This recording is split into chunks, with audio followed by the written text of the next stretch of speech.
brings you through. That's so definitely, right. for sure. Also joining us this afternoon is Dan Smith. He does not have the distinction of being an Oakwood graduate, but he's got a very unique story about his proximity to Oakwood. And we want to welcome him to the broadcast this afternoon. Dan Smith, what's going on, my brother? Hey, I'm glad I'm in the house, Kenny. You know, I didn't go to Oakwood, but I'm still clean. You know, I'm not unclean. And it's a blessing to be here. Like I say, I didn't go to Oakwood, but I'm still clean. You know, it doesn't make me unclean. We can adopt him. We can adopt him. yeah, There's something in the Bible called adoption, so Yes. we'll adopt you, graft you into to the alumni. Yes, my family has gone to Oakwood. My dad, Philip Smith. I have tons of cousins, the Davises, Oliver Davis, all of them related. And, you know, hey, they taught here, and I came here almost every alumni. So, you know, this is still part of me. For sure. Listen, we call you Oakwood adjacent. Yes. I'm very glad to Yes, have yes. you as a person who is Oakwood adjacent. It is, of course, homecoming weekend. You guys are in town. It's an amazing experience. But you also have the unique distinction of having launched something that is making an impact on the nation and the world, and that's the Joy Broadcast Network. And I think that this is an important time to maybe share with people what that is and how it came to be. Yeah, go Thanks. ahead, Sean. You take it. You take it away. Thanks, Kenny, for this opportunity.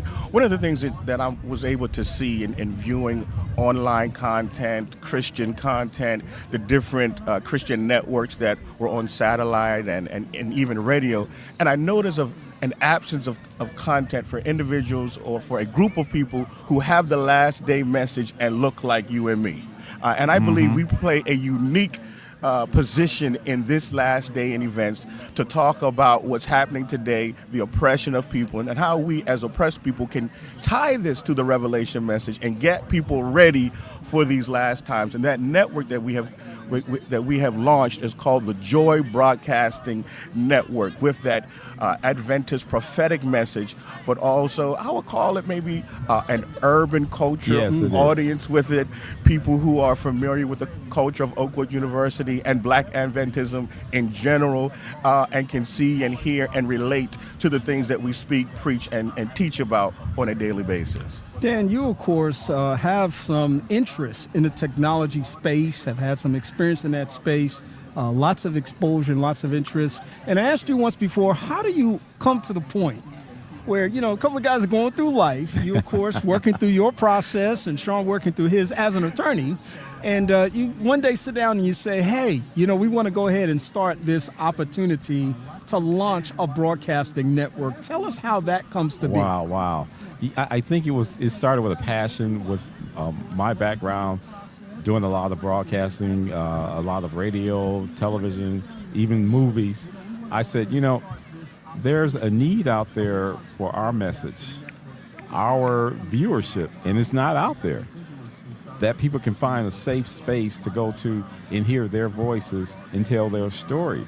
So I would say the Holy Spirit impressed upon me to start this as well. Then come find out, Sean was thinking the same thing. And it's like, well, you know, we were separated from birth. And I was like, dude, we need to do this. It's like God has given us the gifts, the ability, the connectivity with people to get it out there. And we just decided to come together and launch this initiative where everyone can watch, be a part. All they have to do is just download. Everybody has a phone, you know, so they can download it, watch the variety of programming that we have. We have programming, we have faith-based movies and films.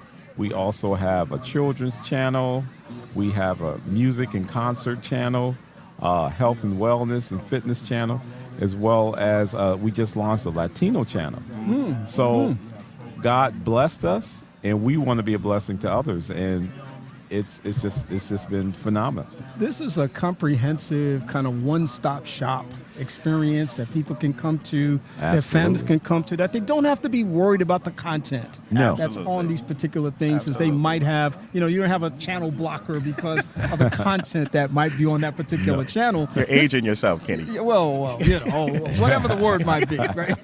But the opportunity that you can literally engage children, Yes. older people, families, and have time together in order to really address quality of life issues around faith. Absolutely. For sure. I mean, we've seen everything move to streaming.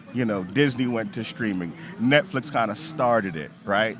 Everybody's going to streaming. And so with this platform, it provides opportunities for the Joy Broadcasting Network to be there as well. You can find us on Roku. You can find us on Apple. You can find us on Fire TV. The saying is there's an app for that, and there's an app as well. Joy Broadcasting Network. You can take it with you wherever you go. Yeah. I think that is an amazing thing. Let's make sure people know where to find it again, so that there are people listening right now who are excited about your excitement, and they may want to get plugged in. No problem. So if you're using your TV, your Roku app, or your Amazon app, or your Apple app, you're going to go to the search bar, the search area, and you're going to search for Joy Broadcasting Network. That's Joy Broadcasting Network, and you're going to be able to download the channel on your TV. If you've got your phone, if you've got an Apple or even an Android, again, you're going to go to the marketplace or the Apple store, and again, you're going to search for Joy Broadcasting Network. You're just going to search for it. God says, if you look for me, you will find me. Right? Yeah. And also, you can also find it online at jbntv.net. jbntv.net. Yep. Yeah. And you named a lot of different access points. Fire Stick people out there listening, and they're wondering, how come they didn't say Fire Stick? I'm sorry. I left out the Fire Stick people. I left out the Google Android people. But, we have sheep from other folds as well that they can come on in. We like to say that as our vendors, don't we? And also we have a booth. So if you're here, get in your car, come on by. I think we're in tent 2 or tent 1. Yep. And you just look for Joy Broadcasting booth. We got merch, don't we have merch? We have merch. There's also another show that Kenny, you've been on. I was going to bring it up. I was waiting for my moment. I think this is the moment. Yeah, you know what? During the pandemic, there were a number of things that I call the upside of the pandemic. Yes. Opportunities that people could perhaps direct some of the negative energy that was inherent to the pandemic towards things that people would be like, that wasn't so bad after all, in terms of what happened as a consequence. And so churches are closed, people aren't able to gather, and people are told to, lock down in place. And so how do people come together and gather? We know we got to come together. We know that it is still important for us to study God's word, et cetera, et cetera. Exactly. And out of the blue, one day I started hearing about this thing called the Squad. And I'm like, well, that's a cool name, first of all, but let me check this thing out. And I just started checking out, and guys, I've been hooked ever since. Tell me about the birth of the Squad and what it represents to you all and what you've done in terms of ministry. Smitty, this is you. You got to tell them about the birth of this one. Well, this was pregnant within you. Oh. Yes. I said there has to be a way that people can kind of catch the vibe that they get after church, and they go to a potluck and they start talking about all these hot topics and then the Bible. And I said, we need to bring that experience online so people can see it and share. So, we came together. I said, we're going to do Sabbath School a different way. We're going to present it a different way. We're going to keep it current, but we're going to make it relevant to what's happening today. So I have to say Ivan Austin, he came up with the name because we were already called the Quad Squad because we always did a lot of programming together. So I was like, we need to do this. And so I said, we put it together. I ran this by Pierre Louise. Pierre Francois. Pierre Francois. So before he was a Sabbath School director of Southeastern Conference, but now he is the secretary of Southeastern Conference. He said, ooh, I love it. I'm going to produce it. So the conference produced it first, and then after that, we just went on our own, and now we're just out there. Everybody's, they caught the vibe. So it's a God thing. And it's every Saturday morning. It's 8 o'clock my time, so I Yes. got to make sure I'm up by 8 o'clock. 'Cause Boy, I'm there. But that caught us off guard this weekend. We're gonna be honest, because typically we're 9 o'clock Eastern, and so Dan and I it's like we have to be we got to do this thing 8 o'clock tomorrow morning. We're here in Huntsville, so we listen. We applaud everybody on the Yes. Central Time Zone and the Pacific Time Zone who get up earlier than we do on the Eastern Time Zone to watch this, because that's a sacrifice. Yeah. It is. And, we have a lot of viewers from California, from the Pacific Coast. And internationally, too. Yes. So Oh, some yeah. people are into the next day. Yes. Yep. A lot of people from England, France, Bulgaria, Africa. All over. We've had people even from Pakistan giving testimony. So it's a worldwide thing. It's thousands of viewers, and we just only say that's only by the grace of God. It's not us. It's God. But I think the important thing about the study that we get into every morning, it delves around our Sabbath school lesson. And oftentimes there's criticism about the Sabbath school lesson. Is it relevant to me? And so we are specifically intentional in taking the Bible text, the Bible verses, the content from the week's study, and seeing how is this relevant to what's going on today? How is it relevant to what's happening in the political realm? How is it relevant to even what's happening in the pop culture realm? How is it relevant to my personal life? And so when we talk about these texts, when we study these words, we've got individuals coming from different standpoints talking about why it's important and why it's relevant to our everyday lives. And what we're able to see is how when individuals come on, the Spirit is working and moving through them. The Spirit is giving them insight and indication. And I am edified by what I hear. That's why we're not just the Quad Squad anymore, not just 4 people, but the Squad and Friends. So whoever comes on is able to edify us with what God has put into their hearts on a weekly basis. And that's what's a blessing. That's right. And there's a diversity of voices, which I think is so important and so valuable in this process, and an opportunity for so many different people to invest in this particular space. And so people who are looking for this amazing experience on a Saturday morning, and of course it's archived, so people can go back and check it out later, but where can they find this information, this content? You can find it on the Squad and Friends YouTube. Just look it up. Or you can find it on, we're streaming also through patmoschapel.org. And you can find it on Joy Broadcasting Network, Facebook, YouTube. And wherever you find your streaming, you'll find. Just put in Squad and Friends, the Squad and Friends, and you'll be able to tap in and share it. So there's two Facebook outlets, Patmos Chapel and Squad and Friends. Again, there's also 2 YouTube outlets, Squad and Friends, and also Patmos Chapel, and of course, Joy Broadcasting Network. Oh, absolutely. Got to give it up for Joy Broadcasting Network, because they're making it happen, and we're excited about that. Sean Smith, Dan Smith, thank you. Sir. It's good to see these guys in person, because, we're always online. I'm there every Saturday morning that I can be. Even if I'm traveling, I'm like in the car, with the video off, I think, and just listening to what's going on, because you guys really keep an amazing experience. We see Ivan Cornbread also out there too. You know, it's hard for him not to say nothing, but he is the originator extraordinaire of the Squad and Friends. He's over here. He's looking for royalties. That's what he's looking. He's got his hand out. Where's my check? He's one. I see his brain moving right there. Yeah, his brain is moving. The problem he's having is I'm his lawyer, so. So there are some boundaries here for sure. Guys, thank you so much for your time. I appreciate y'all. Oh, wow. No We problem, love it. man. Thanks, Ken. We and we love love it you. when you're on, We too. love you, Ken. We love it all the time. When Kenny comes on, it's just a whole experience. Well, I always look forward to supporting you, because it's a fantastic ministry. Thank you for inviting me to be a part of that family. Thank you, sir. Thank you, guys.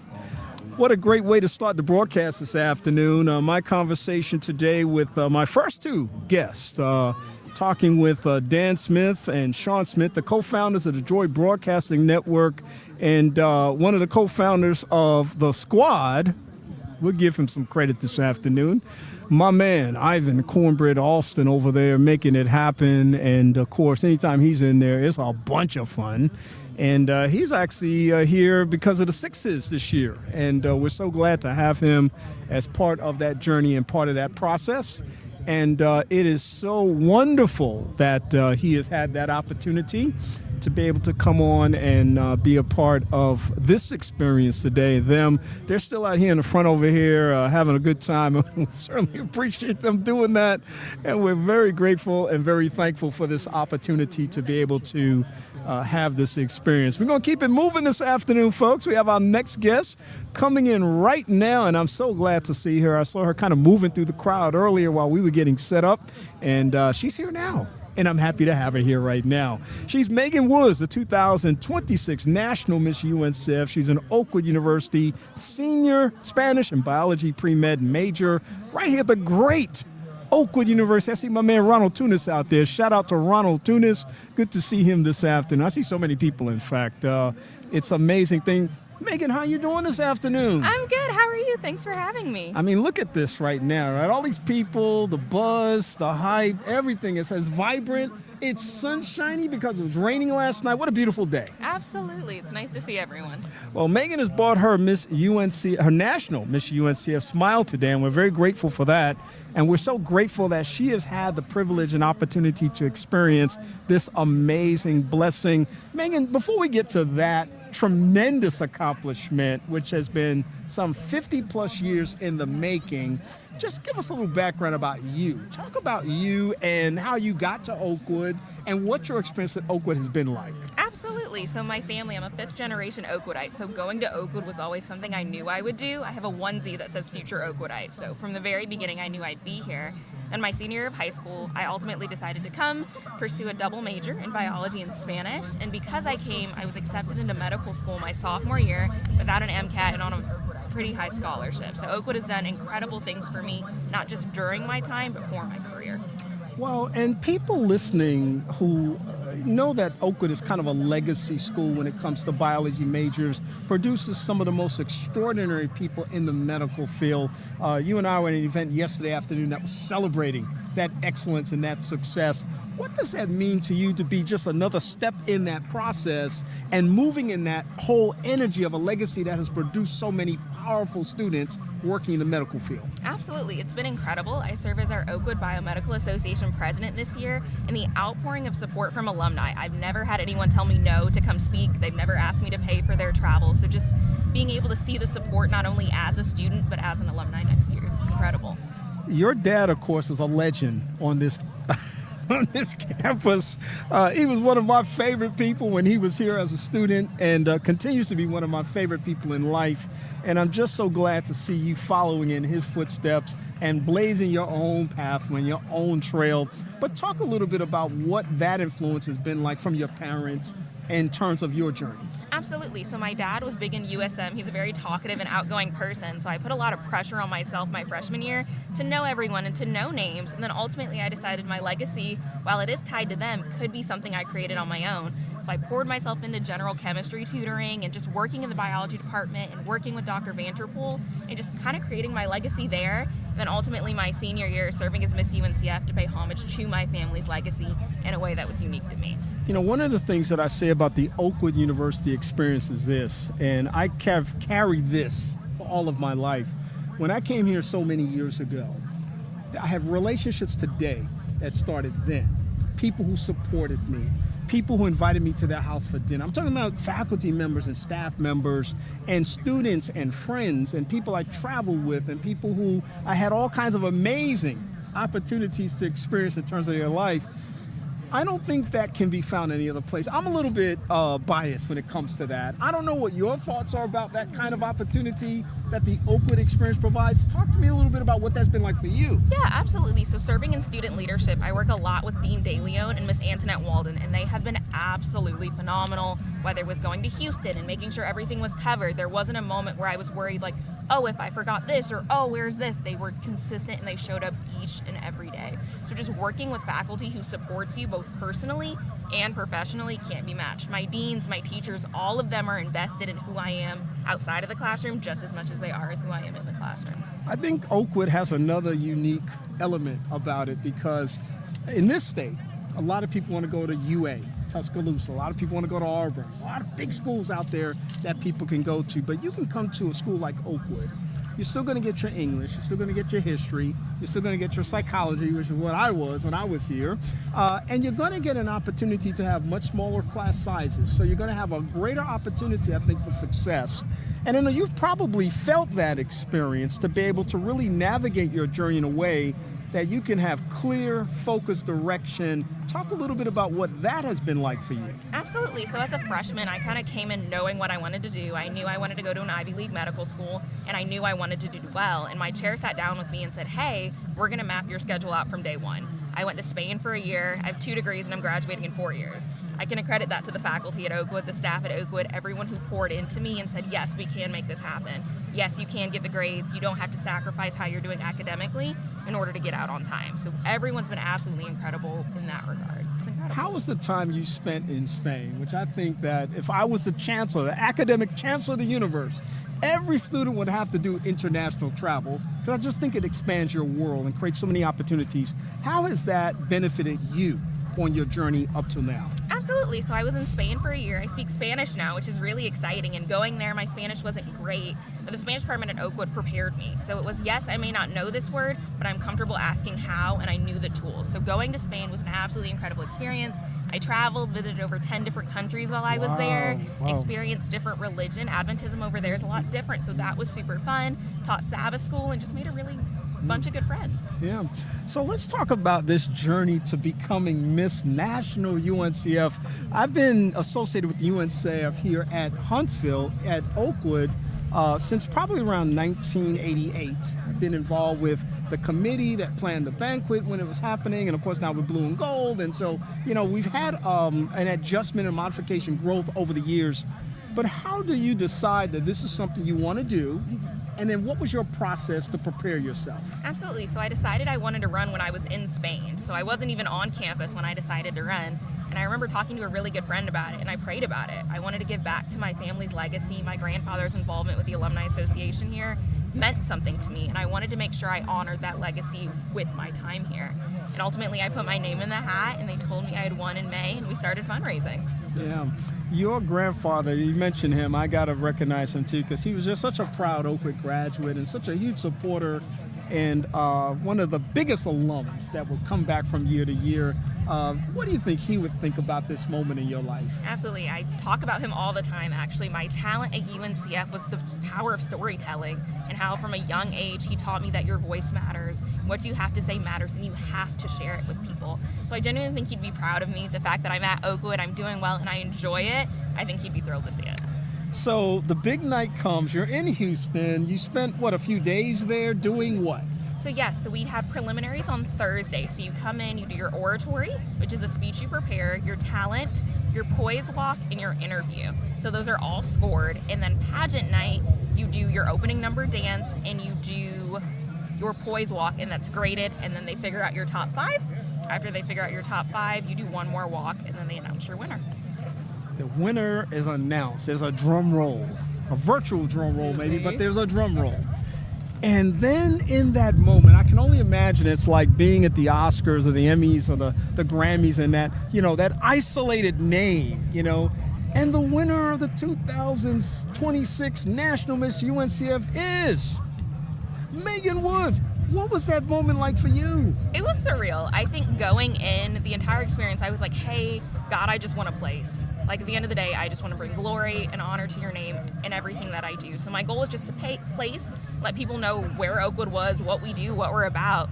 So when I won, it was like, wait, wow, this is happening. This is surreal. So it was just a really exciting moment to see, like, my dad and President Brown jumping and screaming in front of me. I was like, wait, what's going on? And then the lights are in your face, so you can't really see the people, but I very much saw them in the front jumping. So it was incredible to see them excited. Wow. And then the affirmation, I'm sure, that you received from all of the contestants there.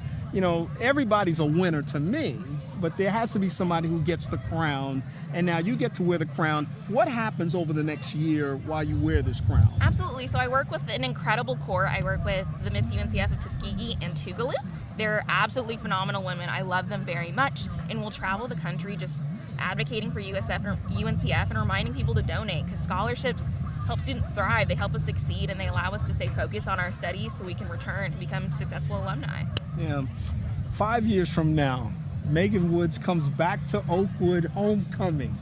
It's 2031 now. Yep, 2031. What will we see at that time? What would you have done? I would have graduated from medical school, which is exciting, and I'd be in my first year of residency.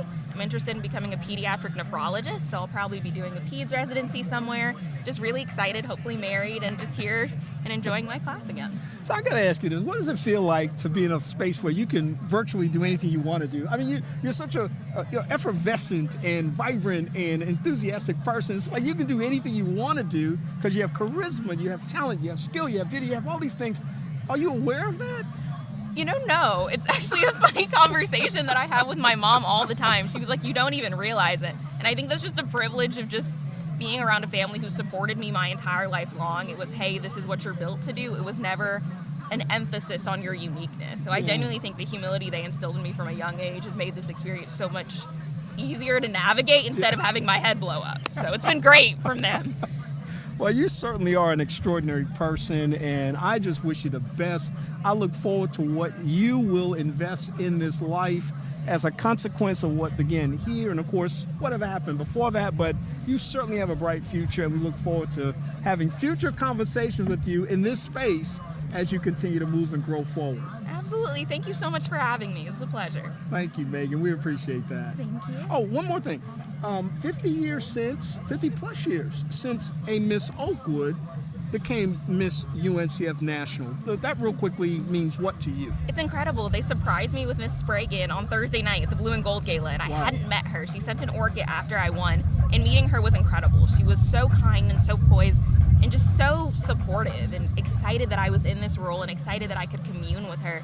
So being able to give homage to her legacy while building my own has been absolutely incredible, not only for the two of us, but for whoever is next year as the Miss National Queen, hopefully. Well, congratulations again to you. Thank you for joining us this afternoon, and hope you have a great rest of the day. You as well. Thanks for having me. Thank you, Megan. What an extraordinary person, conversation. Megan Woods, she's a 2026 National Miss UNCF. She's a senior at Oakwood. Congratulations to her. She looks forward to graduating, and also Spanish biology pre-med major right here at Oakwood University. And it's an opportunity for her to highlight and showcase her gifts and her talents. And we're so grateful to have had the chance to talk to her on this beautiful afternoon. I, of course, am excited and thrilled to have an opportunity at this point to be able to share and to be in a place in a space where we have additional people who we're going to be talking to today. And a lot of people that we're going to be talking to, because there are all kind of people out here right now. You hear some sound in the back. Of course, that's people who are just milling around, having a great time.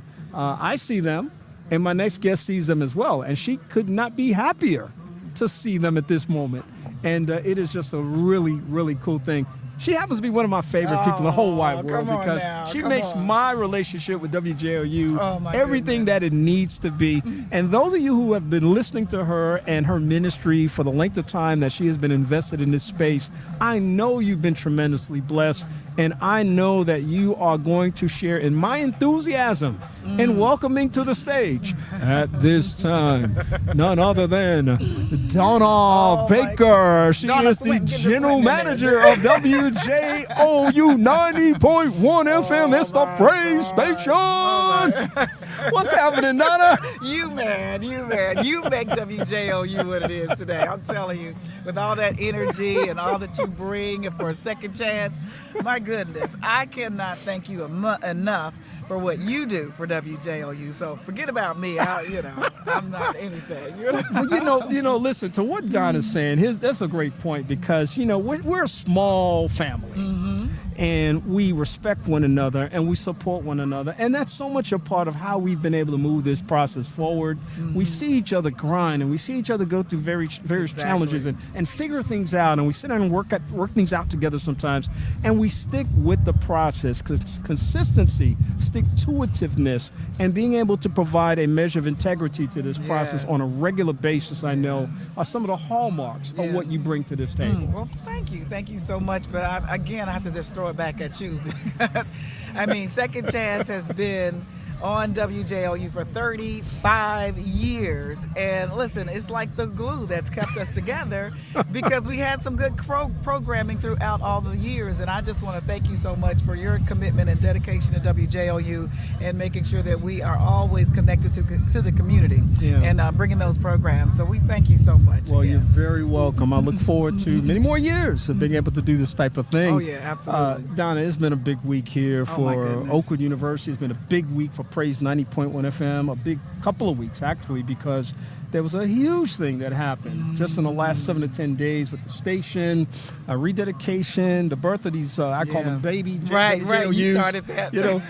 in 2024. And so it is happening now, live and in living color. Tell me about what's happening at the station. Okay, so the biggest thing I think that's happened in years at the radio station, although let me take that back and slide back just a little bit. Don't say it's the biggest thing, because the biggest thing that has happened is that we are still in existence. That's right. That's the bit, and I have to give kudos to Damien Malone for that, for keeping us going, even when he was just there by himself.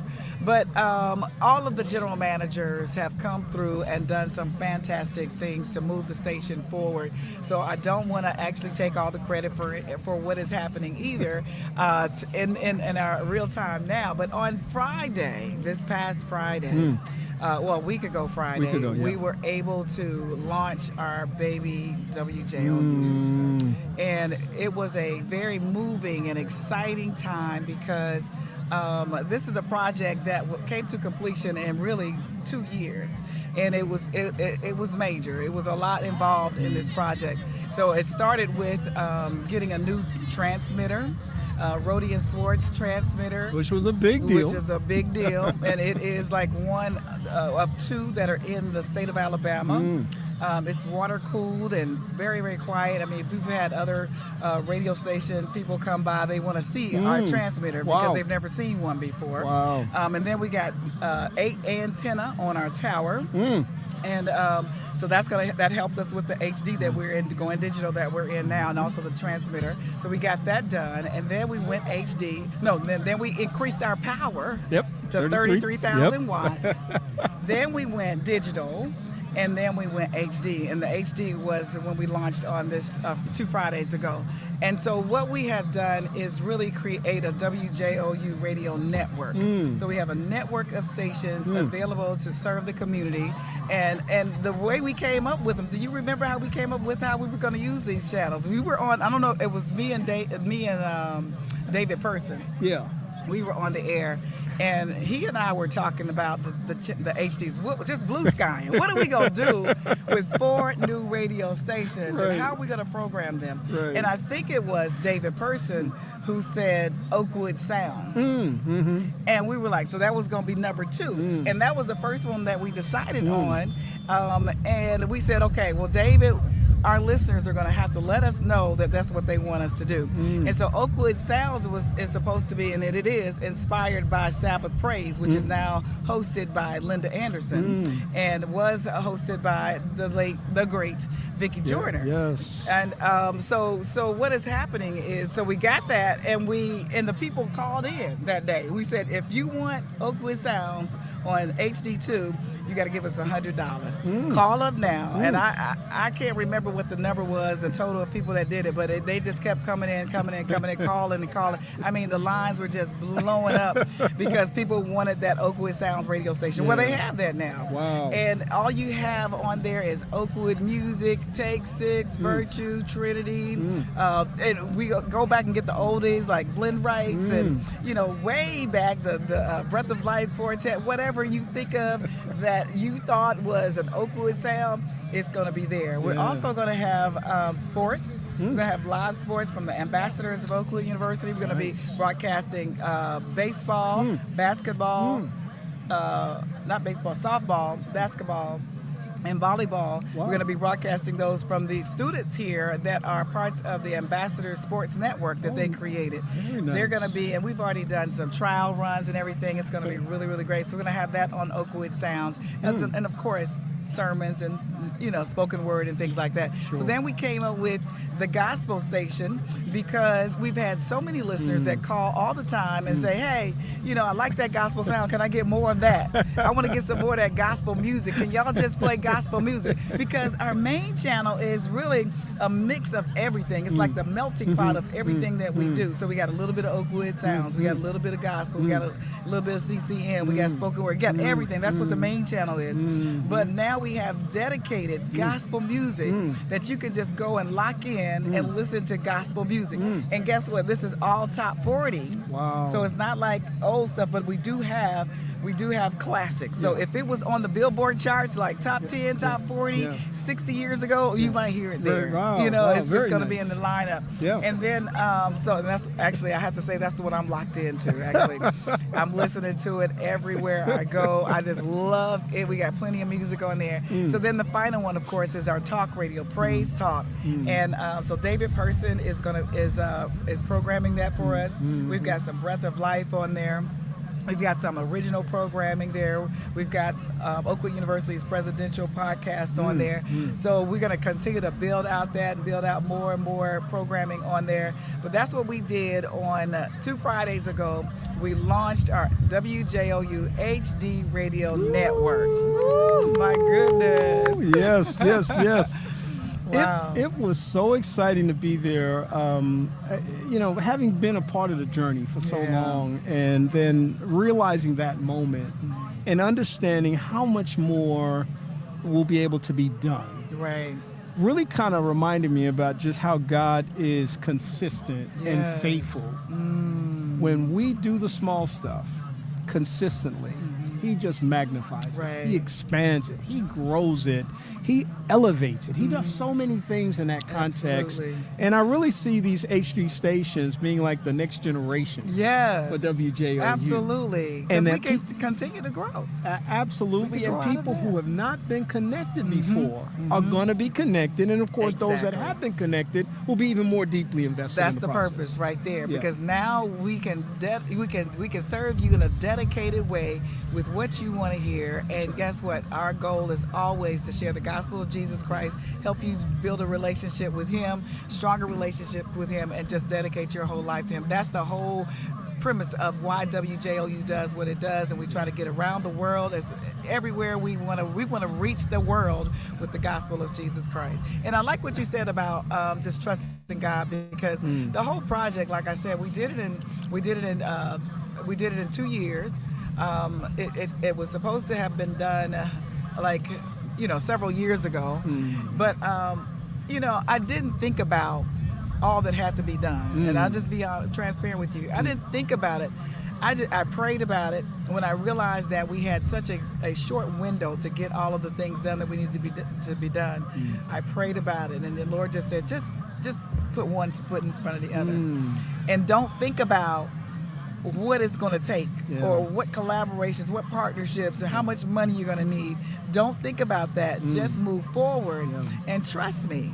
And so that's what I did. And I never thought about even when Damien and I went out and to dig the trench, because at that point, God had told me, He said, Donna, just get out there and do this trench. Dig that trench, because we had to have the trench dug to put the new transmission line down. Right. If we didn't have that, we couldn't get the company to come out and do anything. So we just said, by any means necessary, we're going to get this thing done. And I just followed the leading of Jesus Christ to just say, just keep moving forward. Don't think about how far you got to go. Don't think about what you got to raise. Don't think about any partnerships. Just move forward. And that's how I took it. Just trusted God. And look where we are. We actually got more done than you could imagine.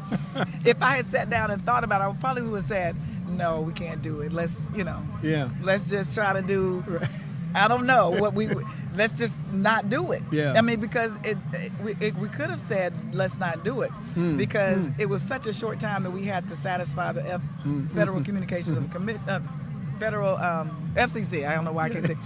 It was such a short time we had to satisfy what they wanted, that I could have just said, well, we're just gonna forego that and just continue doing what we're doing.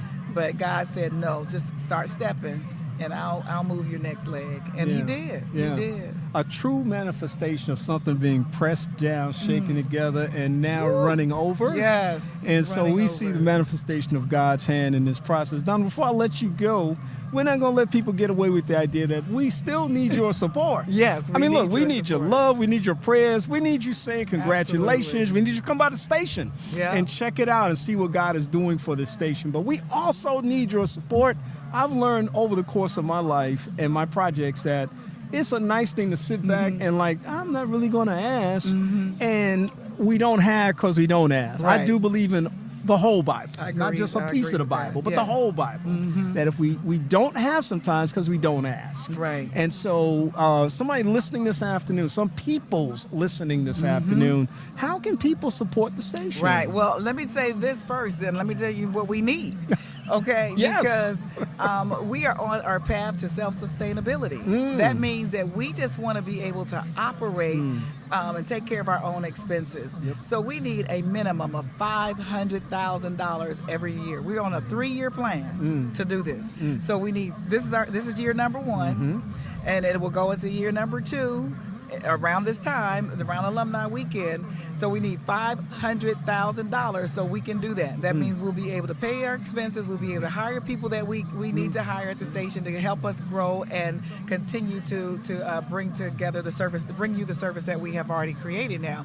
So $500,000. So the way people can give, you can go to our website, wjou.org, and you click on the donate line. You can do that. That's the easiest way to do that and the fastest way to get it done, because you can just go ahead and get it done, use a credit card or whatever. But you can always come by the radio station, bring a check if you want, or put it in the mail. We're located at 4920 University Square. You can come by and drop it off, or you can send it to the radio station in the mail to 7000 Evans Boulevard, to Oakwood University's post office. We'll pick it up there as well. So many ways they can give. And they can come out right now today and get one of our t-shirts. T-shirts are $20. And we have 2 hoodies left. They're small, but they're $50. But so many ways you can give. Come and give us a donation while my volunteers are out here under the tent. They'll take your donation as well. That's right. So many ways to engage with something that's positive. Donna, there's so much negativity in the world today. There's so much depression. There's so much despair. There's so much negativity where people are feeling hopeless and lost and searching and afraid and anxious. WJOU is, I always call it, the oasis in the desert of all of those things, and an opportunity for people to experience something better for their lives. Right. You do that by investing in this process consistently. We thank you right now for the Right. person that's even thinking about doing that. Thank We you. thank you for following through with that, either coming out this way on the Oakwood University campus. We thank you perhaps if you go to the station, and we will always welcome you when you come to the station. You will be Yes. treated like a very special person in a very special place, because that's exactly where you are in that process. Oh my goodness! Praise God. Praise God. Thank you so much. Thank you for that gift. Thank you so Praise much. God. Praise God. Oh my God. See, now I just want to turn this into a WJOU praise-a-thon. Support Support drive. drive. We call it support drive because we don't take no pledges. No, that's right. And see, the thing is, here's the thing about it, that when this type of thing happens, that just happened right now, Oh wow. the product of that are HD stations.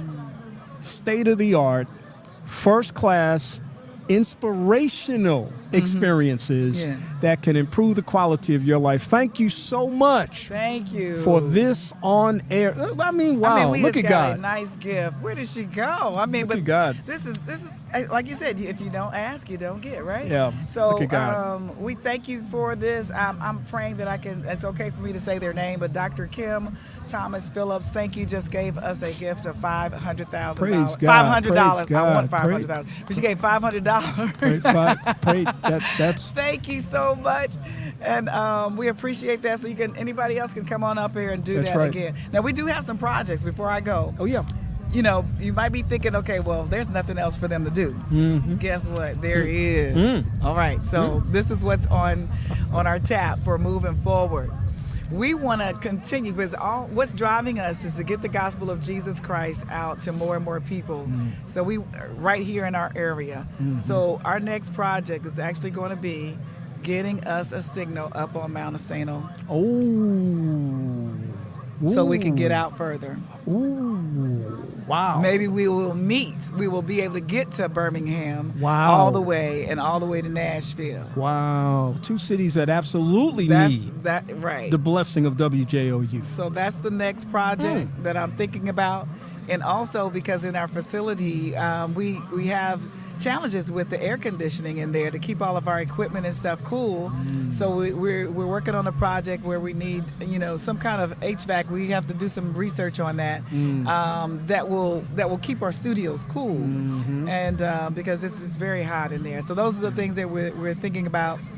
And also building out, we've already built out on our broadcast equipment, as you probably could tell, Kenny. Because of our state-of-the-art equipment, we are now able to be in two places at one time. We would have to have somebody at the radio station before we would come out here. That's right. And somebody out here. But now, Damien's got it. He's in two places at one time. And so we're going to need more of that equipment, though. And even like for, it's just so many things. So like our speaker out here, instead of just having one, we want to put one in each of the tents. That's so right. they can hear it all the way out wherever we are. So we got a lot going on. That's right. But and we have a lot that we want to move into and grow into. But we thank you for your donations, and we hope that you will continue to give us and give us more. Amen. Thank you so much. We're are going to be here welcome. till 5 o'clock today. Donna's going to be around. I'm going to be around. Damien's going to be around. Niece's going to be around. We're all going to be around. Oh, So we do finding- have open house as well at the radio station. So I'm going to be going back and forth over there. There's nobody over there now because we're all over here. Hopefully we don't have a lot of people trying to knock on the door and get in over there. But I'm going to be going back over there in a few minutes. So if there's anybody that comes by for the open house, we'll be there for that. 4920 University Square is the place that you can come to, and Donna will say hello. Thank you so much. Donna, thank you so much for Thank joining you. us. What an awesome opportunity and what an awesome experience that we've just had to talk with our station general manager for Praise 90.1 FM WJOU. She's Donna Baker. She's doing an amazing job, and we're so grateful and delighted to be able to have her be a part of that process. And of course, we are a part of the Homecoming 2026 Oakwood University experience. We got lots of people out here today. There are people everywhere, from what I can see. They're on the east. They're on the west. They are on the south and the north. And I got that all right, believe it or not. If you're watching, you can see north, south, east, and west. Good sense of direction here. And we're so happy that sitting to my east right now is my next guest. Dr. Anton Dormer joins me, as he did last year and perhaps even the year before. He is a very important person that we want to talk to, and it's because he has a very special project. He's the owner of BioLab Share LLC. We have talked about this before, and we're going to get a little update on what's happening with that today. But first of all, we want to welcome him back into the Oakwood University experience. Dr. Dormer, how are you doing? I am doing much better now that I'm here. So I am so pleased to have this opportunity. Thank you so much. Absolutely, yeah. And later, I mentioned earlier how earlier this week there were a lot of people here and doing different things. And of course, you and I and our good friend Joe Folletti had a chance to get together and have lunch. So there have been all kinds of good stuff and a lot of good energy around the process of reconvening as we do at this time of year. What does it mean to come back into this particular space? I mean, look at all the people out here right now. It is just incredible. I am inspired when I listen to the stories of people who I haven't met in such a long time. I am saying that this is the place that birthed geniuses. This is the place that birthed opportunity and give a lot of people the foundation to go out and do great things. So I am so ecstatic every time I come here for alumni. Well, listen, I know that this is a very special place for you. It's a legacy space for you because not only have and I'm calling your parents legendary. I mean, they were legendary back at Bethel Church when I was a kid in Brooklyn, New York at 457 Grand Avenue. But they became even bigger legends for me when we were able to reconnect here at Oakwood. And of course, you've been here, your brother's been here, your son's been here. I mean, it's all kind of legacy stuff in that space. What does the legacy element of having the Dormer footprint in the Oakwood experience mean to you at this moment? That's an excellent question. And I think, you know, a lot of times we see families that are here multi-generational, but the big point is that Oakwood has something to bring people that is a magnet. And once you are here, you just have to grow.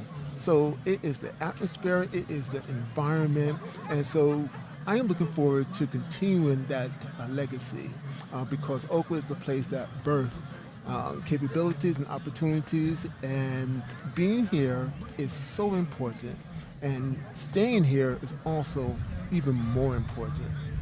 You're the owner of a company called BioLab Share LLC, and we want to talk about that in just a moment. But prior to that, tell me a little bit about what you've been doing over the last few years. Well, God has really blessed me. You know, again, beginning out here at Oakwood, this is where I got my bachelor's in chemistry, and then moving on to medical school. Also, I have a master's in biotechnology. Then, from that particular point, you know, I have been a professor at 2 universities up north. But I decided to step out a decade plus ago. So I have, in essence, been a bio entrepreneur. I've started 4 biotech companies, and this is, in essence, BioLab Share. Now it's called BioLab Share Realty Incorporated, so we have graduated. And so, you know, that is what I've been doing, you know, creating vaccines and also, you know, moving forward and helping other individuals to be part of my industry. You hear that word often. Man, what's going on? You know, this is the kind of place you just see people. What's up with y'all? So good to see y'all. I hope I can get y'all on the air. Both of y'all. The both of y'all. This is what happens out here during this particular time of year. You see all kinds of people that you know and love and care for. So we're going to try to get as many of those voices on the air this afternoon. Amen. The biotech area is what I call an emerging area. Because, 10, 15, 20 years ago, it was a baby kind of idea and people were kind of developing it. But now we see sort of an explosion of those kinds of things, especially in this community. Talk about what your interest is in this community, and then talk to me about what this particular Realty Incorporated, BioLab Share Realty Incorporated means to this community. Well, it means a lot because one of the purposes of this company is to connect individuals. One thing I will be talking to Oakwood with is to have that student internship program so that students from the universities can actually go to the lab and learn about biotechnology, also about bioentrepreneurship. So in relationship to this community, it's not just having a business, but how do I engage individuals to be in the business and actually do better than me. That's what I want. I want people to do better than me. And so I look forward to Oakwood students to be in my lab and learning the skills so that they can go ahead and create their own BioLab Share Realty someday. What is BioLab Share? Tell us what that is so that people can kind of get a vision of what we're talking about. Basically what we're talking about is a life sciences, mixed use, biomedical research community. So it's one of the few integrated communities of this particular capacity within the United States. Not only will we have residents, and we have already started to build, we also will have the lab, and also we have a wellness center. And so the purpose is for entrepreneurs to come in the area of biotechnology and health AI, and actually be able to be in a collaborative space where they can work, they can play, they can live. So BioLab Share is an integrated, innovative space for biotech entrepreneurs and health AI entrepreneurs. It seems like the potential for growth is huge because, again, as an emerging technology, there's a lot that is still yet to be discovered in terms of applications and things of that nature. But it also seems like this community, the Huntsville community, the Madison County community, and this area is uniquely suited for that type of thing because of the other kinds of industries that are in this particular area. What is attractive to you in that context about Huntsville? Okay, I mean, that's a very deep question, and I can talk forever. I know you don't have that much time. Well, we'll talk as long as we can, which is about 3 minutes. Okay. So the anchor to the biotech space here is actually Hudson Alpha. You know, they have 600,000 square feet, And once they have been established here, they brought a whole bunch of other biotechnology companies here. UAH is also very big in the biotechnology space. And so when I was thinking about, where to put this particular entity, I thought about Hudson Alpha Institute for Biotechnology. I thought about UAH. And I'm also working with UAH to partner with them. And so the space industry is here. And one of the big things here that gives validation to why this is the place is Eli Lilly is building a $6 billion, that's with a B, facility in pharmaceutical manufacturing here. That is an endorsement for the talent, the skills, and the ecosystem of Huntsville, Alabama. So we are in the right place at the right time. Yeah, you seem to have, and I would imagine you would, being sort of like the brainchild behind this, a tremendous amount of enthusiasm about the potential for this. And as you kind of look down maybe 3-5 years, of course, I know you're already looking as an entrepreneur on long-range planning. Yeah. But what is your vision for this particular investment in 3 to 5 years? What do you see happening? Well, what I see happening is, of course, full occupation of that particular location. Also, I see my connections with the universities. I see Oakwood as a very integral part of that particular experience. I plan this summer, once this year is down, to have a conversation with Dr. Gina Brown of how we can actually connect. And so what I'm looking for 3 to 5 years from now is a very vibrant, innovative, integral community which impacts employment. Over 100 plus people are scheduled to actually be employed there. We have 35 units in terms of residents that will be filled. And so it will be a spectacular and wonderful addition to the business ecosystem of Huntsville, Alabama. Dr. Dormer, I'm excited for you. I know you're excited for yourself and the people that you, of course, are inspiring to be a part of that as well. Tell me about how people can find out more about what you're doing and perhaps learn more in ways that can create other kinds of conversations around this subject. And thank you very much for that invitation to share. Basically, you can reach me on LinkedIn. I just put in my name, Anton Dormer, and I will pop up right there, and you can connect me through LinkedIn Messenger. Also on Facebook, you can also connect me there. We are doing 2 major raises at this point in time, so if everyone wants to do a WeFunder raise, just put in my name, BioLab Share Realty, and it will come up. And also, we are also engaging accredited investors.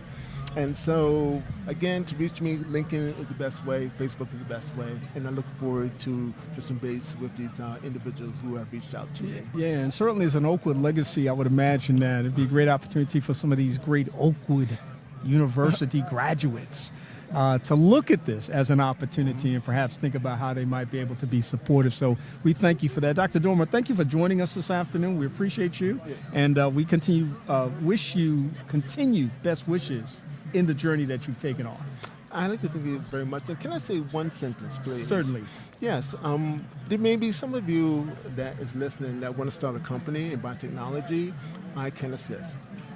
That's one sentence. He got it all out there. We appreciate that.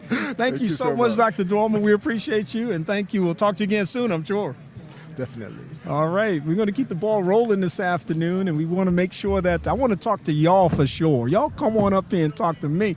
Yeah, you're next, right after this group right here. I want to definitely talk to y'all. Y'all come around this way. Come around that way. I want you to go. I want y'all on camera over here. Y'all come on over here and sit down in front of mine. Don't walk in front of the camera. Don't walk in front of the camera. Come around this way. Or go around that way. There you go. Yeah, you're next. Well, this is live in the moment, and we love it. Every now and then I look up and I see somebody walking through the crowd, and I'm like, oh my goodness, there they are. Well, here they are. And I'm so happy to see them. I'm kind of low key on alumni weekends because I live here in Huntsville. I've got graduations, I've got camp meeting, I've got and there's so many things going on. I got weddings, I've got baby blessings. There's all kind of stuff going on. So I see people all the time, wedding anniversary, all kind of stuff going on. And so sometimes my homecoming weekend is kind of like well, where's Kenny? Well, Around. I'm around, but I'm not necessarily around where you are. So Right. that's kind of the way that goes. But listen, these are two of my favorite people in the entire world. They really are. And I'm going to prove it to you right now, folks. You don't have to talk to people all the time just to be your favorite people. You just know that the minute they come on the scene, you get excited about seeing them and who they are. These are two of my favorite people right now. Stacia, what's going on with you? What's up, Kenny Anderson? I am a fan. I'm a fan. I mean, because you got me in that mindset of the Brian Culbertson Napa Valley experience. And so when I found out that your connection was there, your stock just went up. I mean, it was always up here somewhere. It's good to know jazz folk. Oh, man, it went up, way up, like where that sun is right now, way up. Always a pleasure. I started teaching at Oakwood in 1990. And one of my first classes was in the Mosley Complex, I think. That's where I started teaching. And then it was Alfred Rote. My Cunningham Hall partner there from 1975. 51. That's a 51-year relationship, right? What's up, Ro? Wow. Good to see you, boy. That's awesome. So I started teaching over here at the Mosley Chapel, but I got to Green Hall eventually when they figured out that, that guy is not bad. I mean, he looks like he's going to be around for a while. But I have these students, and it's got to be real careful about this because I got to be real careful about this because some students that may want to be my favorite students may not. Make them jealous. I never mention them, maybe, but Wayne Marshall. One of the favorite ones. One of the chosen one. Listen, one of my favorite of all time. And I taught for 10 years here at Oakwood, and then altogether, about 16, 20, 22 years altogether. And so that's a lot of students in 22 years. This is one of my absolute favorite students of all time. What's up, man? What's going on, my brother? My mentor. This is the man who called me at my house. He told me and this told story. me I need to come see him. What's the problem? Get it together. Making straight A's and not showing up for class. Yeah. That's what's happening. Man, look, I felt, and there were people in my class that I saw that. Dr. Daryl Ezell, who is on my What's Going On panel from time to time, will share a similar story. I was teaching him at A&M, and Daryl was just not making it happen. He wasn't coming to class, but I saw his potential. And I said, Daryl, I'm going to let you make the choice, but I'm going to give you the grade that you earn, And that's a very powerful thing when you're in education space. I'm not going to give you what you want. I'm going to give you what you earn. Mm-hmm. And we're gonna work together. Mm-hmm. And Daryl didn't earn exactly what he wanted to. He kind of went off and figured out some things, ended up going to Columbia, got his MDiv, and then he went to a school in London and got his doctorate. And now he's like the guy. Right. But you had to get the fire lit. Yeah. Like this one. Yeah, and you don't give up on me. I don't give up on students. You ultimately make the choice, but I don't give up on you. So I'm going to make that phone call. I'm going to have that conversation. It may not be comfortable, but it's going to be beneficial. Right. And you are one of my favorite students of all time. I tell people that all the time that I don't know, meetings you have with somebody, how something, that chance meeting, that one teacher that says, what are you doing? You BSing, get it together. Right. And when you do, the doors open. And you go, it's not for that person taking that time to have that, something like that, each one give one. So you never know. When you reach back, that helps, like, not just me, but the community and everybody that comes after me and so forth and so on. So that's what makes you the godfather. Wow. Well, I'll accept it today, only because, we're in this moment. But it also humbles me, too, because I know that with great privilege comes great responsibility. And I always want to be accountable to where God has directed me in life. And my educational journey was definitely God-directed because I never saw myself as a teacher, not because I didn't think it was a worthy profession. I was a counselor. I was a mental health guy. That's what I wanted to do. You know a little something about that, right? Right, yes. For 20 plus years, he's had his practice.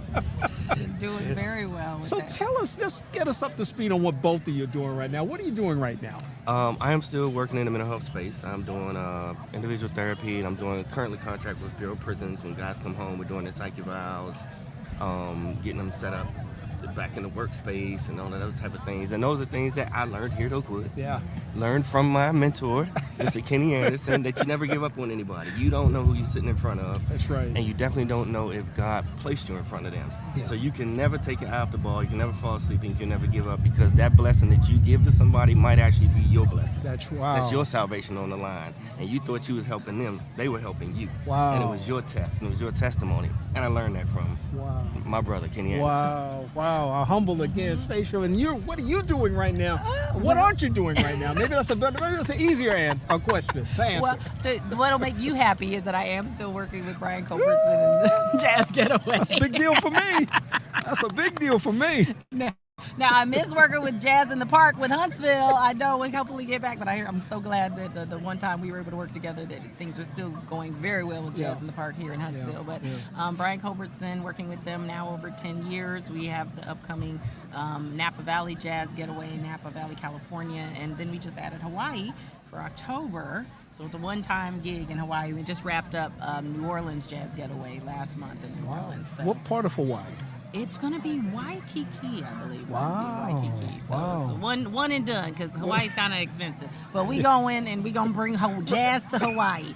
And so that's my fun work that I get to do with Be Real Media Management. And then I just got out of the government contracting space as well. So, always got to have your hands in the fire. Got to have more than one iron in the fire to keep things going. Otherwise, life is just boring. You just gotta have, why do one thing when you can do multiple? There you go. That's my mantra. Do as much as you can while you can, because you don't know when you can't. Yep. And so just get it in now. This is my bonus interview today. I'm so happy I've had a chance to talk to you guys. So glad y'all came over here and graced me with your presence. I'm on top of the world right now. I don't know where I go from here, but it has to be up as a consequence of this conversation that we've had today. But thank you so much. Love you guys. Love and you, just hope we Yes, you are. see each other again soon. My brother over here. Brother, man. Yes, sir, man. Yes, sir. Yes, sir. Love you, Very Kenny. good. Thanks Very for good. having Very us. good. Thank you all for being a part of the conversation this afternoon. Yes, sir. Yes, ma'am. Absolutely. Yeah. Show them. Yeah. Thank you. I'm trying not to say all of that. Yeah. Thank you. Help a brother out. We, of course, I said that's my bonus conversation with Stacia and Wayne, two of my favorite people, just down to earth, fun people, engaging people. And we appreciate them being a part of this process. And I love the fact that they just showed up and wanted to have this conversation on this afternoon. My next guest is actually another very special guest. He's another bonus guest on the broadcast today. I'm so happy to have him, because as I think about Alumni Weekend at Homecoming and the fact that I came here in 1975 as a freshman living up here in Cunningham Hall, and when I first came here, a lot of people don't know I was a theology major, and had my little blue religion and theology form card. Those who were here at that time remember that's the card you got when you declared theology as a major. And I took Dr. Keith Wood's general psychology class in my sophomore year, and I diverted my energy and attention to the psychology space, and I've never been the same. I took a class, or several classes, from this man right here, Dr. Danny Blanchard, who helped shape the direction of my life. And I'm so happy to have him. He's not only been a long-term psychologist, educator, but he's also an author. Dr. Danny Blanchard, what's going on, man? Well, thank you so much, Kenny. I'm very proud of you and all that you have done over the years. God has richly blessed you in your ministry and your positions here in the city of Huntsville and around the state of Alabama. As you know, I've become the president of Operation Reachback, a program that Dr. Calvin Rock started in 1994, and it's spread throughout the country. We're looking at approximately 15 chapters. It's a mentoring program to assist young people with educational endeavors and educational programs. And I'm just honored to be on your show to emphasize Operation Reachback, which is so important to black students. We encourage students from Oakwood, Pine Forge Academy, and the Oakwood Academy. So it's really important that young people remain educationally astute and to engage in programs that are conducive for growth and development. And you're one of those. You're one of those that have done an extremely excellent job motivating and keeping students alive and keeping them highly engaged in their educational pursuits. I learned from the best, and I got to tell you, you've taught so many people over the years, you would not remember this, but I remember it just like it was yesterday. Dr. Blanchard taught a class it could have been still on the quarter system, I think it was. I think we were on the quarter system right through 1979. But Dr. Blanchard taught a class called Group Dynamics. Yes. And Dr. Blanchard came into the classroom as the instructor on that day, and I don't remember how many days we met before he said anything. But he said nothing at all. The first day of class. Came back again for class again. He said nothing at all. I think we stayed the whole time, and we were talking among ourselves and trying to figure out what was going on. Dr. Blanchard was sitting at the front of the class, I think, or maybe he was sitting in a chair or something. We knew who he was, but he wasn't saying anything. We came back the next week, same thing happened. I don't remember how long it happened, but it happened for a time. Yeah. And then finally, we decided to engage him. And I'm just paraphrasing the moment. It was like, well, aren't you going to say anything? Are you going to teach us or do anything? And he said, sure. And we were like, well, why haven't you said anything until now? And he said, because you haven't asked me. I remember that class. That's yes, a I true do. story. That is a true story. It is a true story. And I'm going to tell you how profound that was for me. I've actually utilized that technique as an instructor. Not every time. Yes. But I have come into a classroom where students were wondering who the instructor was. You know, a lot of times I dressed down as an instructor, so they didn't know who I was. I kind of looked like a lot of the students. Yes. And so they were like, well, where's the teacher? Well, I'm not going to give them no more time. If they're not here by now, I don't know why they're wasting my time. And, I'm hearing everything that they're saying. But that was such a powerful experience because the class was group dynamics, and the whole class was really all about how do we come together as groups?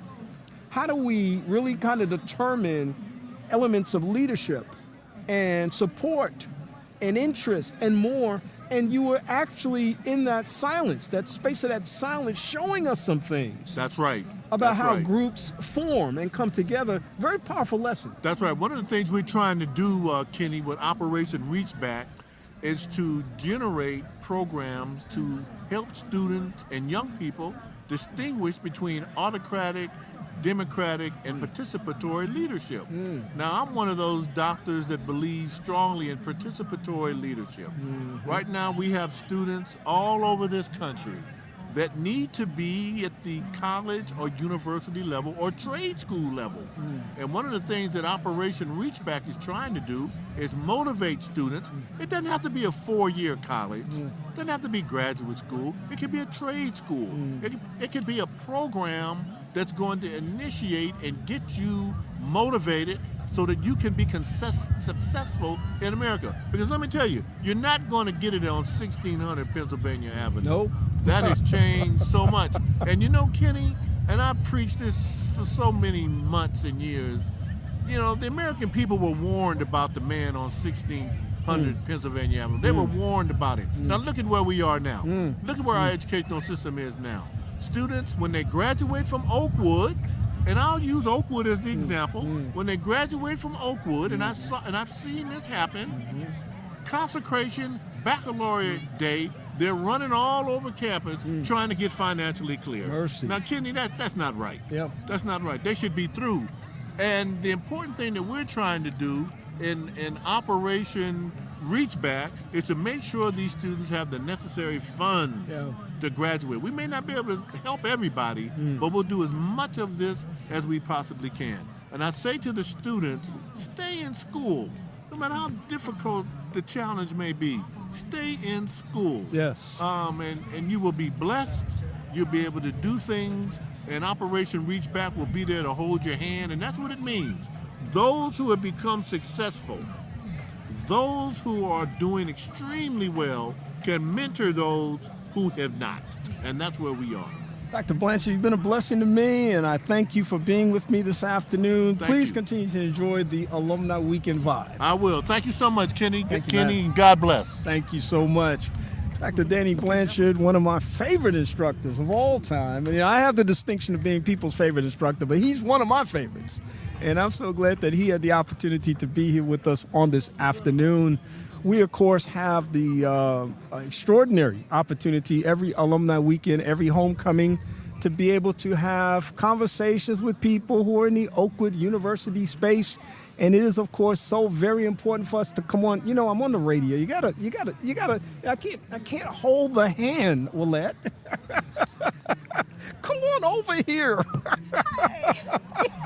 What's going on? Don't walk over here timidly. You're on the air right now. You are here because of homecoming weekend 2026, and you want to put those on, of course, because you want to be able to hear everything that's going on, right? Isn't that so much better for you? Awesome. All right, we got just a few minutes, so I want to, I mentioned earlier, Alfred Rowe was over that way, and I said Alfred Rowe we were classmates at Cunningham Hall in 1975. And I met a lot of people at that time. This is another person that I met at that time, and we became fast friends. I don't know how. It's just, we had less than 1,000 students at that time, right? Right, absolutely. We're all kind of like a family, That's right? That's right. And Willette, of course, being a northerner that she is. Yes. Of course, she's deserted us a long time ago, went up to the West Coast and never came back home. No. I call it the left coast, because anybody that goes out to that, way, I don't know. I try to, maintain that relationship. I got some more West Coasters coming up pretty soon, too. Yes, But, it's good to see you because Willette and I met that long ago. We've been friends for 50 years now. Yes, It's been absolutely. an awesome friendship, awesome Yes. relationship. Yes. And I'm so happy to see you this alumni weekend. And I'm good. It's good. It's good to be here. And I'm so happy to see you, Kenny, my campus brother. I love it. I love it. I Oh, love yeah. it. You listen, I buried the headline. We just know each other. This is my campus sister right That's here. right. I mean, we had That's a right. very special relationship. Absolutely. Um, Absolutely. What was that Oakwood experience? I keep talking about that Oakwood thing that we experienced so many years later. Oh, man. It was awesome. It was awesome. Just family, just meeting everybody and just being together and grouping together. And it was just awesome. It was really good. It was an experience that you can never forget, never let go. Yeah. I mean, if you hadn't been to Oakwood, you need to. I don't care how old you are. Having the taste of Oakwood is on it, I'm telling you. Who we talking to out there? We got some 55-year-olds, Yes! some 65-year, Come on 75. down. You 75, you 85. You come on to Oakwood. That's right. Get Come you a on, degree. Oakwood. Yes. Get you a family. Come on down here and be a part of this Yes, experience. We yes. just love it. Yes. Shout out to Jeremy Jordan, who did an incredible concert last night Absolutely. at the church for the Yes. Aeolians. That is one of the most gifted and talented brothers Absolutely. walking around I right want to now. come out. And I'm just so happy to have him. I wanna come now, out. Willette is with a very special guest who is a big mouth. And so we want to go ahead and I want to come out now. we want to go ahead and introduce you to this big mouth But guest you over here. hurry I'm not being rude, folks. Hurry I'm serious. up. It is a Hurry big mouth up. guest. Willette, introduce us to your big mouth guest Okay. because your guest has a big mouth. Yes, I do. And one of the things that have really impressed me was that Hey, everybody. who, Hey. Willette, who in the world is this? Hi, my name is Sonny Jeans, and they call me Sonny for short. What is that? Because you are short? What's up, shorty? Well, we about the same height. Oh, we ain't about to. No, we're about the same height. Look, my name is Sonny Jeans, and they call me Sonny, and I've been cooked up in this suitcase ever since I've been here. I've been wanting to go to Oakwood, so I'm finally here. Oh. Have you been to the admissions office, No, Sonny? not yet. I thought you'd pay for it for me. Are you gonna pay for me to come to school here? I will Come be on, able. say yes. I'm waiting. I'm waiting. Sonny, you're gonna have to wait a lot longer. But listen, I'm a Yes. big supporter of Oakwood. I love Okay. Oakwood students. I started a scholarship here, Good. and I'm always looking to support people Good. like you. But I'm can I glad. come? I'm gonna come. I've always wanted to be a student here at Oakwood. What do you want to major in, Sonny? Music. Can you sing? Oh, can I sing? Yes. I am a singer. All right. Still away to Jesus. Still. No. I That's just- a little boring. I don't want to do that song. What do you want to do? You are so beautiful to me. You are so beautiful to me. Can't you see? You're everything I hope I've lost it. for. You're everything that I need. You are so beautiful to me. Woo! All right, Sonny. Thank you. Sonny, can Thank I talk you. to Willette for just a moment? Is it Can okay? he talk to you for a moment? Yeah, he can talk to me. That's why we're here. But I thought we were going to be here because of me. Well, we're here because of you too, but he wants to talk to me if that's okay. Well, I just want to make sure that I get my brownies in because it's important. Because you went to Oakland, and I want to go to Oakland. Okay, Sonny. So okay, I'm chilling. I'm going to talk to her for just a minute. Okay, just a minute. Only a minute, because you got to get back to me. Yeah, all right, Sonny. I'll get back to you. So, Willette, you're doing a puppet ministry, and Yes. I don't want to call Sonny a puppet. He No, may be I am offended. not a puppet. I am not a puppet. Let's get that straight. I'm as human as you. See, I can talk. You can talk. You can Yes. sing too. I can sing. Thank you. You can dress. Yes, I can dress. See. I look good, y'all. See? I look good. See? This is the front. This is the back. I look good. Yes. You do, Sonny. So I got you in on Willette's conversation, so I'm gonna get back there just for a second, okay? Just a second. What attracted you to this ministry? Oh my gosh. When I grew up, growing up, I used to watch Sherry Lewis Oh, yeah? and Lamb Chops. Oh my And God. I used to imitate her by putting a sock on my hand and just trying to do a puppet. And then I kind of went away from that. And then when I had my first daughter, I decided I was going to buy lamb chops. You didn't buy me. Well, Sonny, you weren't around at that time. Yeah, but you should have spit me out. Okay, Sonny, shh. Okay, I'm trying to be quiet. Okay, Sonny, hush. Okay, but hurry up. And so I used to play with lamb chops with her. Then I put it down. Then I took lamb chops when my son was born, and I kind of played with him a little bit with lamb chops. Then I put it down. Then on and off, I just kept pulling out puppets and stories and lamb chop. And then I think in 2012, I got serious. And I started doing the children's story at our church during the 11 o'clock hour at Mount Rubidoux. And then I just started doing it. And I do want to say that I do have a coach. The girl that won, Darcy Lynn, who won America's Got Talent 2017, her coach is now my coach.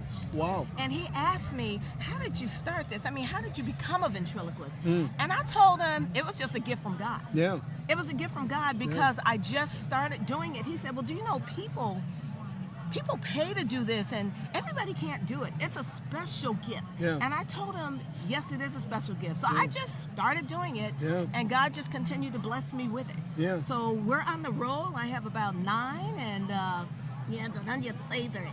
but Sonny, we're not talking about who's my favorite. But we have to mention that on your favorite. Okay, Sonny. But everywhere I go, they ask for Sonny. Even when I'm at church, because the audience, when I'm telling the children's story in church, the adults get so amazed, they start laughing. Where's Sonny? Where's Sonny? And so when Sonny gets up and he starts talking or doing what he has to do, I mean, it's hilarious. He's Everybody very popular. laughs. Very yeah, popular. he's extremely popular. Can I tell Sonny something real quick? Okay. Sonny, Yes. I heard that you say whatever comes to your mind. I sure do. Why is that? I don't know. Where you get those glasses from? Where you get the glasses from? Why I'm at the store. What store? Sunglass Hut. Sunglass. Is it like Walmart? Oh no. Oh, okay. They all they do is sell sunglasses. So it's like the 99-cent store? Oh no. Okay. Macy's and Nordstrom's? Up to that level? Yeah. Okay. Kind of moving in that But direction. can you dye me a tear? I'm serious. I'd like you to dye me a pair of glasses. Don't laugh. Dye me a pair of glasses. Sonny, I just met you for I the know, first it time. doesn't matter. I still need some glasses. Look, I came all the way here from California, and the ticket cost me $660. You can at least go to the store and buy me a pair of glasses. Come on. Come on, Sonny, Kenny. Sonny, you make an interesting point, but Okay. but we may not do the glasses today, or at least not this time. But we may talk about getting you in Oakwood and be able to provide a little help for you. Okay, Kenny, you're talking too much now. Now, can I talk, please? Okay, now you got these bracelets on, and those are kind of cute. Now, since you have two, you can give me one. Come on, Kenny, don't be selfish. You're a Christian. Christians are not selfish. Well, let me say one more thing to Willette, because we do have to run. No, But I'm not ready to go. I came all the way down here to California because I want to go to Oakwood. I know you do, and we're gonna try to help you get to Oakwood. I'm gonna come in August. We're gonna try between now and the time you go I like back to that California. shirt. Can you take that off so I can have that? And I can tell the Californians. I wouldn't that have was anything to in wear if I Oakwood. took it off. I wouldn't have That's anything to okay. wear. You got a jacket. Well, let me ask Willette one question. How would people find out about your puppet ministry?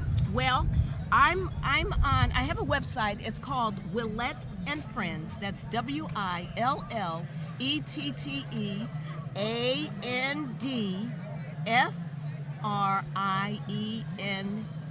WILLETTENFriends.com. Okay. I'm also on YouTube. And so I have a YouTube channel as well. As Willette and Friends? Willette and Friends. Okay. Okay. And then when you go on to Willette and Friends, you hit subscribe, Okay. and that will bring you down to all the skits that I've done in the church. Yeah. I've done some community events, and now I'm trying to go out and do more community events because there's a lot of people that need to smile. They Yeah. need to be happy. They Oh, need yeah. to have some type of joy in their lives. Especially in times like these. Yes, Yeah. and so they sing, and they also do some jokes. Yeah. I'm not a jokester. Okay, Sonny, be quiet. Chill. I don't want to be quiet. Sonny, you gotta be quiet. Sonny, I'm so happy that you and Willette were able to come on the Yes. broadcast. We're going to have another conversation Please real do. soon. And can I bring my pals? Yes. Okay, that sounds really cool. I want to meet your pals, and we want to have other conversations, Oh yeah, okay? we got Aunt Agnes. Oh, she loves muscle young men, and she goes to the gym all the time. You should see Aunt Agnes. She's a character. I bet And she Sarah, is. my sister Sarah. Oh God, she's so fun, adoring. I always do things to trick her. You should see me. Oh, it is so cool. Willette and Sonny, thank you so much for being with us Okay, today. thank you. We appreciate you coming. all Look right. forward to having additional conversations in the future. Appreciate it. And Thank you so much. doing more. We're gonna be going on TikTok and Instagram Thank you, and son. more. Thank you. YouTube. Are Thank- you rushing me off the stage? I am. Okay, bye-bye. Bye-bye. Y'all take care, all right? Bye, Kenny. Bye-bye, Sonny. Oh, yeah, my tail. Give me a high five. A high five. Yay, the kitty. All right. What a fun conversation. What an amazing thing to experience. WilletteandFriends.com is where you can find out more information. I hope that you'll take that advantage and that opportunity to be able to do that. And of course, it's important for us to be able to provide you with the content and information on these things. I hope that you track that and follow that. Willette Smith and Friends, or Willette and Friends, I should say, .com. Willette Smith Nelson. And so happy to have her on this afternoon. You know, the beat goes on, folks, and we're going to just keep talking and talking and talking this afternoon. Joining me right now is another one of my favorite people in the whole wide world. Put this on this He he is, you got it? He is I'm good. He is of course here for the big homecoming weekend festivities, but he actually, y'all want to know this, take note of this, he sneaks into town every now and then, and we're so happy that he's able to do that. And we're glad to be able to get a little bit of his time on this afternoon. He is none other than one of my bestest friends in the world. He's Dane Timpson. We got a little history here, but we may talk just a little history. But we're always glad that it comes together during homecoming weekend and other times as well. Always good to have him. I actually see him at least once a week for the most part, even though he lives on one coast and I live kind of like on the other coast. But at least once a week. We'll talk about that a little bit later. But for now, I need to say, what's going on, homeboy? Oh, it's good to be in the house. It's good to be here at Oakwood, and I'm glad that the rain came last night and not today. Cool And things it's- off a it's little beautiful. bit. Beautiful day. Yeah, couldn't ask for a better day. We hadn't had one of these in a long time. It's usually pretty warm, and people are talking about how hot it is. It's usually pretty warm. Yeah. Last year was warm because we were sitting outside a little bit further to the south over there, and the heat was bearing down, and they were under a tent, but I wasn't. And you and Eric, when y'all came on, y'all were not under a tent. No. And it was warm. Yes. It's beautiful today. Yes. Now, I'm not going to take credit for bringing the weather from California here to Alabama. But if you say please and thank you, I'll do it again next year. I'm going to say please and thank you right now. Okay. And by the grace of God. Ask for it and it shall be done. That's right. Man, look, it is good to have you. Look at all these people just milling around, man. It's been a great few days. I know you've been in town for a minute. You've had a chance to do lots of different things. How you feeling right now? Feel good. Feel good. I have no recollection of ever being out of the Von Braun before 3 in the afternoon. And yesterday we wrapped up things at probably about 1:15 or so. Yeah. Church was over. And it was amazingly efficient. Yeah. And God spoke. It was a fantastic sermon by Pastor Edmonds. Yes. And we just love, it's a great community that a lot of folks don't understand. Yeah. And Friday I wore an HBCU T-shirt that said, you wouldn't understand at the very bottom of it. And it's unless you have attended a historically black college or university, it's hard to relate sometimes to the feeling and the bondedness that comes from that experience. And so, it's a blessing to walk these grounds, 40, 50 years removed from the time that you were here.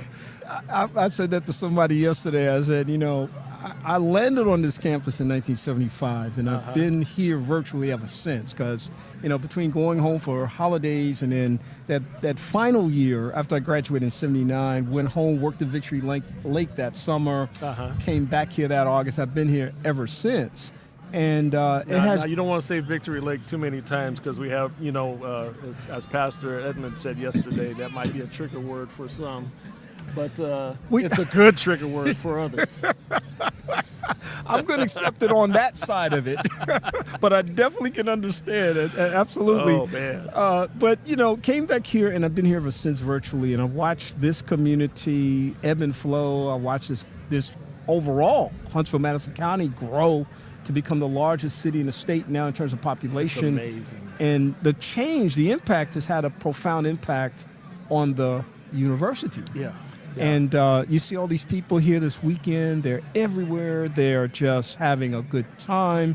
They're in good spirits. There have been times when the feeling has been not quite as light as it has been and as uplifting as it has been. Everybody seems to be having a great time. Driving through downtown, looking at all the new hotels and townhouses and restaurants downtown is like, okay, I don't recognize this place anymore. Yeah. Gone are the days where the brethren are staying on University, Sheridan Inn and all the other, Red Roof Inns and stuff like that. When you can go downtown and stay at the Hampton and or the Trilogy Embassy now, Suites. right across. I was step out they and have a walk. Starbucks downstairs. The biggest Starbucks in the state. And I'm not going to say anything about some folks getting some iced coffee after church yesterday, but that's a whole nother sermon. But they were happy that we're in town. Let's just put it that way. They needed some refreshments before dinner time. So. Right. Oh, man. But listen, brother, I'm just so excited to have you here for a couple of reasons. You're going to be on my next segment as well, talking about the thing that I mentioned earlier about seeing you once a week. But since we last talked, in fact, literally in the last month or two, you become a published author. And this is so exciting for me as a person who likes to read, but also who likes to see my friends succeed. You are succeeding at a level that has been absolutely extraordinary to me because you're not just published once, you're now published twice. And Working on the third installment of the trilogy as we speak. It's a trilogy, that's right. Yeah. And so congratulations on steps 1 and 2. As you move forward to step 3, what does it feel like to be a published author? It feels like I've gotten a weight off my chest. Like I've birthed something that has been long overdue. And it's a topic that I fully embrace because I've always been fascinated by friendships. How some people, just look at you and I, for example. Our friendship has spanned decades. And then there are seasons for some friendships that don't last that length of time. And it's a fascinating subject for me as to why people are in each other's lives and what purposes they bring to their lives, what value they bring to their lives. And it's I felt I needed to write about it because it was such a deep interest to me. Your Inner Circle of 7 is the name. That's the first one. Of the first in the trilogy. Yes. Let's make sure we note that, folks. He's still writing. He's still writing. birthing. Still writing. And once I hear, our good friend Ronnie Vanderhorst tells me that once you get started, you just don't stop. No. As a person who's published multiple books. But we're on number 2 right now, and the trilogy, of course, is coming. But your Inner Circle of 7, I thought, was such a very powerful concept because we oftentimes make the distinction between friendships and acquaintances. Yes. And the idea that the people that we know are not necessarily the people that we run with. Right. Or the people that we trust. Right. Or the people that we support in open, broad ways. Talk to me a little bit about what this first edition in the trilogy was all about. The trilogy, well, to start out the trilogy, the first ebook was entitled Your Inner Circle of 7. If you were to host the ultimate dinner party of your dreams at the ultimate location of your dreams, 5-star everything, and you had a table set for 8, and on the cover of the book has one red chair surrounded by a bunch of white chairs, who would be those 7 people that you would ultimately invite out of all your friends? And what would they bring to the table as a direct result? And I've come to understand that each person around that table brings a different set of friendship values to the equation. One can be a mentor. Another can be someone that is an encourager. Another person can be someone that you just laugh it up with. They just lighten your spirits when they walk into a room. And each person has that value associated with them, and they're taking a seat. Here's the other thing. The 7 people that you invite will not have the same identical 7 people at their table. They will bring other folks. Yeah. You may be one of them, but the other 6 or 5 or 3 may not make the cut. That's right. And why is that? So friendships are not consistent from person to person to person to person. There is a season for each, and hopefully that they will they'll last a duration, but it's not promised. Statistics say once every 7 years there's a major blowout in friendships. Major fallouts where friends cease to be friends for whatever reason. Wow. And there are other, poignant statistics that bear out that friendships don't always last always. Trust, betrayal, a lot of things factor into those types of things. Your second book in the trilogy, Friends or Acquaintances, kind of feeding on what I just said a moment ago, sorting out life's social baskets. What is the premise in that? There is a blurred line between friendship and acquaintance. People don't understand why certain people in their lives don't live up to certain expectations. Now, if you're my friend, I hold you to a higher level of responsibility than I do an acquaintance. And acquaintances, and not to discount acquaintances because they're important in your life, but the value set is different and the expectations are different from friendship to acquaintances. And so I have the scales of justice on the cover of my ebook because you need to have the right basket for the right person. As soon as you misunderstand or do not interpret that, then the expectations and all the things that are associated with that, you become disappointed in a situation that you shouldn't really be disappointed in because that person is not your friend. You misidentified the relationship. Absolutely. Here's another thing. On Facebook, you know what irks me, Kenny? There's only one button for friends. There should be a second button for acquaintances. Not all 5,700 of your friends are friends. In fact, a very small number of that. To your point, people are impressed with numbers. Yeah. This is not a numbers game. This is real life. Not all 5,700 people that you say are your friends are your friends.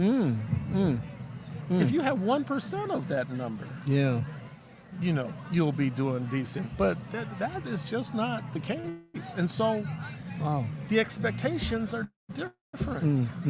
Not all these folks love you. Yeah. You think they may, right? Because they liked your page. It's a popularity contest. Oh, I have 1,000 friends. I have 1,200. I have, I'm sorry to be the bearer of bad news in this discussion, but tain't necessarily so. And so, I think the things that we're talking about in sorting out a lot of the problems that people have from time to time with friendships is they misidentify the relationship. Yeah. That person does not belong in that basket that you put them in. I love the idea about an acquaintance button because I know I get friend requests, and anybody gets friend requests has to make some kind of a decision, some calculus about whether you accept that friend or not. And so now I'm kind of thinking, okay, what is my relationship to this person? Who is this person? And then I kind of go on their page sometimes if I don't really know them. Right. Is this a person I met at an event where I did a presentation and they liked what I said, so now they want to be friends? Yeah. I used to have a common rule. I didn't friend people I worked with. I didn't care who you were.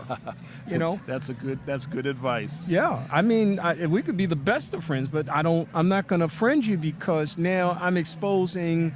I'm trying to keep what I got in a circle protected. But now, if you're connected to somebody outside of that circle, there's a possibility that they can then get in a place that I'm trying to keep guarded. Private, yeah. And so you have to, I think, use some good judgment in those spaces, and I think that's so much a part of why there's great value in what you've written. There's the 6 degrees of separation that come into play, and one of the things is being a friend of a friend of a friend who now wants to be your friend. And I, like you, did not accept work acquaintances as friends. It didn't work for me. And a lot of the things that, although I tried to keep it as sanitized as I possibly can, I don't want folks knowing some of my business. Yeah. Yeah. And it's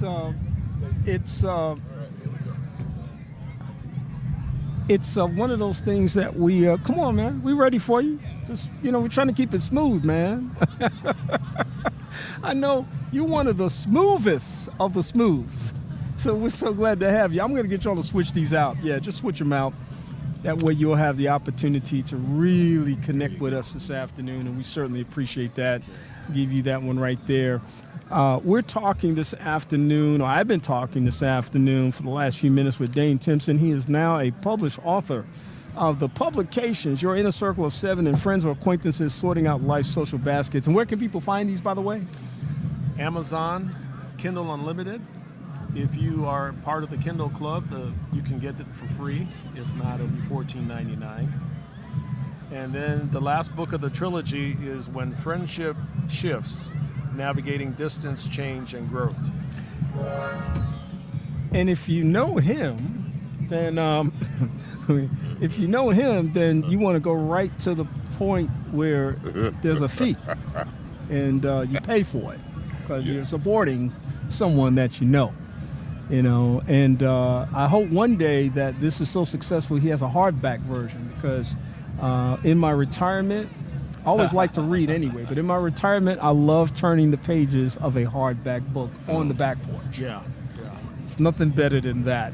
Joining us this afternoon, he's the other part of this team that joins me every alumni weekend now. I don't schedule any appointments for this segment until I check with their schedule first. Because if they have to leave early or can't be available for some reason, then this whole remote thing is going to get shut down. We're just not going to do it if they can't be a part of it. Eric Kelly joins us this afternoon. And he, of course, is a voice that you have probably heard. And let me say this right off the top, Eric Kelly. Alrighty. Every time, now listen, I've been doing this for 35 and a half years, right? Every time I hear you say to David Person, our very dear and good friend, and talk about his voice, this is what's echoing in the back of my head that I've never admitted. But his voice. Because, listen, I've heard my voice for 35 and a half years, right? Right. And then you hear what I'm saying, folks? Hello, Eric. Say, hello, everybody out there. You see there, case closed. Case closed. Case closed. I'm not envious of nobody. No.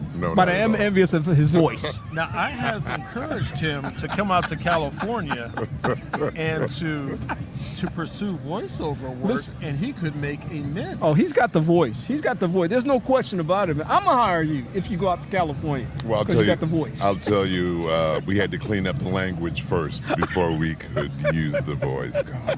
God is good. And this is the test bubble on WJOU, right? Because the censors would have a field day with it. Right, yeah. This is the ultimate filter right here. Well, we know how we're going. Oh, man. Bloody hands from pressing buttons to try to censor him. Oh, yeah. How you doing, man? Man, God is good. I will tell you, it is great. This was my class's 50th year. Wow. A number of us are resting in Jesus, but there's a number of us that are almost in second careers, and they're almost all focused on helping. And I think that's what you get going through life. Yeah. You have those experiences that say, while I'm here, let me make a difference. Yeah.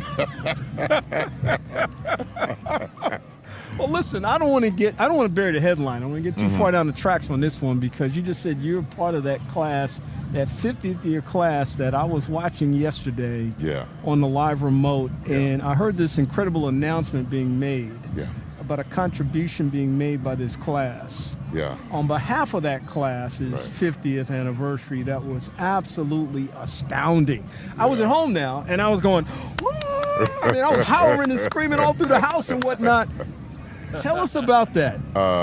And if I get the number wrong, I'm going to have to answer to a lot of people, but I know there was over $250,000. Yes, it was. Contributed to the school. One thing, and I'm a fan of what I'm watching at Oakwood, I believe we're looking at a resurgence of God's hand on the institution, and also a pride and exuberance and an identification. Because as we look back and look at these young people, we were here, man. It was 50 years ago. We had afros instead of Mr. Clean. And platforms and bell-bottoms. And bell-bottoms and outfits that, Eleganza catalog, just kick pleats. Lord have mercy on us. Just please, Father. But God has been with us, man, the whole time. Yeah. It's amazing. And then you come back, in your case, 50 years later. Yeah. I was here 50 years ago. You were on your way out. I was on my way in. But Nice look way at- of saying I'm old, but go ahead. Go Well, ahead. no, I respect my elders. I'm not like them folk that, talk y'all down. And I'm going to say this, too, about older people. I don't know if y'all have this experience. I'm going to sit over here next to you because I'm not part of that other discussion about older people. So you can just look directly at him Yeah, but look, and ask your question. I'm gonna proudly own my age. Yes. This is my next birthday, by the grace of God, in September of this year. I'll be 69. Wow. And you know how you couldn't wait to be 17 when you were man. younger? Oh, I man. can't wait to be 70 by the grace of God, because look at where He's brought us. Bruh. Look at how He's preserved us, and look at everything that's going on around us. And so what a blessing it is to be in this space at this time. Yes. And speaking of blessing, I started having these guys on because of something extraordinary that happened during the pandemic. And we talked about another ministry called The Squad that was birthed out of Orlando, Florida during that time. Comes on every Saturday morning at 8 o'clock. It's a contemporary Bible study using the lesson. But it connects everyday topics and situations and experiences. I've had a chance to be a guest on the show, etc. But something happened during the pandemic because churches were shut down. Everybody's told to go home and shelter in place, and people were separated. None of us knew, even me, the psychologist, knew how much we needed people. Yes. And the gathering that Yeah. we had become so accustomed to and perhaps taken for granted Yeah. was taken away from us. But a powerful ministry was born in that space. Tell me about that ministry that has come to be known as Zoom Family Worship, that in just about a month from now will celebrate That is true. our 6th anniversary. Well, I'll tell you, the discussion started with two people that are resting in Jesus that I'm looking forward to the Tree of Life reunion. And we were at the Tent Master's house. We can explain that later. We were at the Tent Master's house, sitting on the sofa, eating incredible food made by the lovely one. And we started having conversations about church hurt. And we were all in pain about how we had gotten hurt at church. However, we knew not to leave Jesus alone. So we had Jerry Warren and T. Marshall Kelly schooling us about what to do with hurt and Jesus. And so they told us to stay together and encourage each other. And that was the start of it. And so many of us talk about church hurt. So many of us have been impacted by church hurt. So many of us have left because of church hurt. And some of us try to find a way to get back in. And some of us have been mindful enough to understand that people are hurt.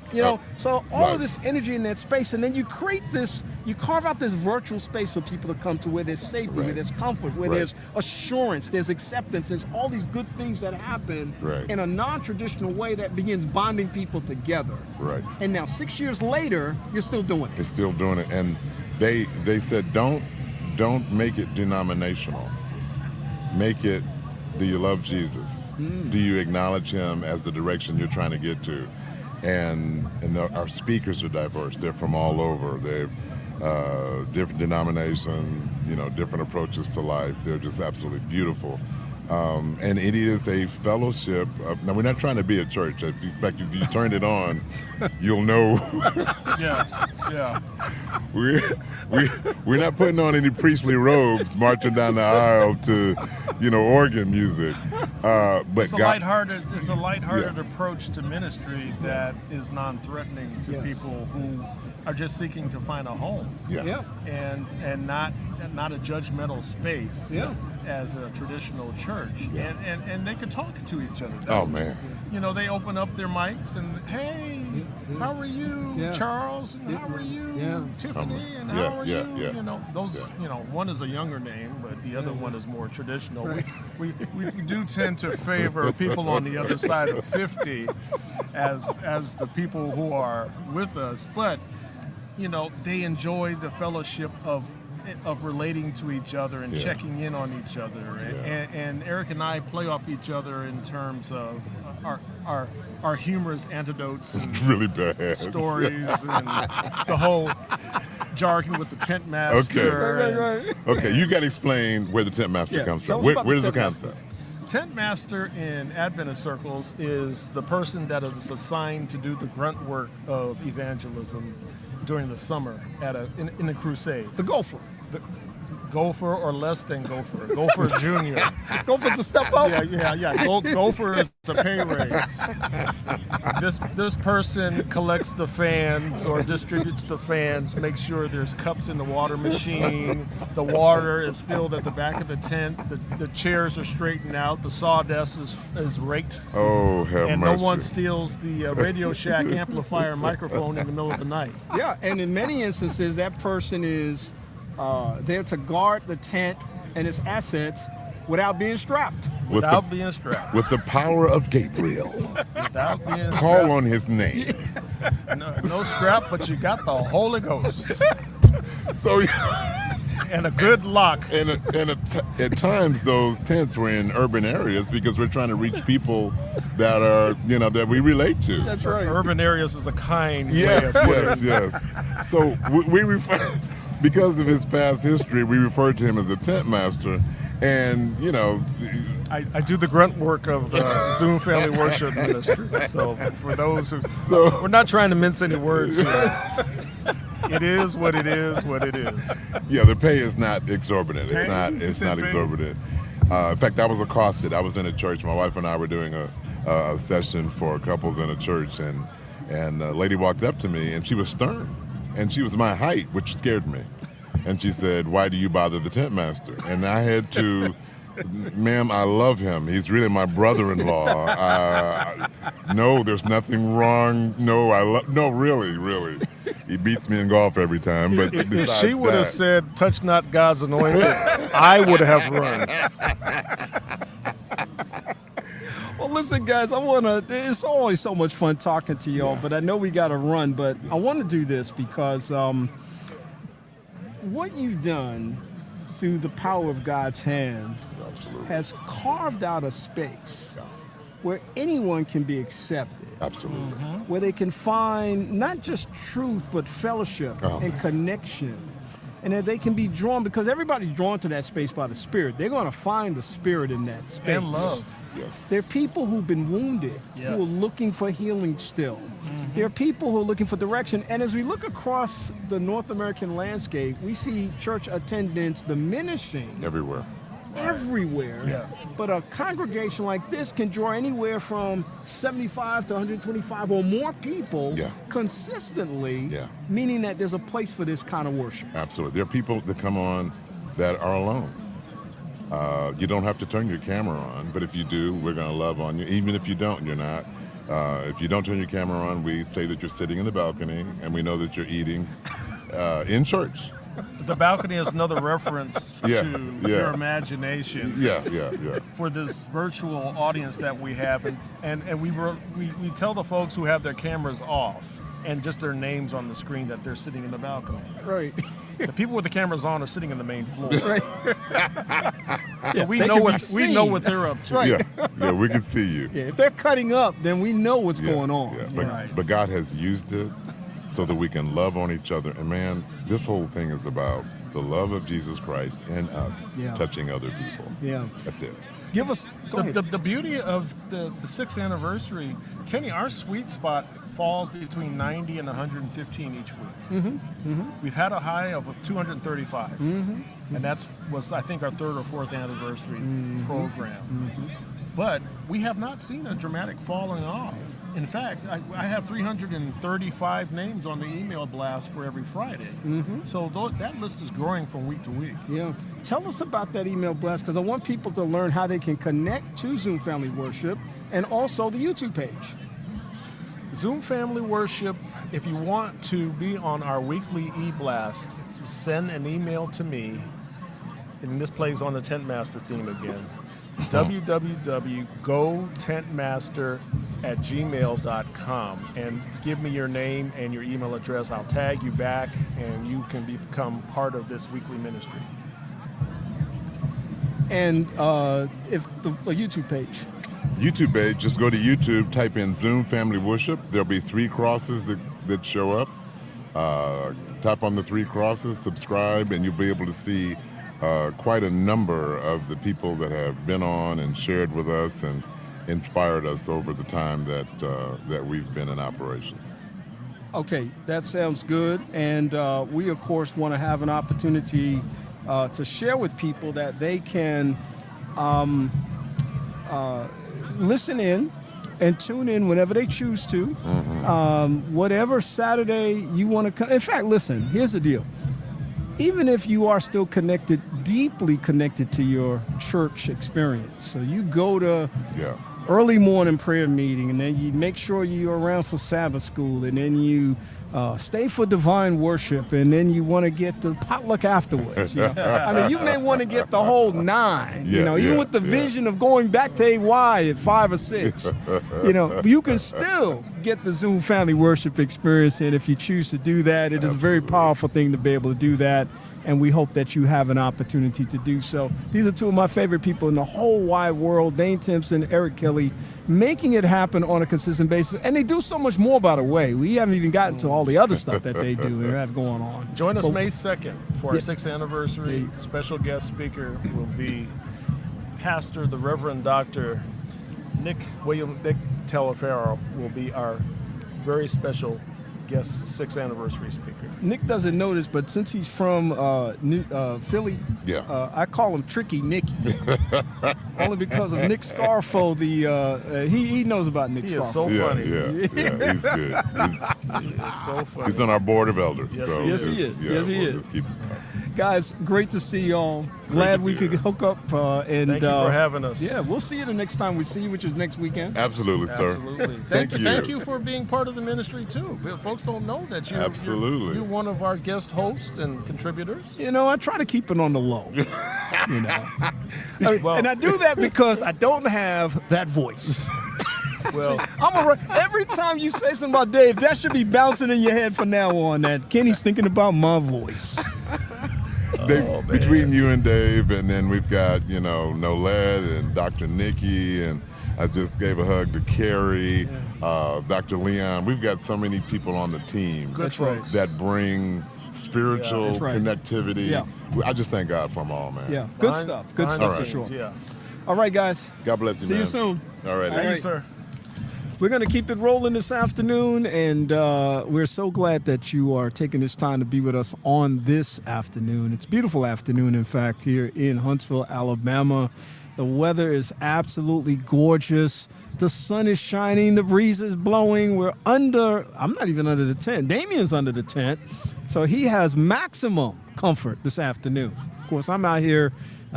It's not bad, though. It's not bad. Sun feels good. We're just soaking in all this beautiful sunshine, and it is a beautiful space to be in. I'm going to keep it rolling right here. My next guest is my man, Michael Hubbard. Of course, Michael is the executive director of the Charles and Etta Dudley Foundation, based in Nashville, Tennessee, just about 90 miles or so up the highway.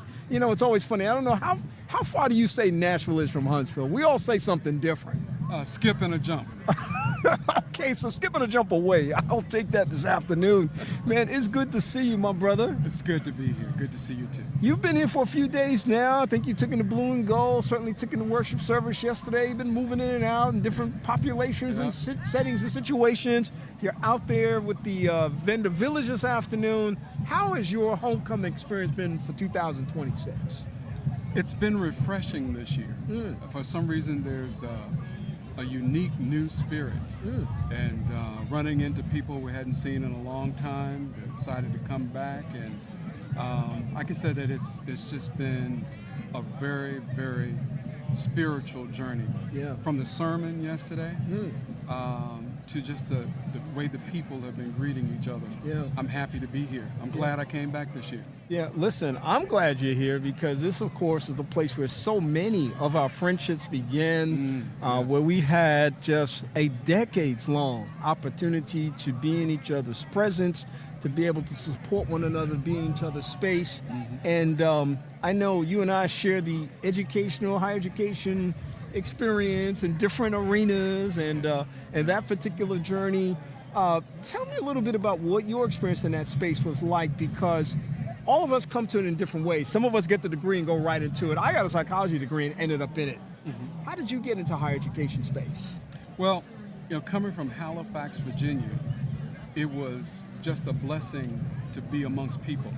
And walking on campus and seeing that there were so many people who looked like me, who were just like me, trying to do the same thing I was trying to do, that was encouraging in itself. It was a fuel in the race car. And so I tried to be like a sponge and soak up everything I could while I was here. And it's all paid off. Yeah. Because I don't think I've ever had any job that I didn't have to use multiple skills. So the people skills that you learn from dealing with people, with the administration, with life in a dorm, with lack of money, trying to get in school. That's keeping it real, right? Yeah. And the friends. Once you make friends that are with you 30, 40, 50 years, there are not a lot of people who can say that. That's they right. can even find the people they went to high school with, much less the people they went to college with.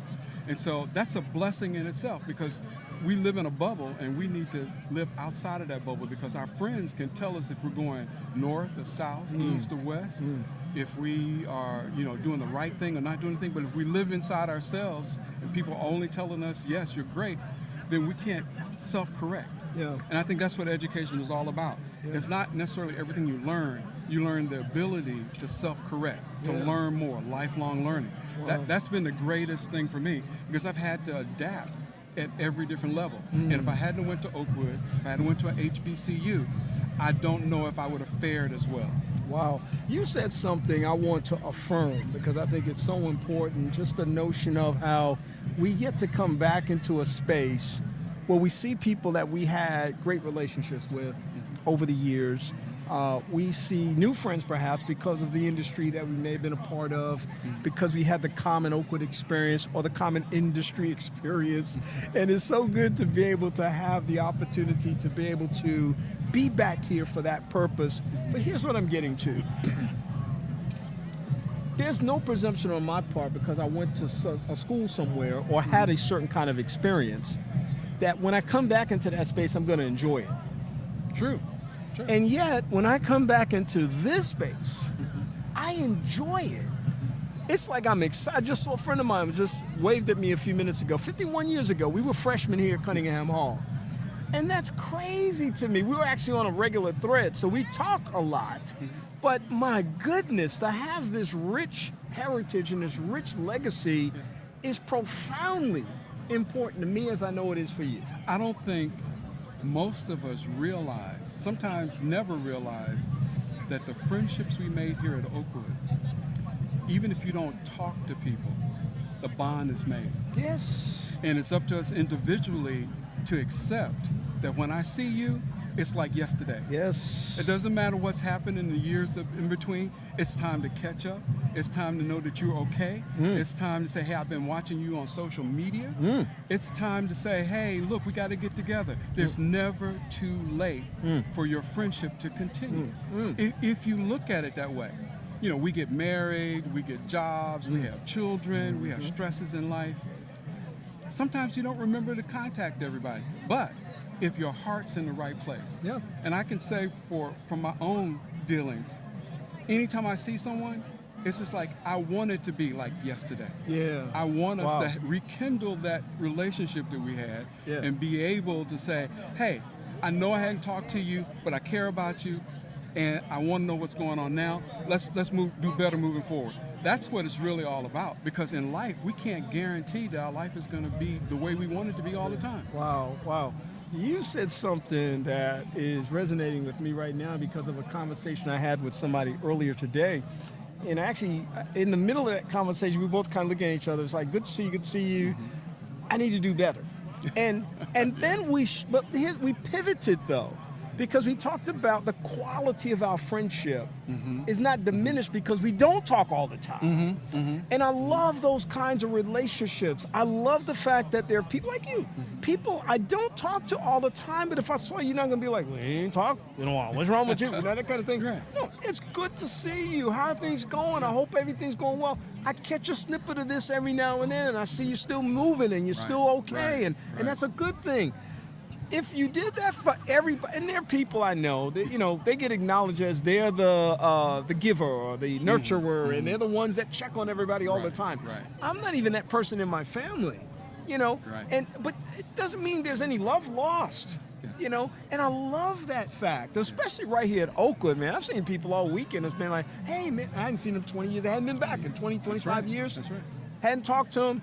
Good to see you. How you doing? Well, you know, I think the important part, and most people don't realize this, but if I hadn't seen you in 10, 20 years and you need something, oh, come on, brother. I'm there for you. Come on now. I mean, it's automatic go. That's right.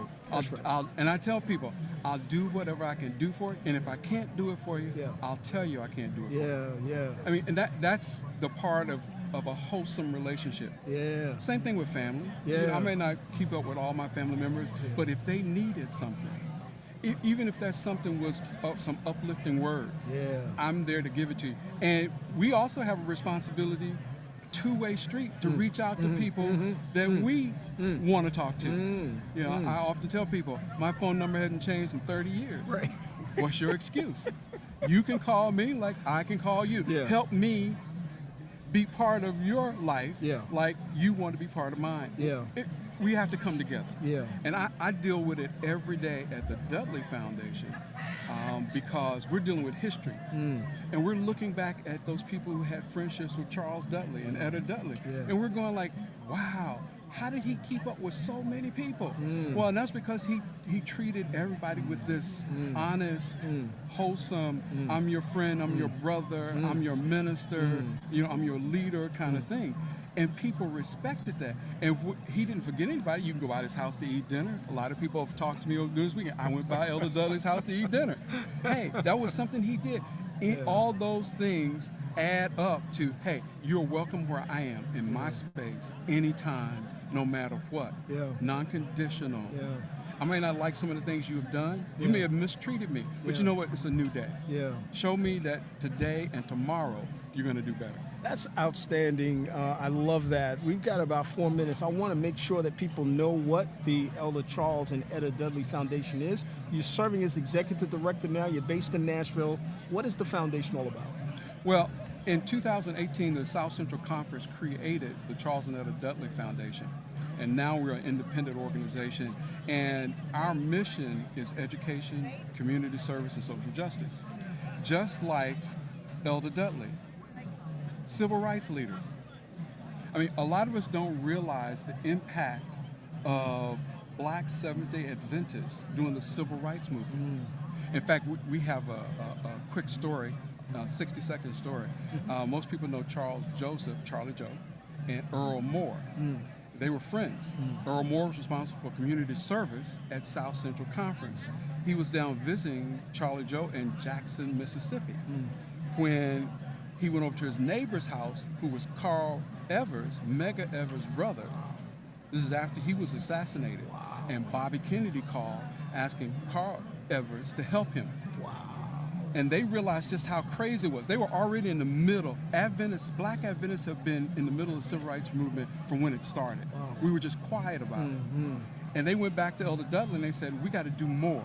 And they raised $38,000 and they crafted this Dodge Travelco RV, and they put medical supplies in it. Dr. Dent was in there, all the medical staff, nurses from Riverside Hospital, and they gave out food and clothing. Okay? And not only did they do that, but it led parades all over the place for whenever there was a protest. And they made a difference by helping people right where they needed it the most. Now, here's the interesting part. We, through conversation, found out that the original van from 1968 that followed the people who walked from Jackson, Mississippi to Washington, D.C. for the Poor People's March was in the woods in Franklin, Tennessee. Wow.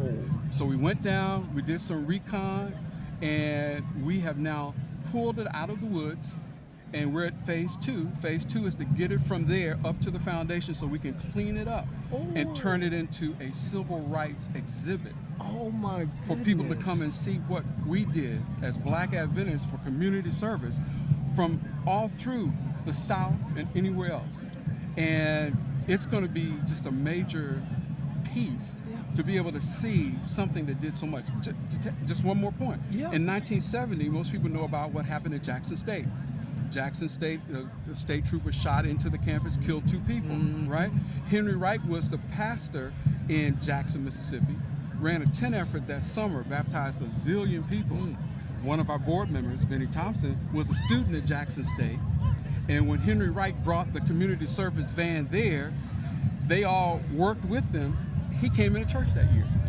Oh my goodness. Yeah.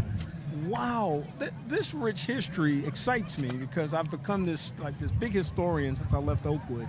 I just love history. Yeah. I love our history. I love Adventist history. Yeah. I love all kind of histories, and because there's so many backstories that define how we get to where we are. Yes. That should never be Yes. forgotten. Yes. Because for me, they're guideposts Yes. for how we see the past, but also how we move forward for the future. I look forward to having additional conversation with you in the future. I'm even more excited than ever. But tell people how they can learn more about the foundation. Well, the Charles and Ella Dudley's Foundation is located at 707 Youngs Lane, across the street from Riverside Chapel, to the left of the South Central Conference office in Nashville, Tennessee. It's in Carl Dent's old Pagoda of Medicine. Okay? It's been refurbished. Wow. And it's now the home of the Charles and Etta Dudley Foundation. So it's a historical building all by itself. Wow. If you talk about the medical work in the Seventh-day Adventist Church. Wow. But you have to also realize that those guys all had the same mission. To do whatever they could for justice and equality for black people. It wasn't Seventh-day Adventist, it wasn't male or female, it was all people. Yeah, wow, wow. It's what Jesus told his disciples to do in Matthew 22. Love your neighbor as your brother, as yourself. Wow. Wow. It's hard for me to understand. If you don't understand what Jesus said to his disciples, love God first, love your neighbor as your brother, how can you say you're a Christian if you can't do those 2 simple things? How can you be a racist, a supremacist? How can you be anything if you can't love your brother? You got to explain that to me. Yeah. It's inexplicable for most people. They say it and they talk about things that have no truth. But we're glad that you're leading this effort as the executive director of the foundation. Mike, as a friend, I look forward to talking to you more about this. Yes. I look forward to you leading this effort to be able to shine a light on something that we all should know, that we all should be talking about, and that we all should be supporting. So thank you for being here with us this afternoon. I appreciate that. Oh, thank you. It's been a pleasure. Until the next time. Yes, sir. Soon. Thanks, brother. Soon and very soon. Oh, very soon. Very soon. I'm not going to wait. Why should I wait? Good to see you, brother. What an amazing opportunity we've had this afternoon to be able to talk and to share with Brother Michael Hubbard. He, of course, is the executive director of the Charles and Etta Dudley Foundation. And we, of course, have an opportunity to be able to talk about this particular matter of the Charles and Etta Dudley Foundation. Such a powerful historical perspective and an opportunity to learn so much more. Joining me right now are my next guest.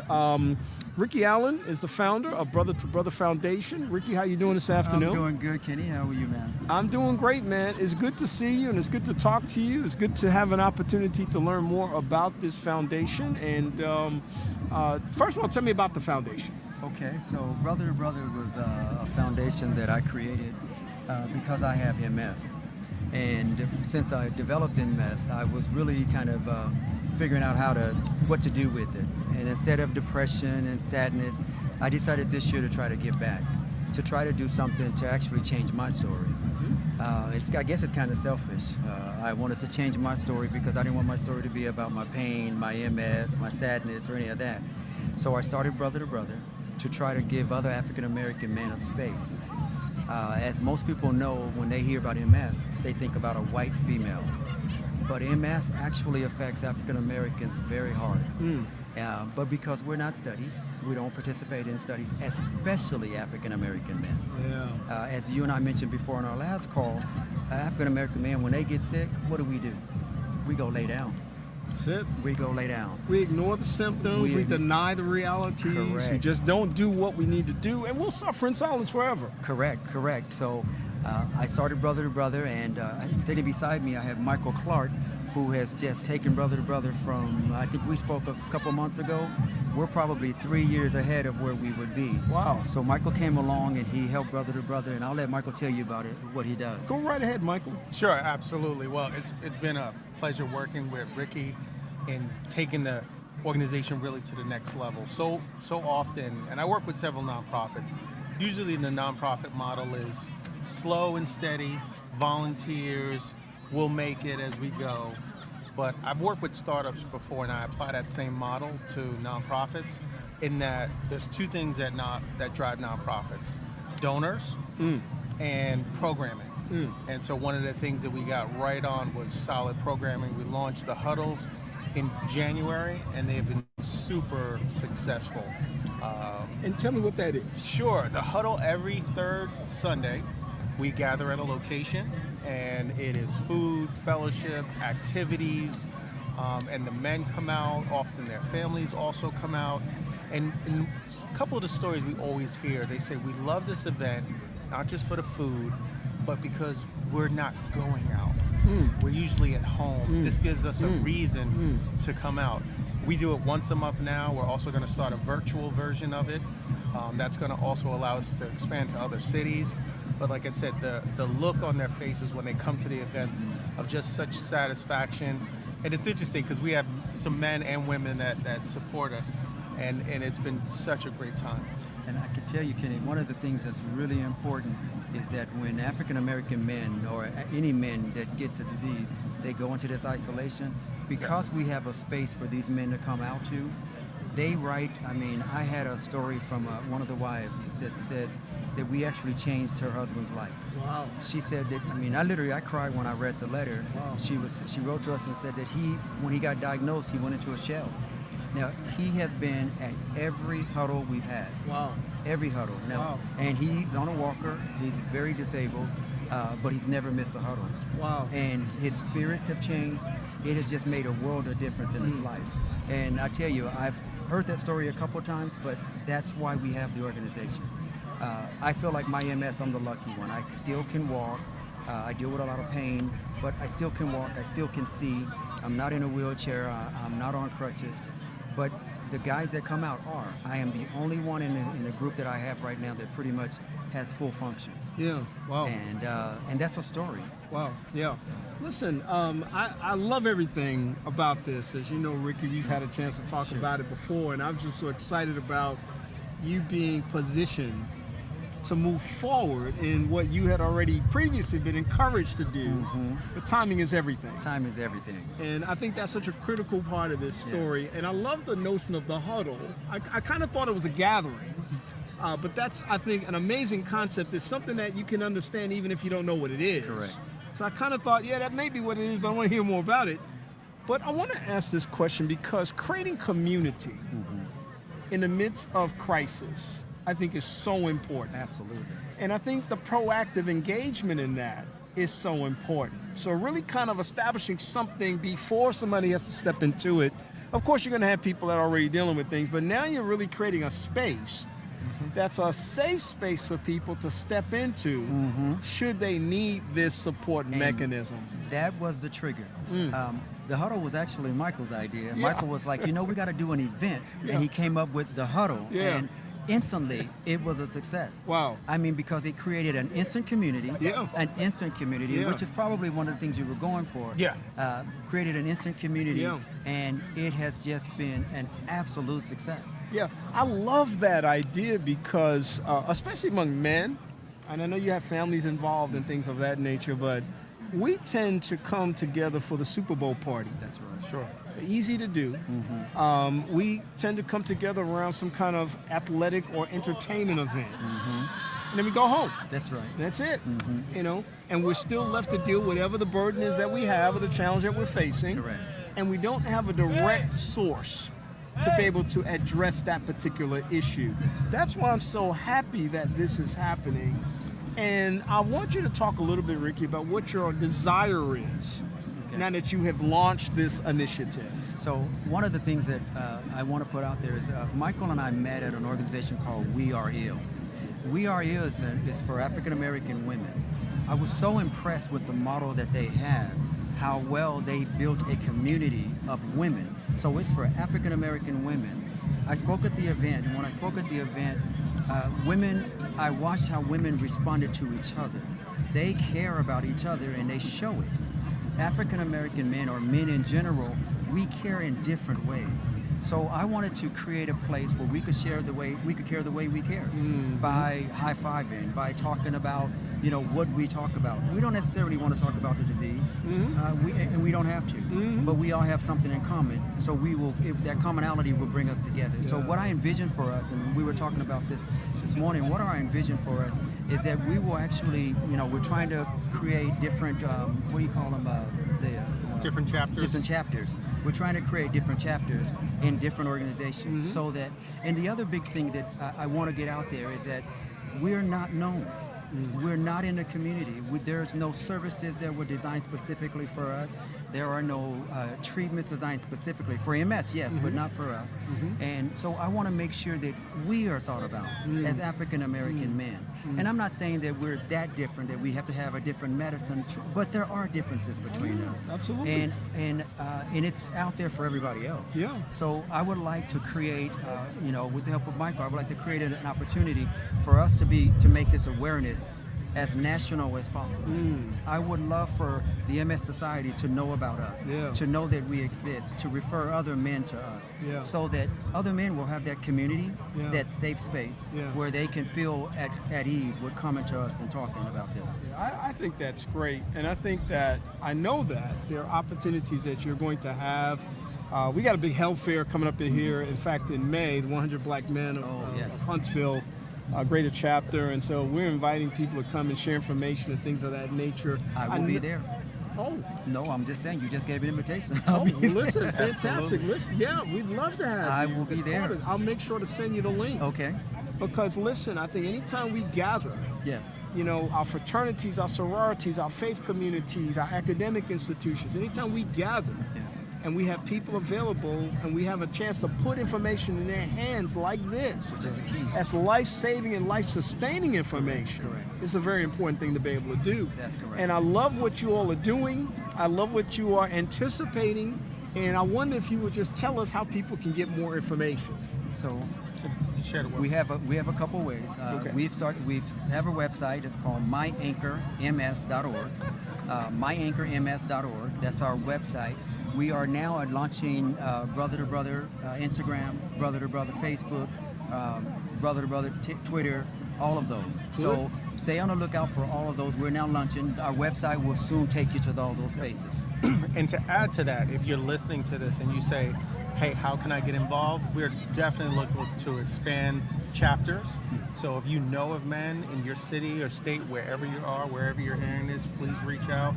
Also, too, you may be a woman that wants to support the cause, and we have women on staff that help with support systems and outreach and other types of care. So if you're hearing the call and you're feeling that tug on your heart, please reach out to us. Yeah, it's brother to brother, but we're not isolated in the experience. That's right. Absolutely. If you have it, if you're a black male, for example, and you have it and you're connected to family, community, everybody needs to be the whole person, comprehensive approach. That's it's right. like a full court press here in order to be able to address the challenge. Which is why our team is made up of a lot of women that help us out with a lot of different stuff. Yes. And that's because we can't make it without. That's right. And we're not trying to. That's right. That's right. I love the inclusivity of the experience. Sure. And I certainly wish you the best. This will not be our last time talking about this. Very honored on that first conversation. This is number 2. That's right. And look forward to number 3, 4, 5, 6, 7. And I want to put out there, if anybody wants to donate, sponsor, please go to the website. You can go to the website and make donations. It supports all the services that we provide. Absolutely. Because we try our best to provide all types of services that someone might need. Yeah. So please, if you feel the need, please donate. Yeah, absolutely. I'm glad you said that and glad you presented as an opportunity as well, because, again, people need to be forward-thinking and not reactive. That's right. When it comes to certain types of things. And so what you shared today presents that opportunity, and thank you for doing that. Well, Kenny, thank you for having us on your show. Thank you so much. I'm ready for anything you have. Just let me know. Let's do it. Let's do it. Thank you so much, guys. Thank you. Appreciate you. Awesome. Thank you. Michael, thank you. Pleasure. Appreciate you.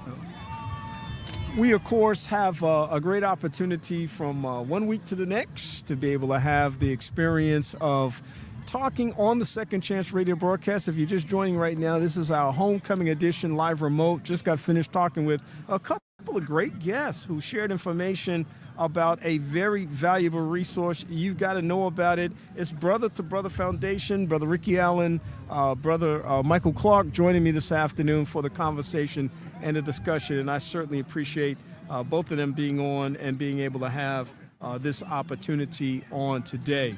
I know that there's a lot happening this afternoon, and there is a lot going on in terms of the action that's taking place in the House today. And of course, this is Homecoming 2025. It's an opportunity for people to come back to Oakwood, people to visit Oakwood. It's just a beautiful, beautiful experience that we want to invite as many people as possible to. And I mentioned that the last person that came on gave us an opportunity to talk a little bit about a very special foundation. And I've had a chance to talk to a lot of friends and reconnect with a lot of people this afternoon. This is an opportunity for me now to do a similar thing with a brother who knows this campus very well. He's been around here a long time, folks.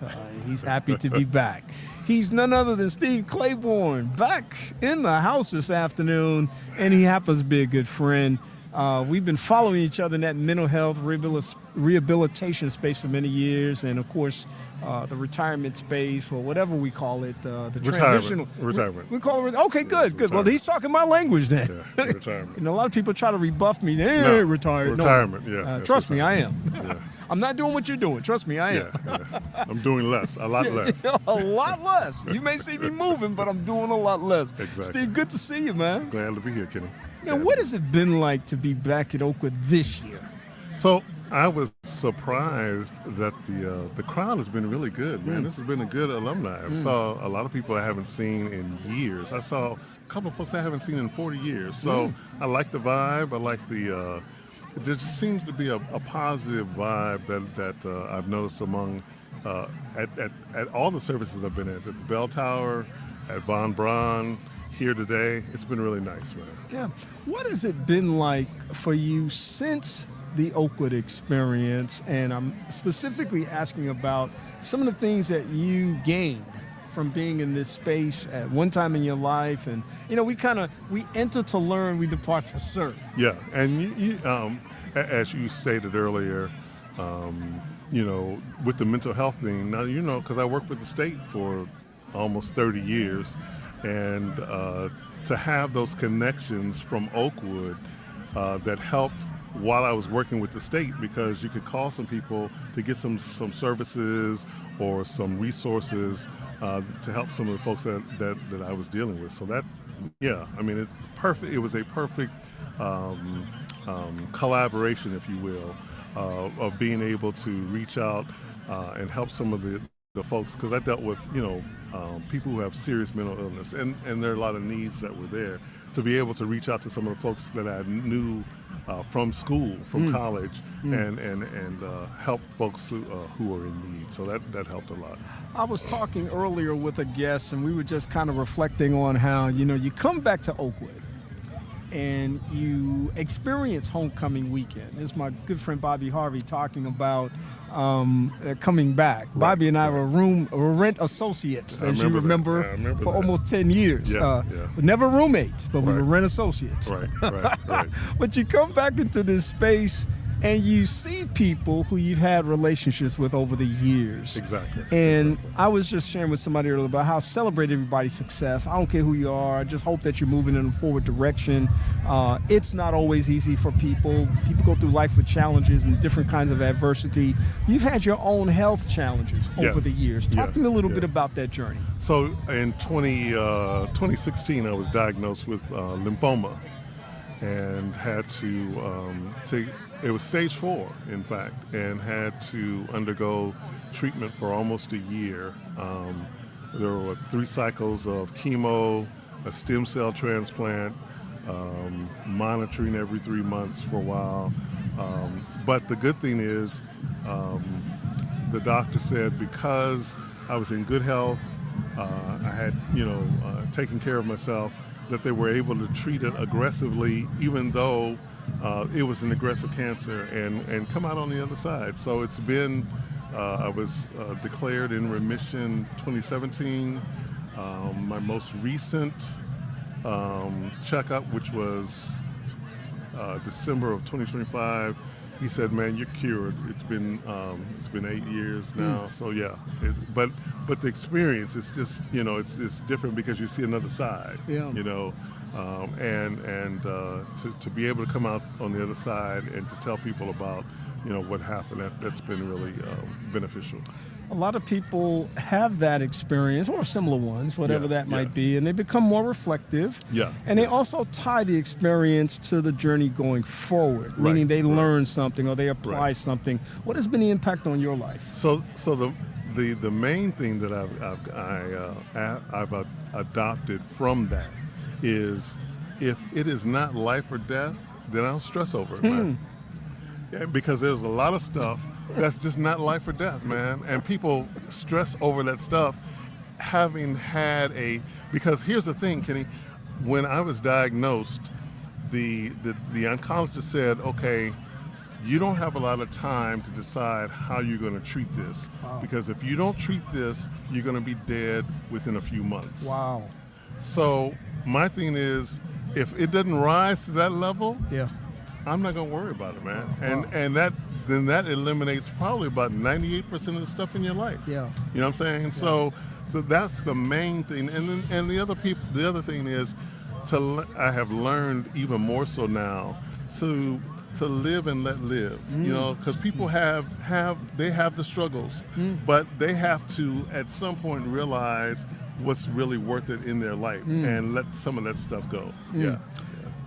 You and I both coming from that same common mental health professional space, having worked with people for many years in terms of creating balance in their life, things like self-care. I would imagine self-care is a very important thing for you. Yes.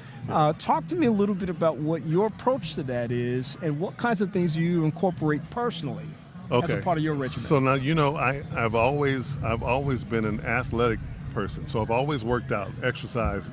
And even though one of the after effects of the cancer treatment has been fatigue, exercising does alleviate it to a degree. So I'm still going to the gym 3 to 4 times a week, still active. Of course, always watching what you eat, how much you're eating, that kind of thing. So that's become even more so in terms of a priority. There was a time when we were young, pizza, pasta, desserts, all that stuff. I do it now, but very, very limited, in moderation, because that is it's an important kind of thing to both physically, to exercise, to work out, and also to watch what you're eating. Yeah. So, I got to keep it real here. We got to talk a little bit about toxic relationships. Yeah. Okay. All right. Let's do that. How do you negotiate that process when you recognize that the potential exists, perhaps, for this stress? to be one of those things? Yeah, you gotta walk away from it, because again, the reality is, and it might sound kind of cliche, but you can't let anything or any relationship mess with your peace, because that does impact how your body responds. And so my thing is, if they're bringing chaos and confusion, man, I got to let that go. Yeah. And I do. I walk away from it. So it's been even more so now post-cancer treatment to let a lot of that stuff go, because, again, as you said, the toxicity, your body responds to that, man. So you got to let it go. Yeah. Yeah. You've been known to be an auto enthusiast. Yeah. And you get us up to speed. Well, first of all, where did that come from in your own personal experience? So when I was a kid, I had a cousin, and my cousin was into muscle cars, and he had a 1970 Chevelle SS, black, 4 in the floor, 454, and that was the car, man. And so I learned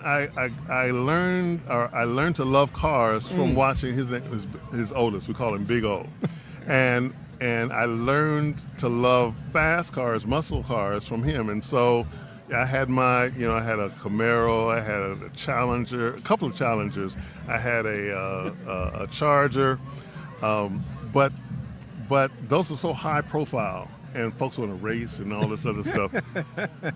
Dude, so I switched up, and I have I got a VW GTI, flies in the radar, it's a fun car to drive, and so I had one, then I got another one. So that's the latest. I got last year, just before my birthday, I got a 2024 GTI and love that car. So it's fast, but it gets good gas mileage too. Yeah. So yeah. Yeah. Are you as you age, and we all are doing that for sure. Yeah. What do you think about most? One example. So I think about legacy in the context of what has my life been? Yeah. And especially this stage of my life, am I living life with some element of intentionality? Yeah. So that once I'm gone, people are going to say whatever they want to say anyway. That's not why I'm living anyway. Right. But am I doing something to leave this world better than I found it? So when you think about that element of life and the finiteness of life, what do you think about generally? So the good thing about that is, and this again may be cliche, but I think that my contribution to the world was, or has been, or is my kids, who are continuing a life of being responsible, being caring, being empathetic towards the people. So my son and my daughter, oldest daughter, are both doing things that are worthwhile and meaningful. And the good part of that, and this is what I tell some people, you can't say that you're a good parent. Your kids have to tell you that you're a good parent. And one of the hallmarks of that to me is, if your children as adults still want to have contact with you, be in a relationship with you, then that's a sign that you did something right. And so both of my kids call me every day. We talk at least 30 minutes every day.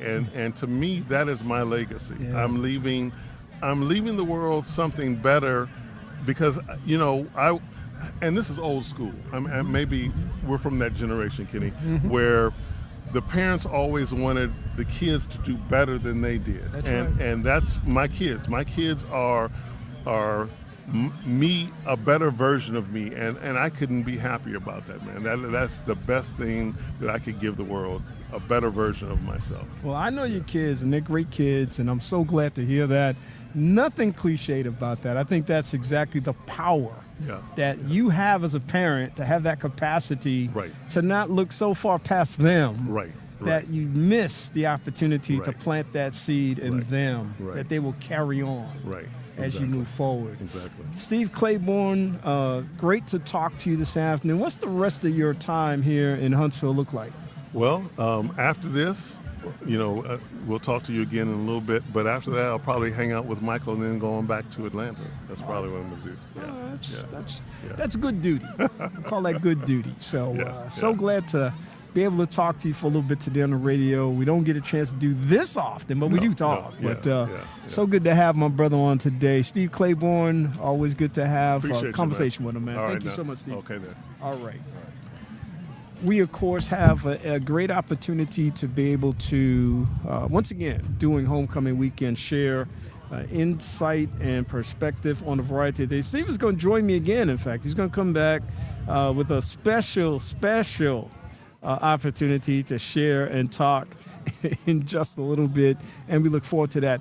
Once again, folks, this is a beautiful afternoon out here today. It's a beautiful experience and beautiful opportunity to be able to share and engage and connect and be able to have wonderful experiences. Have y'all noticed my hand signals today? I'm just doing all kinds of things, and that's only because I want all my wonderful and fantastic guests to come on and be a part of this experience, and we're going to keep doing that as we share and talk on this afternoon on Homecoming 2026. It is our opportunity to be in this beautiful space called Homecoming here at Oakwood University.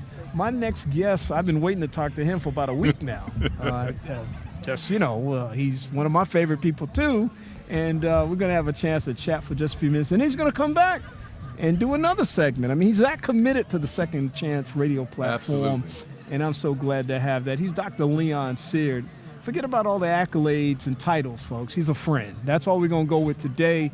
So good to have you on today, my brother. What's happening? Man, it's good to be here. I laugh. I say, people have been introducing me as doctor. I said, look, I'm Leon to this crowd here. I don't need to have that. I was Leon before I became doctor, and so that's who I am. So it's good as always to be. Once again, I want to say thank you for the privilege of being a part of this for a couple of years now. Yeah. So I was watching before I became a part, but the fact that you brought me into the family, I'm humbled and most appreciative of it. So look, thank you. I tell you, I keep talking to people who make the brand sweeter and better. And so I tell the story about how Preston and Steven got on Second Chance on What's Going On segment. And it was a conversation I had with David Person one day. And he said, man, have you ever talked to Steven and Preston about being on the show? I said, because I was just talking to Dave when we first started. Mm-hmm. And I said, no, that would be great, And then it was like, what about Keith Burton? Have you ever talked to Keith? Somebody's always dropping a name. And then we kind of started talking a little bit. I was like, let's get Leon on this conversation because he's always got good stuff to say. Hey, man, do you think you might like to be a part of this? Yeah, sure, when I can. You've been such a valuable asset to the conversation. I appreciate the balance that you bring, the deep insight that you bring, the interest that you show in prepping yourself for the experience means a lot to me. So I love having you as part of that team. Well, I love it, and I glean as much as when I'm on as whatever contribution I might make. Yeah. So and I mean, it's always you on the cutting edge of stuff, and it's just nice to be able to get. And I like the fact that we discuss, but we don't always agree. We're not rubber stamping each other all the time, and so we just but it's a respectful exchange of ideas. Yeah, that is so important, and you get it. That's exactly what I want to convey. That we have a healthy and mutual respect for one another in the space that we're in. And the other thing I say to people is, we never tell people what to do or think. Yeah. We just we have a conversation. We invite people to eavesdrop on our conversation. You do your homework, you do your research, and you make your own decisions about whatever's going on. That's right, exactly. So we're not twisting any arms. We're not talking heads, trying to out-talk the other person and that kind of thing, and out-debate the other person. It's a very mutual place. And it's educational for everybody. Yeah. One of my mantras, I think I may have shared on the show before, is that challenge, questioning, critique are not mandates to change. Yep. Yes.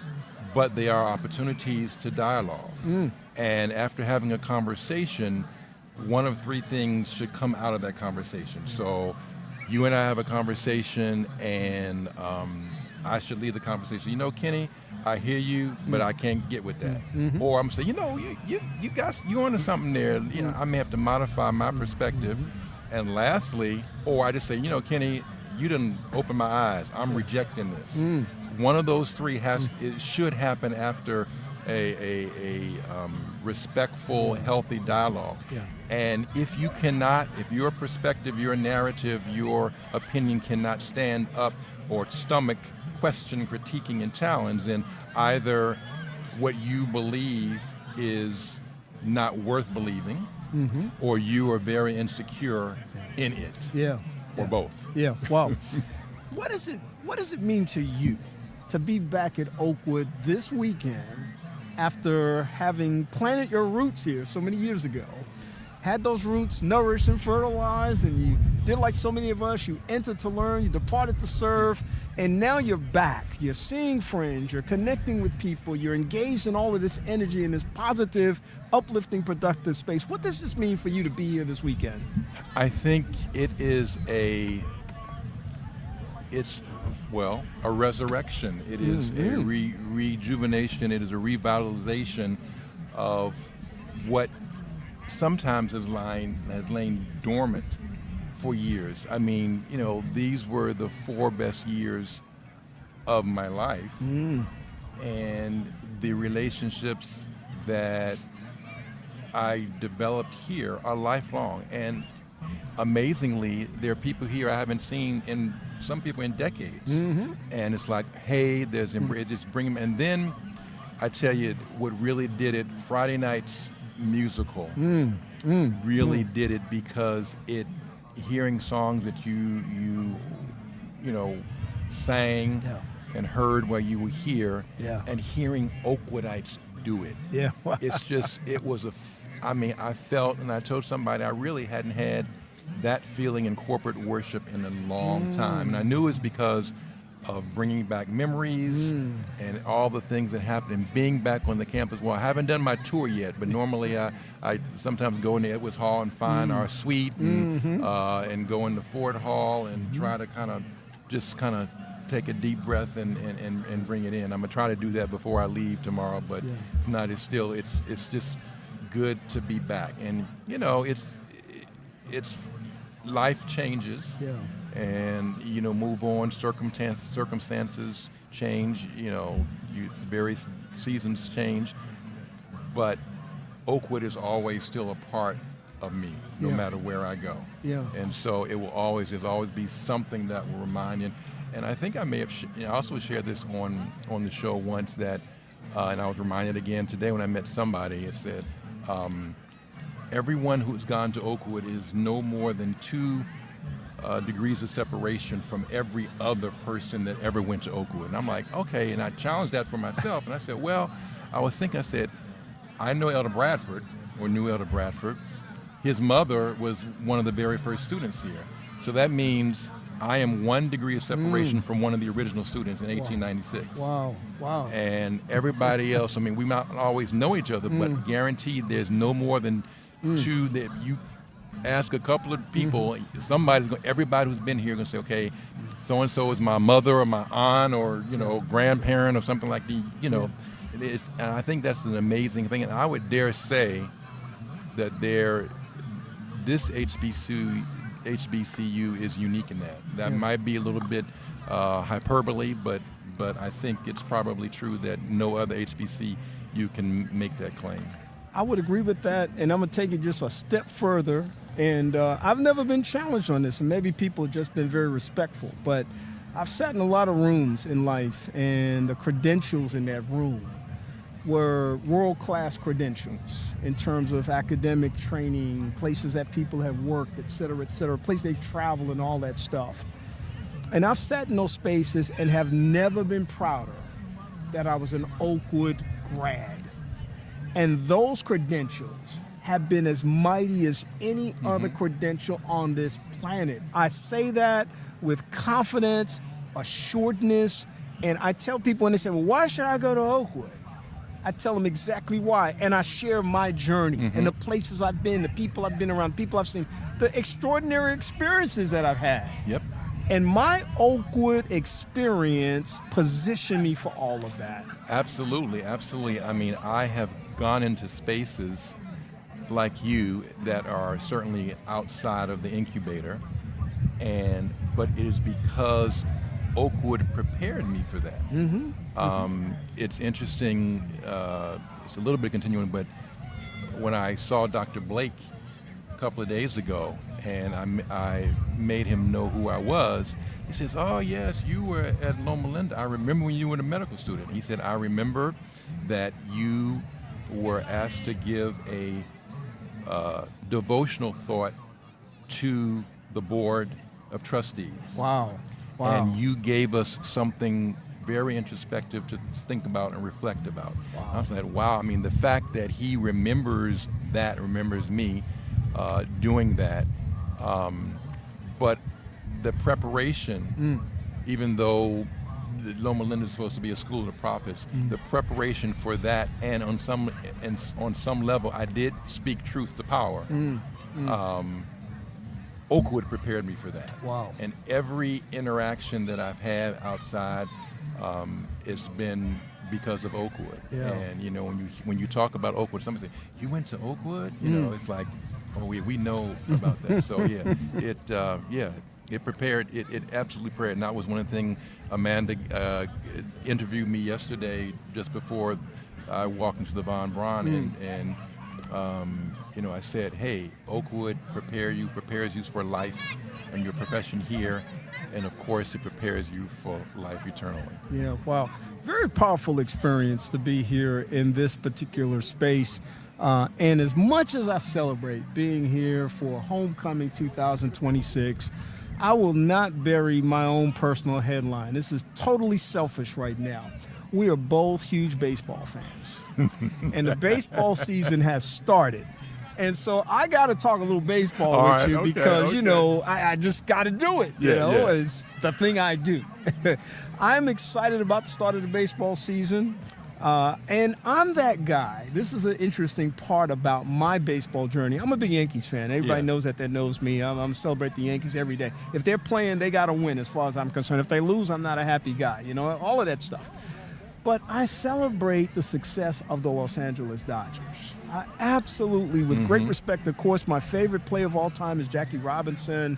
42 is my favorite number because of Jackie Robinson. Jackie Robinson Day is coming up in just a week from now, on April the 15th. And so I get excited about this time of year for so many reasons. Are you as excited about me about the start of the new baseball season? I'm not as big a baseball fan. I became... When I was little, I played softball, whatever, and then when I started playing regularly here, I became more of a baseball fan. And also, on some level, it connects me to my dad, because my dad we used to go to games in the old Washington Senators that became the Texas Rangers. Right. And when the first season that the Nationals were there, and they played in old RFK where the Senators used to play, and I took him to a game just for old time's sake, just kind of remember that. But I am excited about we usually go to a couple of Angels games. Yeah. I don't get to Dodgers games too often. Yeah. I try to avoid going into LA, but it's great. The success of the Dodgers is just it's just remarkable, and for multiple reasons. Obviously, the ethnocentricity of it all, with Roberts being the thing, and then Magic being a part owner, and all of that. But I think it just, hometown is like, I've lived in California for so long. I claim it. I claim the Angels a little bit because was there in 2004 or 6, whatever it was. I was at Game 7 when they won the series that year. So, but yeah, I'm excited about it. But it's nice to see. I'm hoping that the Dodgers can. I don't know, when was the last time there was a three-peat in Major Leagues? It's been a while. It might have been when the Yankees did that 1998 to 2001 run. Yeah. It might have been. They did 4, I think, 3 or 4. Yeah. When Cap was. Yeah. So it's been a while, but I'm excited about it. I'm trying to do for myself the National Baseball Stadium Tour. I think I've got maybe 18 to 19 stadiums under my belt now. Yeah. And now that I'm retired, I need to really ramp that up a little bit. So, well, when you come out to Orange County, you want to do the Angels game, we'll just have to try to make that happen. Absolutely. Yeah. I used to be, because I am a shopper too. Don't say much about that, but I'm a shopper. I'm the shopper in my family, in fact. My wife is not. Okay. She knows exactly where she's going, and she does it. And that's how I can stay all day if I can. But anyway. Yeah. But if I'm going into a space and there's a game, like I'm going to New York in June, they're playing the Yankees are playing the White Sox. Done. Yeah. I know it's going to happen. Yeah. So we'll definitely make that happen. Absolutely. Yeah. Well, listen, Leon, I'm so happy you had the chance to stop by for a few minutes. You're coming back in a little bit because there's a group of guys that just can't stop talking about each other and hanging out with each other. It's part of that Oakwood vibe as well. And we're going to bring them back into the space in just a little bit. We're going to do a little mischief. Have a little mischief. Yeah, and I'm looking forward to that too, because nothing like a little mischief on second chance. Exactly. Leon, thanks for being here, brother. Thank you, thank you for being brother. a part of the ministry of Second Chance as well. My pleasure. I'm, again, humbled to be a part of it, and thank you for the opportunity. Thanks, brother. All right. Appreciate you, All right. man. All right. That's Leon Seard, and we're so happy and honored that he has had the opportunity to be a part of the conversation.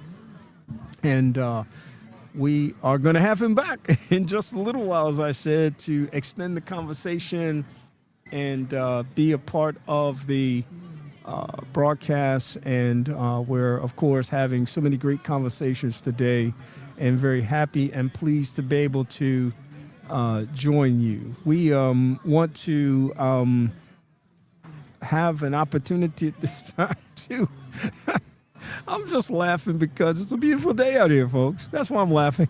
Beautiful day with beautiful people. Like, you got to do that with something on your head, with something on your head. I'm sorry. I do know better. A former There general we go. manager, There we go. a former There we general go. manager of WJOU. I tell you what I'm gonna do. There should never be dead space on a radio Never, station. Well, never. come on over here. Look up here. Oh, hey. Hey. You see, you gotta stay with the moment. I have here. to stay with the moment. I'm trying to multitask, and I'm getting older, so that's. I was about to say, I don't know what you're doing, but you're Yes. gonna have to do it quick. Wait, I heard you earlier, and I need to correct you. Okay, what are you correcting me on? Or at least add to the list. Okay, I add to heard the you list. talking to people, and you said they were your favorite students. Uh-oh. I heard that, and I said, as soon as I get over here, I need to make sure we make that correction. You hadn't gotten here yet. Oh, okay. Just But this making is- sure. Yeah. Let me confirm the record. I just need you to. Audrey is also. I said it was a handful of them. Okay, Now. I didn't name I them just all. need to make sure I'm in that hand. You're in that hand. Full. And, here's what makes a person one of my favorite students of all time. 5 years of teaching. It's a lot of students. Right. Students who I've maintained relationships with over the years, who have grown in their professions, who have excelled in their professions, who are still considered to me an okay person, even though, I don't know what their Life experience was happens. like necessarily. Yeah, Right, life right. happens and whatnot. But it's always good to see those students excel in the areas that they are in, because I saw where they started. Right. And I remember the experience in class, and it might have been fun, it may have been beneficial, it may have been educational and supportive. But that's like, for me, it's like, look at them now. Right. I'm And- there now, too, because I've been in youth ministries for so long. And so Dr. James Doggett Jr., we went over to check on him yesterday to see how he was doing, and that was one of those full circle moments. Yes. So I have arrived. Listen, you have arrived, and I think you're speaking right now on behalf of your partner, Dr. Jennifer Patterson. You guys are co-owners of Next Gen Legacy Lab. Yes, I'm the CEO. She's the COO. Oh, my and gosh. She's running. I see her coming over here. Oh, she is. And so let me tell you, today has been exciting. Yes. We started this collaboration in September, and here we are now. Our first, actually, it's our second pop-up event that we've had, and we went old school. We did retro Oakwood College gear, and I meant to bring you something, so I have to get your size so I can bring you something. I'm typically a medium. I got you. I got you. And I'm here till 5, so I'm not going anywhere. I So got you. I got you. I want to leave here with whatever you're going to bring me when I walk that way. I'll make sure you have it. So you were talking about educators Yeah. and their students. Yeah. And I've told you this before, but you hold a very special place in my heart because I went to a PWI school from kindergarten. Kindergarten I went to a predominantly black kindergarten. 1st through 12th grade PWI. You were my first black male educator. Wow. In my entire life. And Wow. so you will always hold a very special place in my heart because I did not have a black male educator until I came to college. Oh, my goodness. Imagine that. Wow. Well, I'm even more honored now to have been the person Imagine to that. extend that experience Yes. and make that opportunity possible. Oh, my goodness. Yeah. So that's why I have such a deep appreciation for you and what you do. But yes. That is absolutely tremendous. Shout out to Kirk Nugent. I don't know where he is today, but I know that he's probably doing somewhere in this space. He's probably, there he is right there, Kirk Nugent in the house this afternoon. It's always good to see that brother. He's hilarious. making big things happen. I'm Yes. telling you, all over the map. Dr. Jennifer Patterson also joining us this afternoon. How you doing? I'm doing great this afternoon. Yeah, listen, this new project that you guys, Next Gen Legacy Lab, were you guys sitting around one day and say, hey, let's do this? How did this all happen? It kind of happened like that. Yeah, but pretty much. then it also has exploded.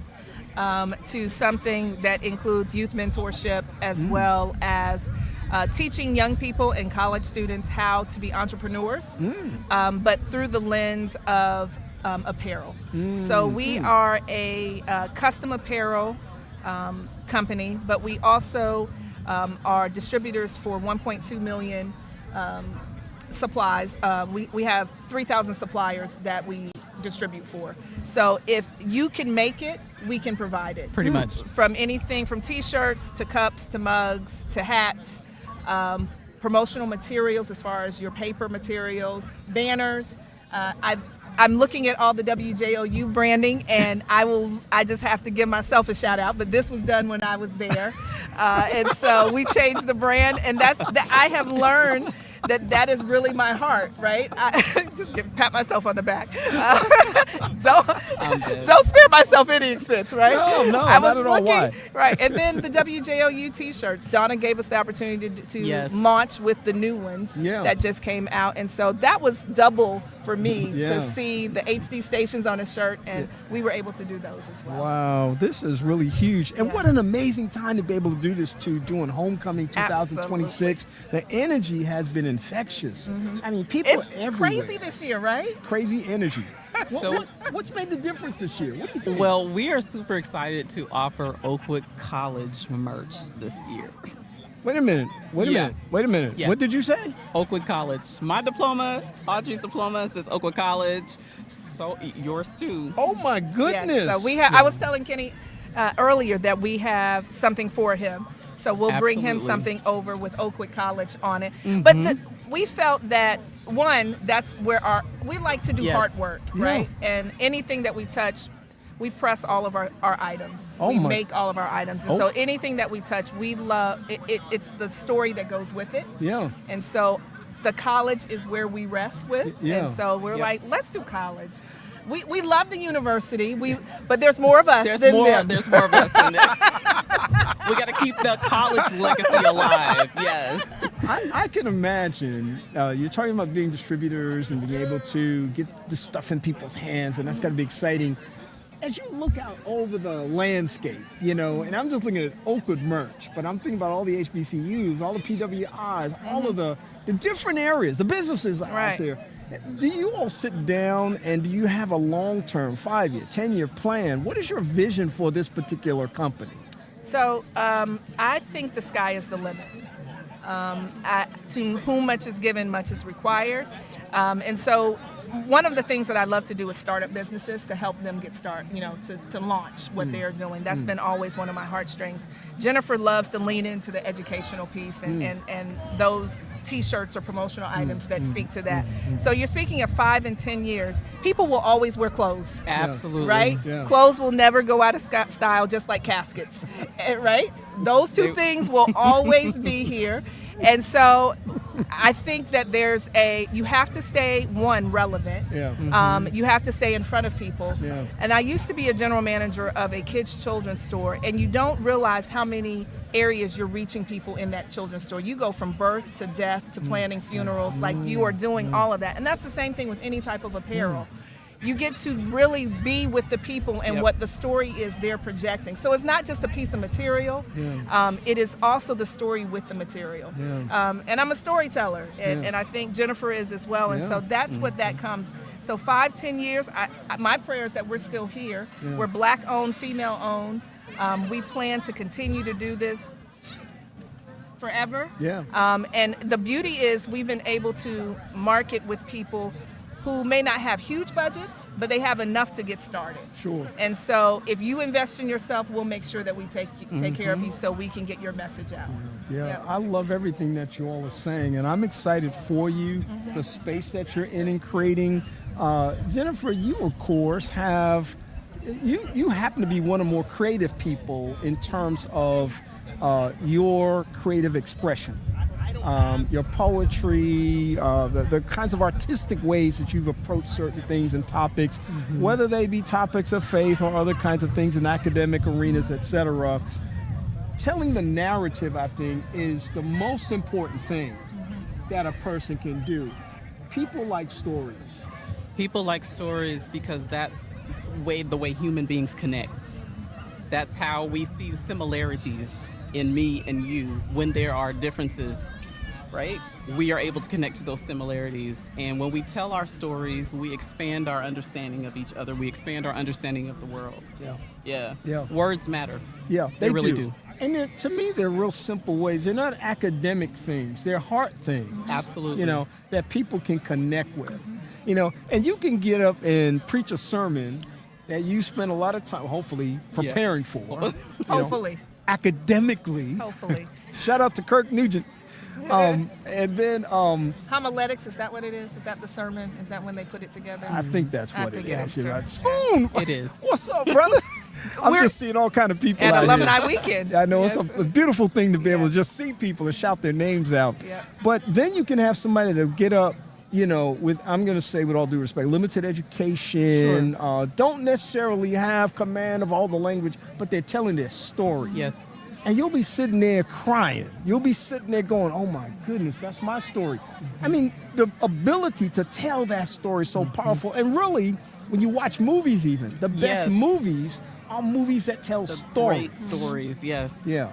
Wow. I probably shouldn't say this, but what resonates with me, I love the movie Pretty Woman. And it's just because of the story and how she turned her life around, right? Mm-hmm. Kind of like Hagar, it kind of symbolizes that. Right. But I think everything, and we forget that everything and everybody has a story. That's right. And if you look at the person and their story, your grace will extend a lot further than if you just look at them and say, oh yeah, there's so much more to them. So much more. So many, like the onion, if you peel it, there's so much more to it. So that's why I love branding.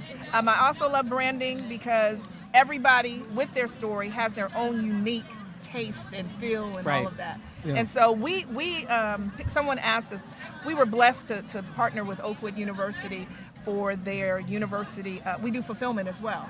So their registration boxes, we fulfilled all 500 of those boxes. Wow. Congrats. Thank you. That's But huge. it was a hard work too because it was our college, our university that we were able to give back in a sense. There's ownership. There's ownership, right? And so when you open it, you want to see excellence. You want to see this was put together with me in mind. And so that even with the feel of our materials, we are very particular. I'm not giving you the cheapest shirt I can find because I just don't.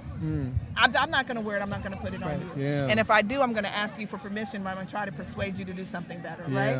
So we're reaching for excellence. There's a way to get it. I feel like if you can have it, I can too. And if God blessed you, He can bless us.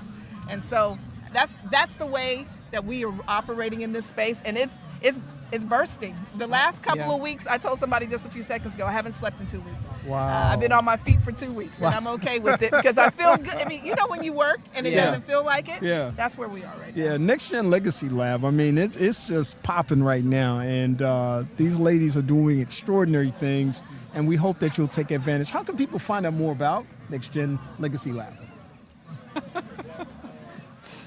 Well, you can reach us through email, info@nextgenlegacylab.org, and our website, nextgenlegacylab.org, and there's also Next Gen Legacy Lab apparel. Yes. So the Oakwood College gear is under our apparel line. The lab is more of we have the fulfillment for Oakwood University, and we will do fulfillment for any organization. And we'll talk to you. That's why the info@nextgenlegacylab.org is there. But if you want to purchase Oakwood Regalia, Next Gen Legacy Lab apparel. That's where you need to go. Google us, find us on Facebook. We're on TikTok. We're on all of them. Hey, come see them right here at Oakwood today. Right, we're packing up, but we're here. Oh, they're packing up, but they're here. But we're here. They're not, if you want to buy something, they're here. We're here. They're We're not here, going nowhere. absolutely. You want to buy something? Yeah, come we on have over. to bring you your shirt. So absolutely. That's right.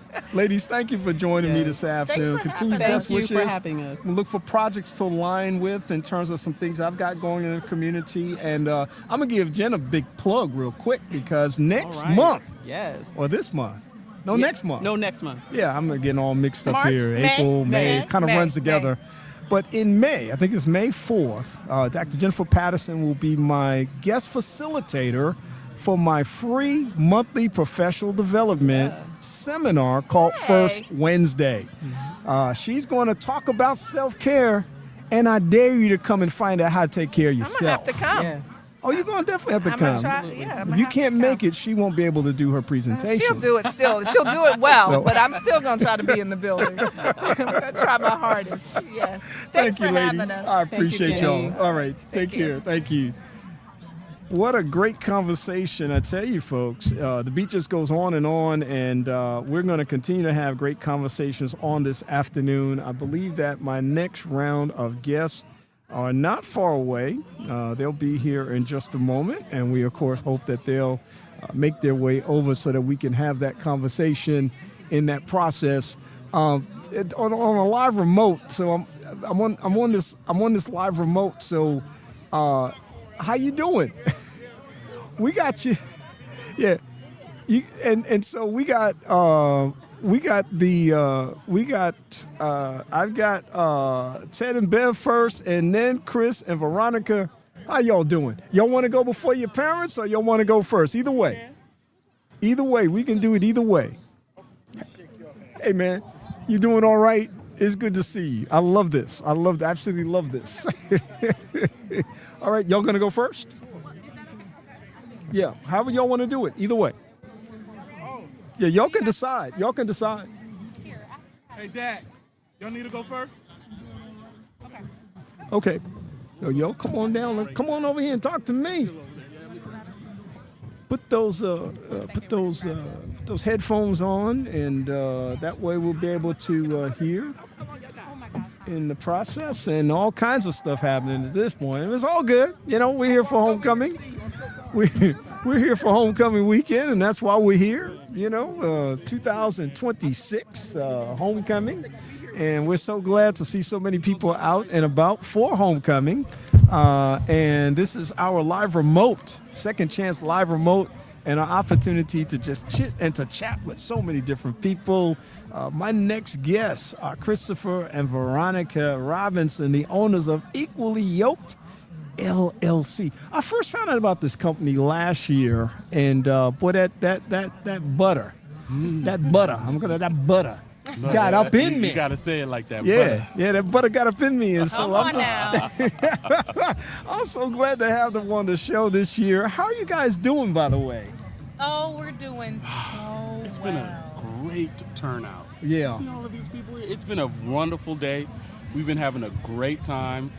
I can't take any credit other than the name Equally Yoked. Everything else is Veronica's brainchild. I have no shame of riding any coattails. Yeah, man. Veronica, you feel that, don't you? You embrace that? Oh my goodness. You accept that? Yes, I accept everything that my husband is putting on me right now. I just am just bathing in the praise. Yeah. You know, I didn't know until last year that you guys are actually based here now, which I think is the coolest thing in the world. Yes. Tell me how you landed here, and then talk to me a little bit about how you got the business started. All right, so we were living in the area and then moved away for a few years, North Carolina, Virginia. Chris was finishing up in the United States Navy. And so we were like, we just had our first kid, and we were like, we need to figure out where we want to, settle. Mm-hmm. And of course, the Huntsville calls on area, that. absolutely. It's got to be a magnet to everybody who's matriculated through here. It calls to you. It pulls at you. yes. We just stopped resisting that call. Yes. We had to come back home. This is home. Yeah. This is our Mecca. Yeah. Really, I think so. This is where we really grew up, and so we're so grateful. We've been here in Decatur. We actually live in Decatur, Alabama, about 45 minutes, so we're still in the mix. Yeah. But we're out in the country. We've got 12 acres of farmland. We've got chickens, which is where the name Equally Yoked came from, which my husband so eloquently wordsmithed I'll take for full us. responsibility for the name. Yes, Equally yes. yoked. That's yolk like an egg yolk. Absolutely, because we are chicken farmers. We've got 17 hens. We are doing our thing. And so I was a middle school science teacher in the classroom for 9 years. I worked here in Huntsville, and I worked in other places where we lived. And when we COVID hit and we had our first son, and I said, I really just kind of wanted to spend that close time at home. So I was a stay-at-home mom for a few years, and then about a year ago, Equally Yoked is literally only 1 year and a few days old. Wow. Equally, I was like, I need something. I need something for me. So we just started making earrings, and then from there it brought, it reached out to, the body butters. I said, who is my built-in demographic? Right. SDA, Oakwood. I said, and We had a family already ready. Right. And while some of us are loving the earrings, I said, what can reach all of us? Yeah. So we started doing our body butters and our scrubs and our tea baths, and everything just sort of just came out. And so we've got just an entire skincare line, and it's all made from natural products. I really work really hard to do very small batch quality work, and we've just been loving the love that we've been receiving. It's been blessed. I got so many questions. I tell you, this is really good. Limited time, lots of questions. We're gonna get them all in though. Okay. How'd you guys meet? Let's see if the story's Oh aligned. man, I've been in love with this lady since I was 14 years old. Wow. I kid you not. We met at Pine Forge Academy. Wow. I saw her for the first time, and I was like, that was the girl that I dreamed about the night before. Everybody laughs when I tell this story, but I'm telling the truth. I've been in love with Veronica since I was 14 years old. We dated in high school at Pine Forge. Kind of drifted apart, dated again at college here at Oakwood. Drifted apart again. And by the graces of God, I found my way back into her life. She found her way back into mine. And I never stopped the clock. You know, it's been a running clock since I was 14. You're still on the clock. Yeah, right. I'm still on the clock. We've only been married for 10 years, but he counts it as. I counted since we were 14. So what? That's 25, about 25 years Oh, now. my goodness. And I've been in love with her, and it was a Pine Forge love. Yeah. A Oakwood love. An Oakwood love. That type of love. Yeah. That doesn't ever fizzle out. What was the Oakwood experience like for you guys? And you come back so many years later, and here you are at this stage of your life. There had to be some things that happened that planted the seeds for where you are now. Absolutely. Listen, you know, starting from the Pine Forge slogan, where excellence is no accident, jump into the enter to learn, depart to serve. I mean, yes, it is a slogan, but it is so applicable, and it is so true. There is just something about what we produce, what Oakwood produces. And so literally, like, Oakwood is just steeped in you. You know, the way that we carry ourselves, the way that we communicate with other people, the way that we just live our lives is a testament to the anointing, and is a testament to just the culture of our community. The type it's of men and women you find here on campus. You want to find your mate here, okay? If not at Pine Forge, if not at Oakwood Academy, please find them at Oakwood University. Yeah. Because, like Veronica says, the product that we produce It's a different level. as a people is a different level. You know, it's a pristine product, and it's a blessed product. Yeah. It's an ordained and blessed product. I think so. Yeah, that's a beautiful thing. So your stories align. You know, sometimes you ask couples that. Even my wife and I think we got two different versions of the story. Man, I mean, it all comes together. It does. But you know, there's always interest in how we arrive at that, you know, destination. For sure. But let me ask you, hen farming. Yes. Chickens. How do you go from wherever you were, doing whatever you're doing, which I think is awesome to have this acreage and this opportunity. What is that? Is that a decision that you have? Is that something? Is that an ambition? What is that? That's in my blood. It was intentional. My grandmother, Savannah Robinson, was a farmer. I have an aunt in Killeen, Texas, who runs a cattle farm. And I go to her ranch every year since a boy, so I knew what I wanted to do when I grew up. I needed to have some land, I needed to be out in the cut, and I needed to have some animals on the farm. At first I wanted some cows, but that got to be a little too much. But hens are perfect. They kind of set it and forget it animals. You just keep them fed and watered, and they'll produce. We sold out all of our eggs over here in the vendor market. Wow. Rainbow eggs. Rainbow eggs. Everybody came and snatched them up. And it's so therapeutic going out there, seeing your animals, them running to you. That farm life, that get off the grid, get out of the city life. It was intentional. It was very intentional. Yeah. We prayed about finding the exact acreage, the exact homestead we wanted, and our Father came through. Yeah, wow. All He I cared does. about was I wanted a pretty house. Right. That's it. Right. He It wanted had the to be land. pretty. Joanna Gaines type of setup there. So that's part of the deal too, I'm sure. Yes. A pretty house. Yes. What's next for you all? Because clearly there are lots of things happening in your life, and it sounds like there are all kinds of productive, exciting things going on. What's next? you would think with 2 young children that things would slow down or get into a certain mode, but it seems like we're picking up. Veronica with Equally Yoked is doing big things. She's got the markets here in town. Mid-City Market every Sunday.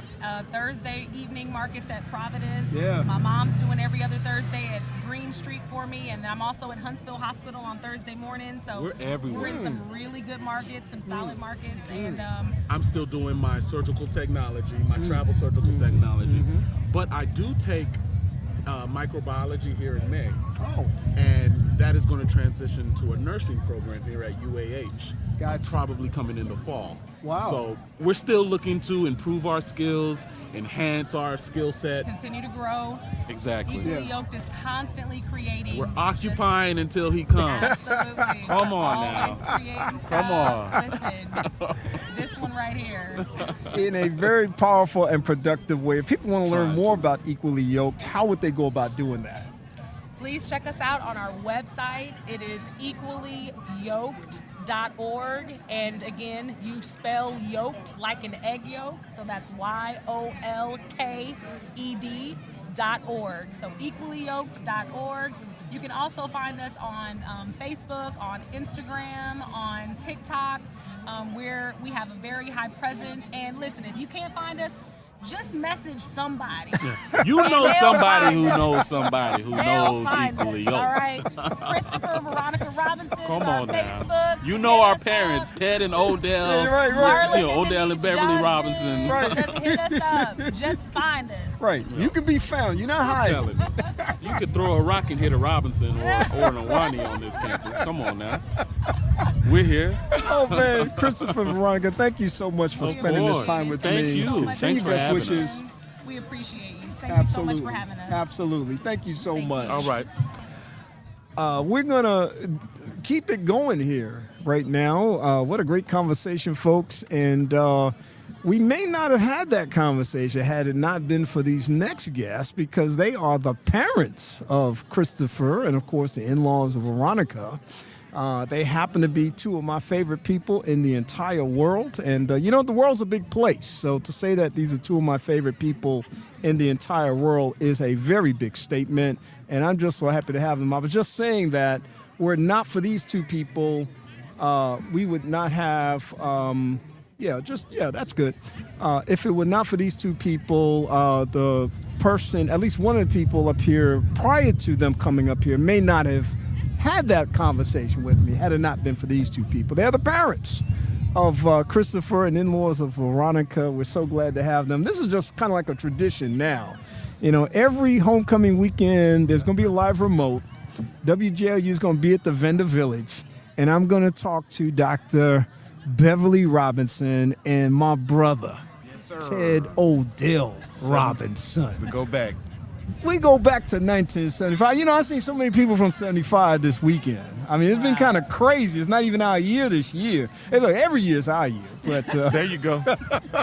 It's been good seeing people. Dr. Beverly, how are you doing this afternoon? I'm doing well. It is. I am just on fire. This weekend has been phenomenal. Nothing short of majestic. It's just been wonderful. Keep talking, because, you know, I've seen some, and I know you want a kind of a, I don't know where this thread came from. I don't know where it was inspired, about the crowd numbers. You know, a person made a comment about scarce. That was the word that was used. And, of course, they got lit up, and rightly so, because if you were really here, you saw that wasn't what was happening. We have seen this crowd this year we've not seen in years. So I don't know where he got his sourcing from. I don't know if he came out at sunrise. What was your speculation? Did you come out at sunrise? I am biting my tongue because Petty Teddy calls names, but we won't do that today. But the crowd has been phenomenal at every event that we have attended, from Friday night concert, the gala, everything has been packed out. The Von Braun, we know that there were a couple of services there. And just to see the electricity in the crowd, just to see everybody just on fire, happy, excited, hopeful. Yeah. Do you remember that from The Wiz? when was it Diana Ross who sang the song? Can't you feel a Yeah, brand new yeah, day? yeah. This is That's exactly it, how yeah. it's felt. Sing, baby. Yeah. Ted, you've been experiencing all of this energy as well, been part of it. It's just exciting to see it. The Village today, of course, is the culmination of what we've seen now for the last week, and all of the great engagements. You know, all the businesses that people may have engaged in, restaurants and hotels and meeting on the street and stuff like that. There's a lot of things happening in the city over the last few days, and a lot of energy around this new thing that's happening at Oakwood. There is a palpable joy in the air. It's, you can cut it with a knife. As a PK, I have a biblical reference.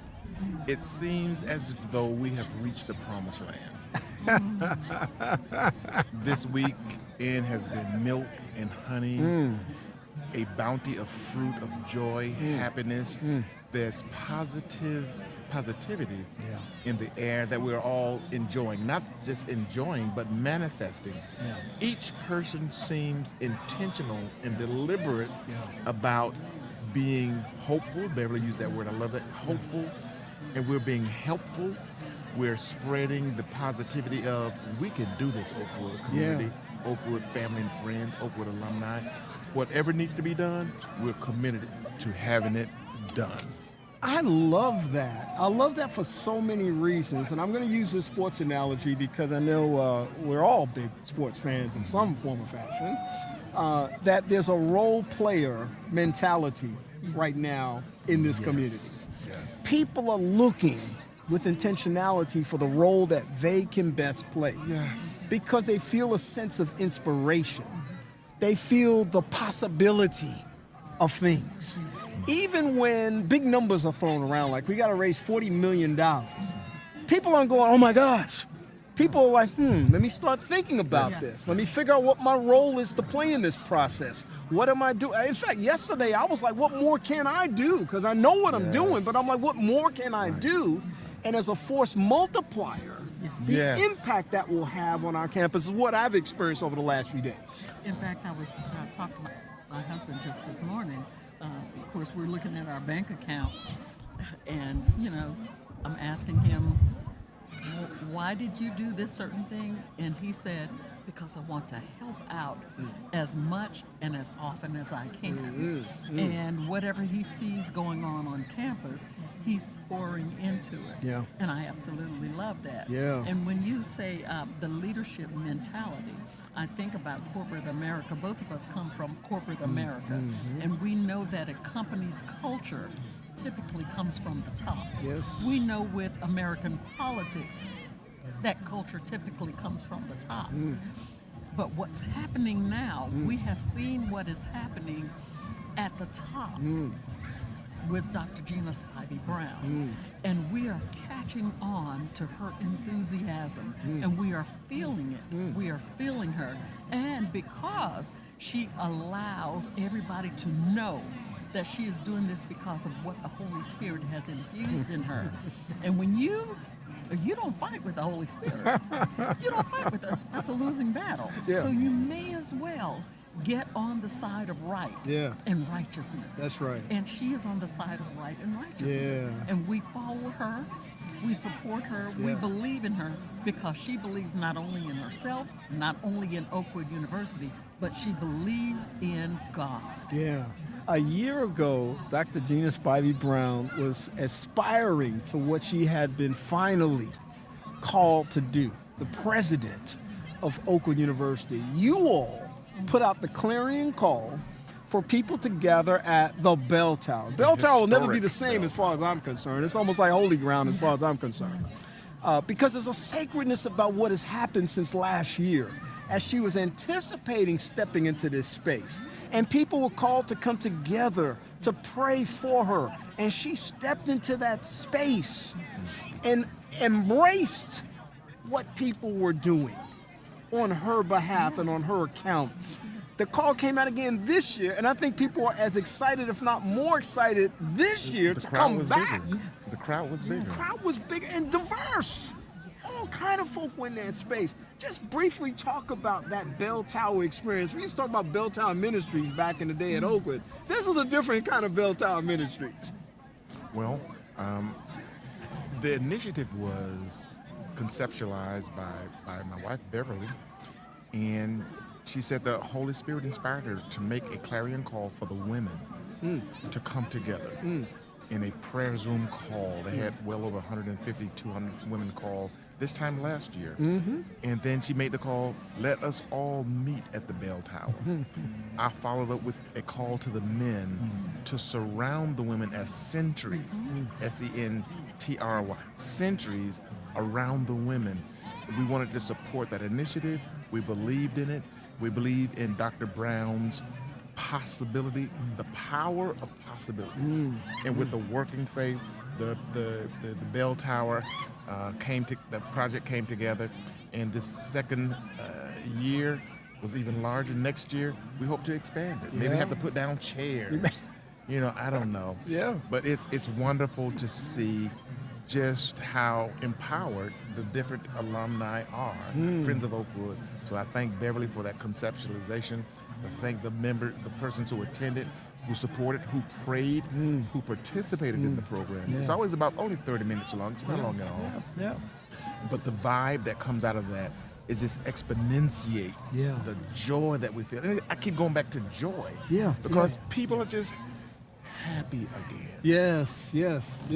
I'm going to call it. Yes, listen, it is, joy is one of my favorite words, by the way. You know, I think that anytime we can exude joy and happiness from a place of genuine and real, authentic. Yes.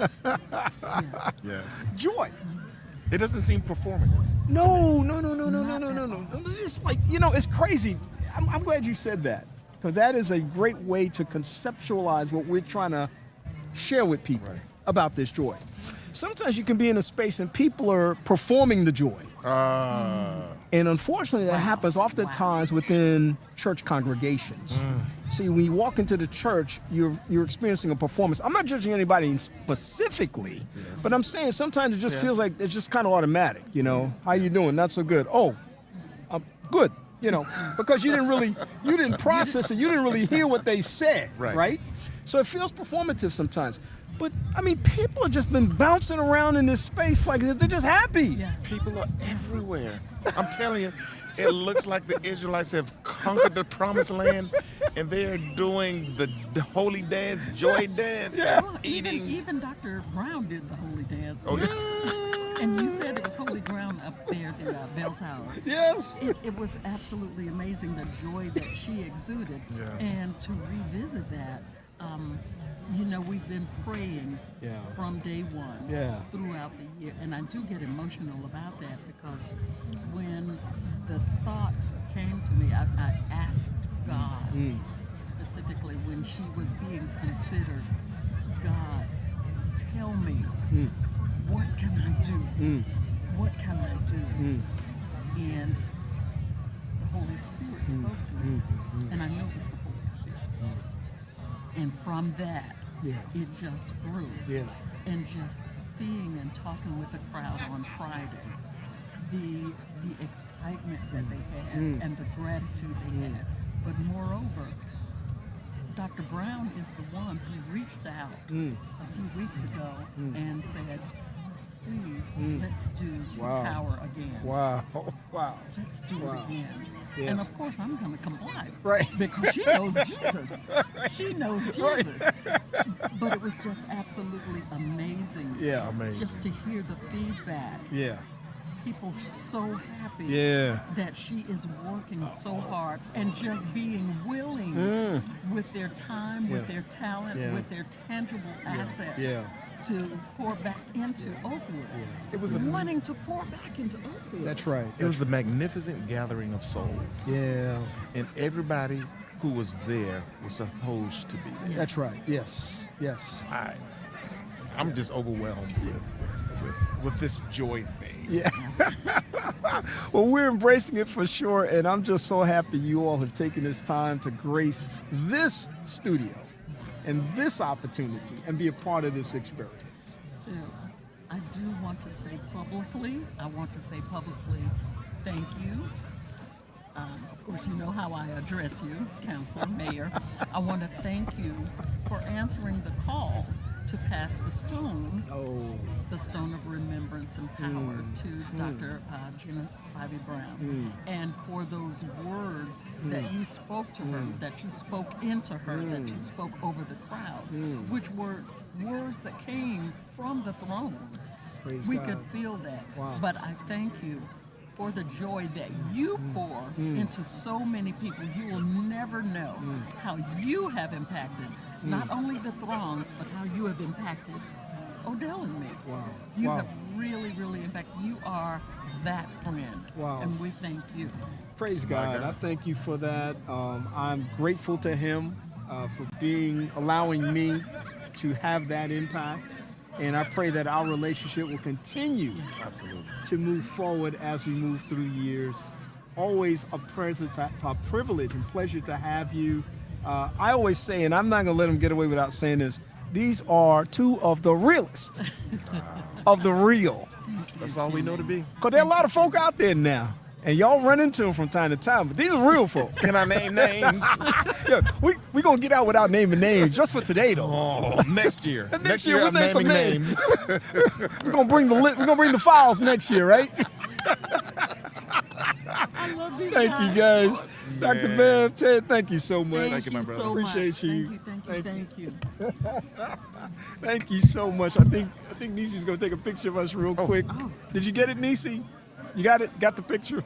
Lean in. Yeah, we're over here just having the best of times here. Okay, thank you so much. Thank you all. I appreciate y'all. We have another group coming in at this time, and let's see. They're going to. They're making their way over right now, and we're happy that they're doing that. We're gonna make this happen, and. They are, they're the fellas, the guys. I tell you what I'm gonna do. So what we're gonna do, yeah, let's bring one on this end. Let's bring one on this end. Yeah, if we could bring one on this end. And it's a lot of wires over here, so just be careful about how you negotiate that spot right there. Very carefully. I'm gonna share this mic, and you guys are gonna share that mic. We're gonna make this work. It's kind of crazy, but we're gonna make it work. Yeah, it will. Yeah. Only because these are the fellas. And yeah, we're gonna make it work. We're gonna make it work. Oops.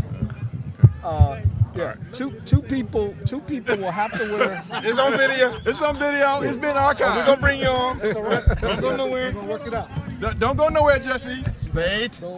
We're about to get in mischief. Yeah. Okay. Good. Okay. So everybody gonna have earphones? No, so when I started talking about the notion of having a conversation with a bunch of people for homecoming weekend on the live remote, the Second Chance live remote, I was not able to get away with a suggestion that was posed to me by none other than Ted Odell Robinson. Ted said, man, you need to have Dr. Leon Seard on. You need to have Steve Claiborne. You need to have Dane Timpson. And I'll come on too. I said, sure, that sounds great. That sounds great for you to come on. Yeah, put your headphones on so you see what's going on.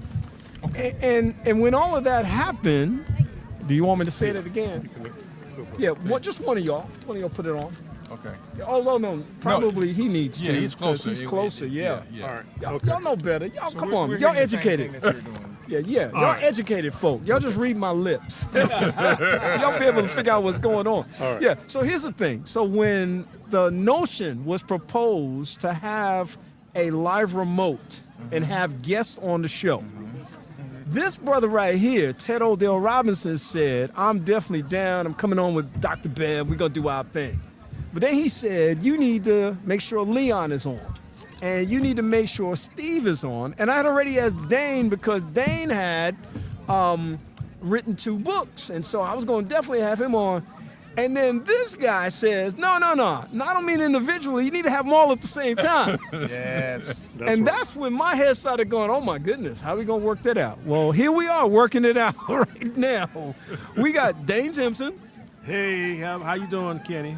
We got Ted Odell Robinson. I'm back. We got Steve Claiborne. Right here, right here. And we got Dr. Leon Sears back. Present. He's just Leon today.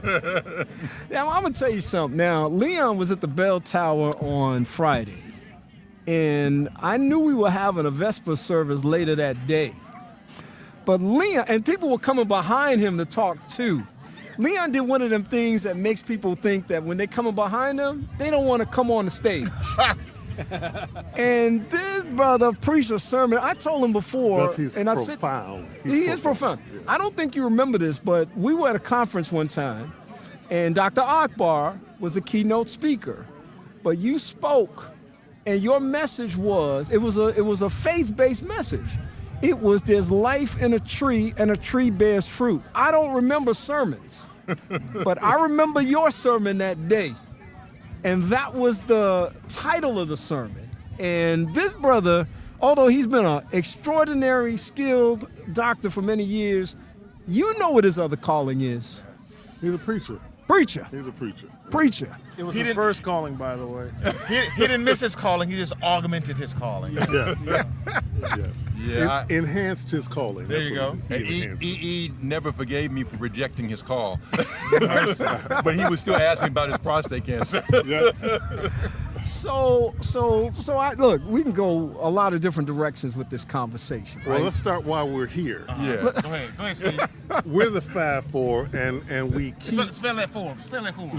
That's capital A, capital F, capital A, capital V, and a 4, and we are here to keep Bishop Wilson in line.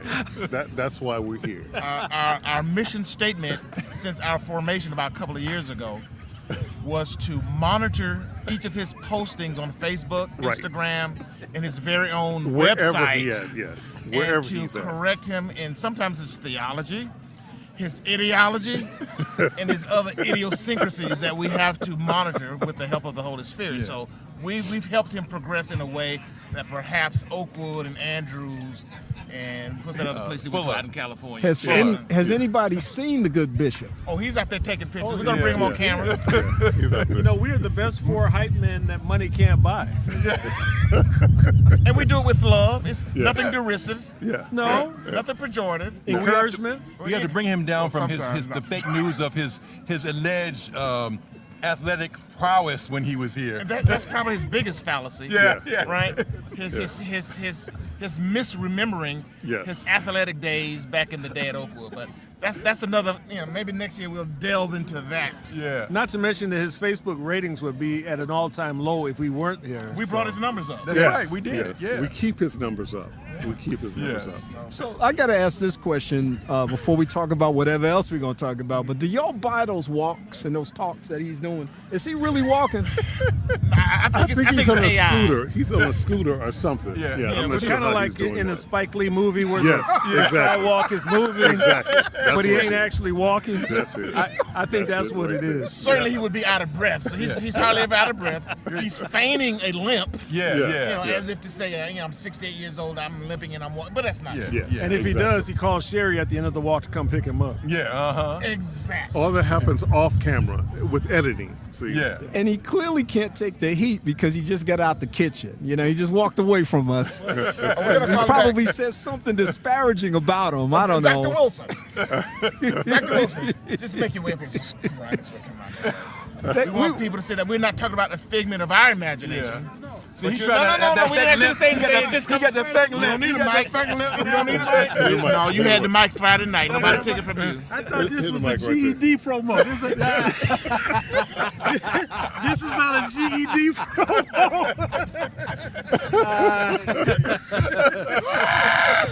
Ladies Good and, entertainment news. ladies and gentlemen, Bishop Jesse Wilson making a cameo appearance. Yeah, man. I need you to take control, Kenny. That's what you need. You need some leadership. We were all at school together here at Oakwood. Jess and I were freshman class of 75, and these other guys came a little later. So I've known him to be somewhat of a embellisher Since 1975. That's 51 years. 51 years. Half a century he's been embellishing. I'm a man of and truth. each year, Yeah. it gets more and more profound. I'm a man of truth. That's all I got to His say. athletic accomplishments have Kenny, been very overrated. not only have I raised their profile, I've raised your Nielsen ratings, man. Thank you. Thank you very much, Call sir. the FCC. Thank you. Thank you so much. In all seriousness, and we have been serious up to now, but the brotherhood, the relationships that were cultivated right here on this campus so many years ago and that you all have sustained over the years are very powerful things and very meaningful things as you move through your life. And I hope that each of you just take a moment and reflect on why that has so much value to you and has been able to sustain you throughout your lives. I'll start with Leon. I think there's a couple of things. One is we were here together, and all of us went through similar trials, fire, and certainly all of us played sports. I mean, Odell put a spanking on my team to win his chip when he was here. And all those things kind of just, they bond you, really. And then, I mean, we were in college choir together. And it's just all the experiences, just all kinds of stuff. So, okay, this is what we did when we were here. And of course, you know, with Odell's dad being a common, you know, thread between all of us too of what he did. And everybody remembers Elder Robinson. Yeah. So I mean, there's multiple things that bring us back together and bond us together. Yeah. And the bond has stayed that way ever since. Steve?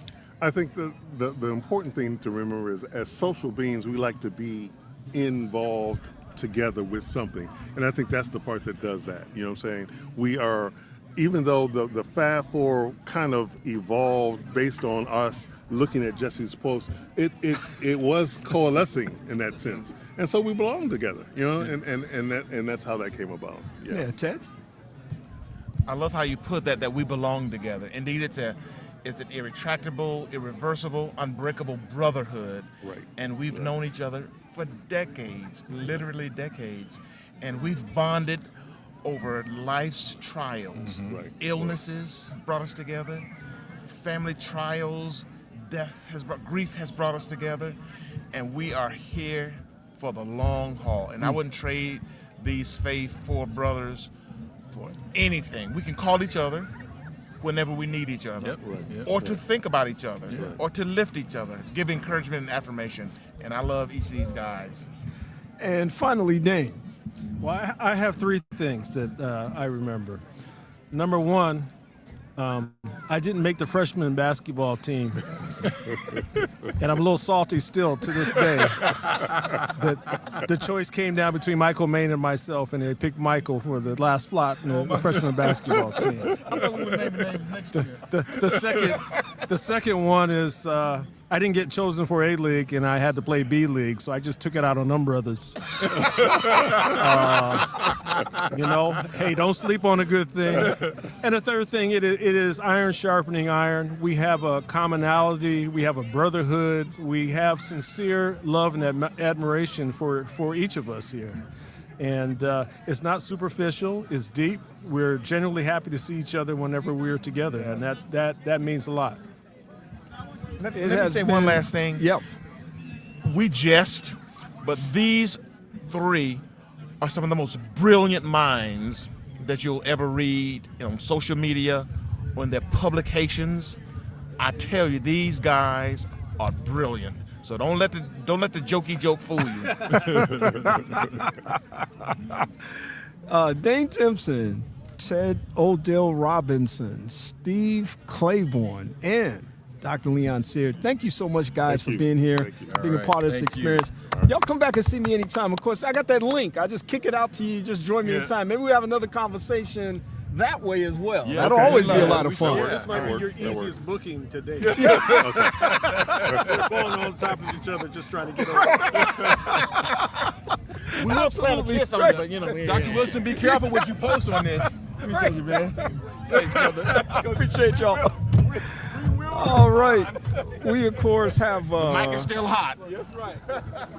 We, of course, have Great opportunity at this time to really experience all the love and all the wonderful things that are happening for homecoming weekend as things are beginning to wind down. The village is starting to wind down, and it is an opportunity once again for people to experience the alumni vibe that people are embracing at this moment. We're going to keep things rolling at this moment, and we're going to have this opportunity to once again have, let's see, one more thing that's going on, and maybe one or two other people that are going to join me on this afternoon. But that was a fun conversation. It was moving a lot of different directions too, which was kind of interesting as well. And we are just going to keep the ball rolling at this time, and we're so grateful to have the opportunity, to do that. My next guest, Darian Claxton, author of Subdue the Enemy Under Your Feet. Actually, this is one of several books that he's written. Eliminating Spiritual Strongholds That Hamper Your Health, Money, and Relationships with God and Others. And his wife, Naomi Claxton, also an author. Her book, For His Glory, Disclosing and Destroying the Spiritual Roots of Codependency. We can talk about this for hours. This is just a little teaser, a little introduction, opportunity to hear from you guys on this beautiful homecoming weekend. First of all, welcome to the Second Chance platform. Thank you so much for having us. Yeah. Absolutely. Yeah, it's good to have you, and it's Yeah. good to experience this thing once again that happens every year. I live in Huntsville, so it happens for me every year, and that's why I kind of come in and out for things. I'm not as connected to some experiences as some people are because I live here, and graduation and all these other things that happen. But you've been here over the last few days, and you've felt the energy. You've seen the people. What has it been like to have been here this year for you? So I'll start it. Sure. It's great for us to be able to come back.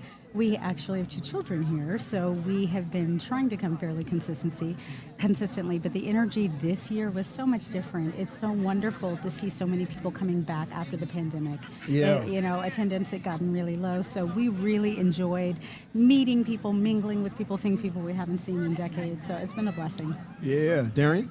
Absolutely. Having our kids here and me seeing people that I went to school with and they have their kids here, part of it obviously makes you feel old. But then seeing the legacy of people who have been here 50, 60 years ago, and I see them wearing their memorabilia, they're showing what class. Every person who came by our booth that had a hat on, I said, hey, what year did you graduate? And they have some stories to tell. And so it's just a rich culture that anywhere you go in the world, once you say Oakwood, you know there's a fraternity, you know people are going to look after you, you're going to have food to eat, you're going to be loved on because of this spirit-filled connection. Yeah, tell us about your kids that are here right now. So our oldest daughter, Ayana, is a biochemistry and Spanish double major. She is a 4th year, but she will be graduating in 2027. Oh. Our son, Michael, is a freshman. He just changed his major, so he's computer information systems. MIS, management. See, management. That's why I have to. That's why I have to ask you. That's why you're partners. So you're talking about these things. Yes. So they are both doing really well, and we're super proud of them. That's awesome. I love these legacy experiences that Oakwood provides. I've been in this space now for 51 years myself, and taught here for a time and have supported the university in many different ways. So, I've taught the children of my colleagues who were friends of mine in school, and now I'm starting to teach their grandchildren. And it's like, this is kind of weird, and thank God I'm aging well, but wow, this is just kind of surreal when this kind of thing happens. Congratulations on the book. I always want to talk to authors about where does the book come from? Where does the passion to write come from? And where does the process begin as it relates to this? And you've written several books, so talk to me a little about where you begin in this process of actually taking something that might be in your heart or your head and publishing it. Sure. Well, there's definitely a power of obedience. And I say this to everybody, that God has a book inside of you, of every single person. And I was commissioned to write this first book in 2022. It probably should have taken me 30 days, and it took a year because I put everything else in front of it. Because we tend to think that, nobody reads books anymore. What is the market for it? How am I going to sell it? and instead of being obedient. Now, I'm always going to come from a spiritual standpoint. I believe that God has called us to not just live a blessing and to experience breakthrough. It is to take what he has given us and to put it so that somebody else can experience it. And so the process is, for me, it's going to be prayer. It's going to be, this is what I'm supposed to be writing about. Now, how do I meet that out in a way that when I write this book, the first person who's going to be blessed is going to be me. So there are times that I'm struggling with my warfare and I go back to these books. I'm not the author. I was just the tool in the hands of the master. So I believe anybody that's looking to write a book, God is the first source, and then you're going to be the first person who's going to be impacted by that. Obviously, tools like AI tools and publishing, all of that, you can find plenty other ways to do it. But I believe going to him first, you're going to see the answer come. Once you recognize that you have been commissioned by God to express yourself and to use your voice through the publishing process, where do you begin? What happens? I mean, do you begin writing? Do you say, this is my topic? Or what's the process? Well, I'll defer to my wife because I was encouraging her to write a book about something she's been doing for a long time, and she wrote a book in a very short space. So I know we want to talk about that. Please. I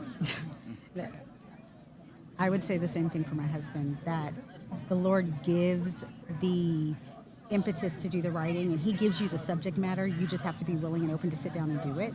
And I had a lot of challenges. I've been working on my book for actually 2.5 years. I had done tons of research. I had done tons of outlining and things like that, and I thought I was writing a very different book, and my computer died. And I go to Apple and they went to recover it and the book is gone. My research is there, some of my outlines are there, the book is gone. And I remember thinking, I'm just not doing this anymore. And God said, no, that wasn't the book. And my husband kept pushing me. He said, write a devotional. And I know that was the Spirit of the Lord speaking through him, because when I sat down, God said, exactly.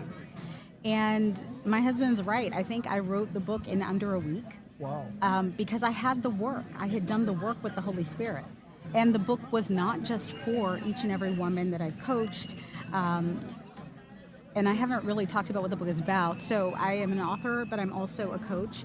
And the work that I've done over the past 15 years has primarily been with women who are bitter, who are stuck, who feel unappreciated, who deal with resentment. And the Lord said, you deal with that. And I said, me? Lord, I don't hold grudges. And what he's trying to do in me, he's trying to do in every woman. And so the process for me was sitting down, listening to the Spirit, and letting him direct how I wrote it. Because, again, I had no desire to write a devotional. I thought I was writing a book with a workbook. I thought I was doing something entirely different. And what he gave me worked for me. And I still, like my husband says, he goes back to his book. I go back to my book. Yeah. I do the work in my book because the work works when you do it. I love it.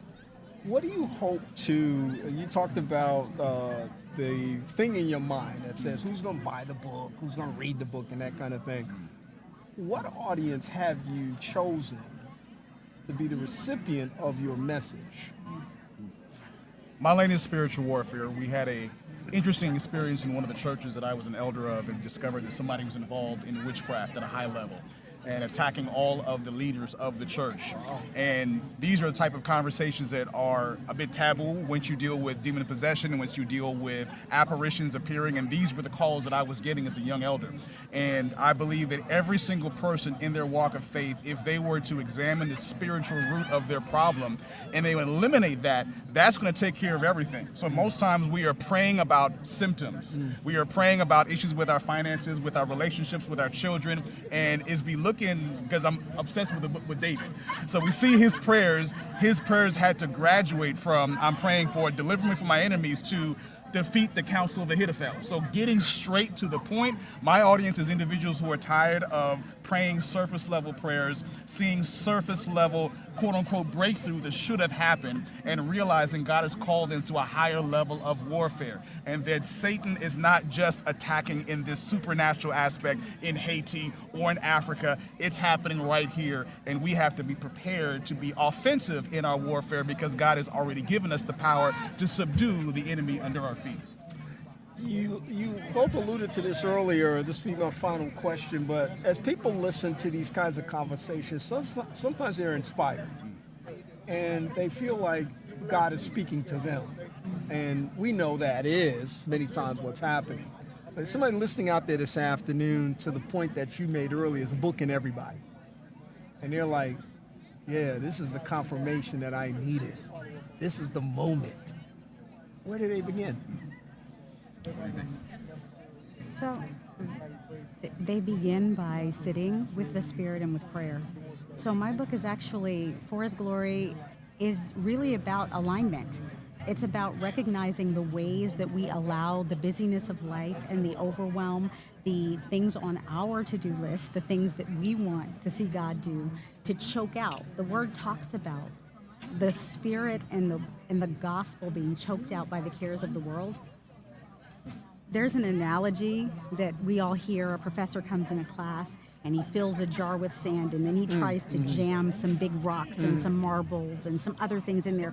And there's so much stuff that just can't fit. We have to start with the Spirit of God. When we start with the Spirit of God and when we allow Him to set our priorities, those are the big things. They have to go in first. And then once we do that, then we are able to recognize where everything else fits. And that keeps us in alignment. That keeps us being able to set good boundaries, being able to care for our mental health, our physical health, our emotional health, our spiritual health, because God cares about all of it. And He desires for us to prosper and be in health, and that health is holistic. Yeah. It is not one area of life. So if you want to move forward in purpose, if you want to get out of you what God has put in you, you have to let the Spirit of God be the center of your life.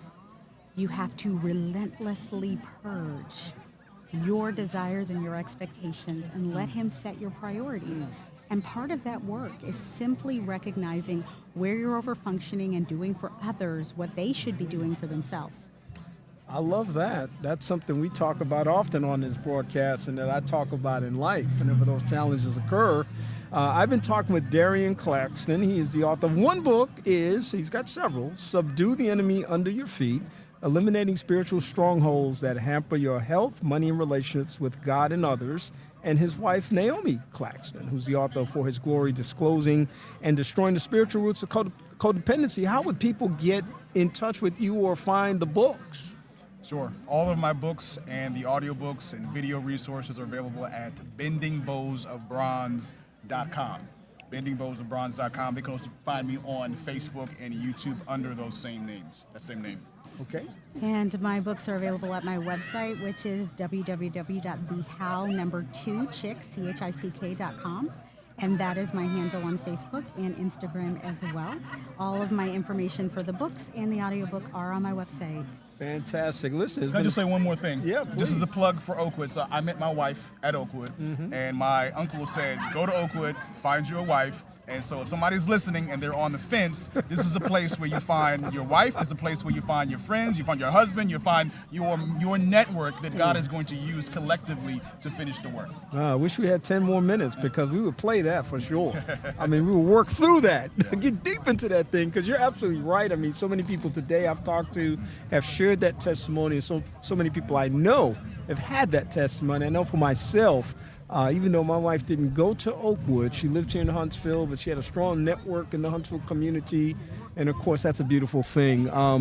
Darian, Naomi, thank you for being here. Thank you so much. And you may not live here, but I can reach you. And we're going to continue this conversation at some point, because I want to just unpack these books and give people a greater opportunity to understand your passion for writing and the substance that you bring to the table as it relates to where God is directing you.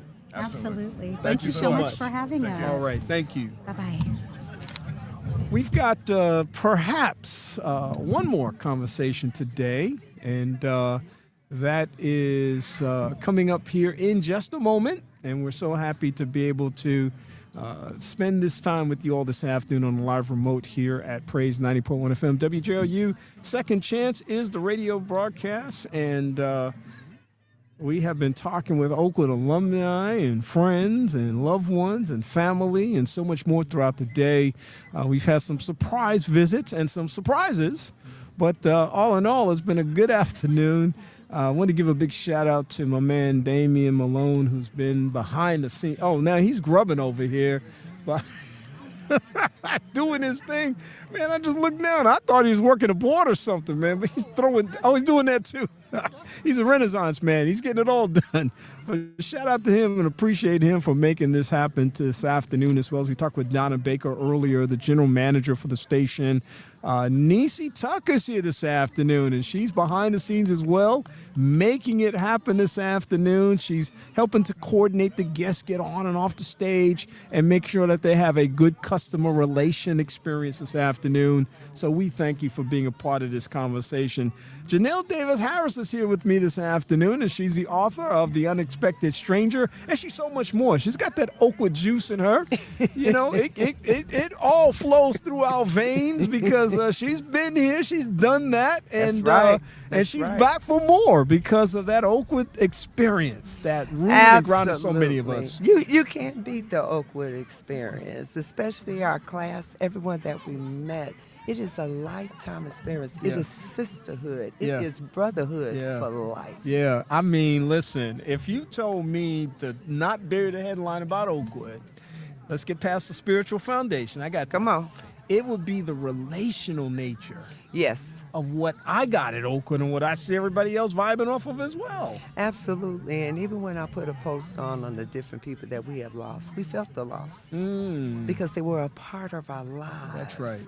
Coming up, we're talking about 17, 18 years old, and baby to come to different alumni and see each other. Sometimes people don't understand that closeness. Yeah. We hugging up all in each other because what? There's a connection you cannot beat here at Oakwood. That's right. College, now university. That's right. I think about being 17, 18 years old now, and I work a lot with people in that age group, a lot of young people at different high schools and experiences and mentoring programs and more. And I'm always really amazed at how much they know, how much they've been exposed to at this stage of their life. And then I think back to us. Yes. In 17, 18, and I think about how much we did know was in front of us perhaps, but how little we knew. And we see our lives from Oakwood, post-Oakwood, the things that have happened in our lives, the journey we've had, and now we can come back and reflect on that journey in different kinds of ways and actually celebrate in some cases, but as you said, reflect as well. I think it's all a blessing from God in that context. We had a chance to talk to you last year. You had just published The Unexpected Stranger, and I tell you, anytime somebody publishes a book, I celebrate that. I'm a big reader. I am not an author yet, but I'm writing. Very good. And yeah, I'm planning to publish soon. Very good. Excited about that. But I'm just so excited that you're still moving on this journey. What has it been like over the past year? Because we had a chance to talk last year about The Unexpected Stranger. What's it been like over the last year? I was quite new then, and before you know it, I was getting all these podcast opportunities, radio show opportunities, just to get myself out there and figure out, hey, why are you here? Why does the Lord have you here? And it came up with women empowerment. Because so many of us, we struggle in silence. We don't talk. We don't want to give no testimony. We want to do it in silence. And I'm saying it is okay to come out and say it because once you get it out of the inner part of you, it comes out. It can go someplace. As long as you do it inside, that's where a lot of people get sick. That's where a lot of mental illness and everything comes in. And we need to try to get over that. One of my best slogans, like I said last year, is Jesus, prayer, and therapy. Sometimes you just got to have the therapy. Yes. God is great. He's awesome. Prayer is even better. But prayer is also an action word. And that means also get something done about it. I tell people sometimes you got to go all the way back to childhood. And you would be surprised what comes up because that's where our decisions are being made off of our past. And if you've had the wrong way of thinking in your past and you brought it all the way up with you, then you wonder why you are where you are. And it's time to change that. If we're in our 50s and our 60s, if you're still acting like a child, come on now. Time's up. Time is up. What does the Bible say? About 70 times 70? Yeah. We only got sometimes 70 years. And you know a lot of our beautiful and handsome classmates have left us so early that it really hurts our heart. Yes. And so the thing is what? People, it's time to eat right.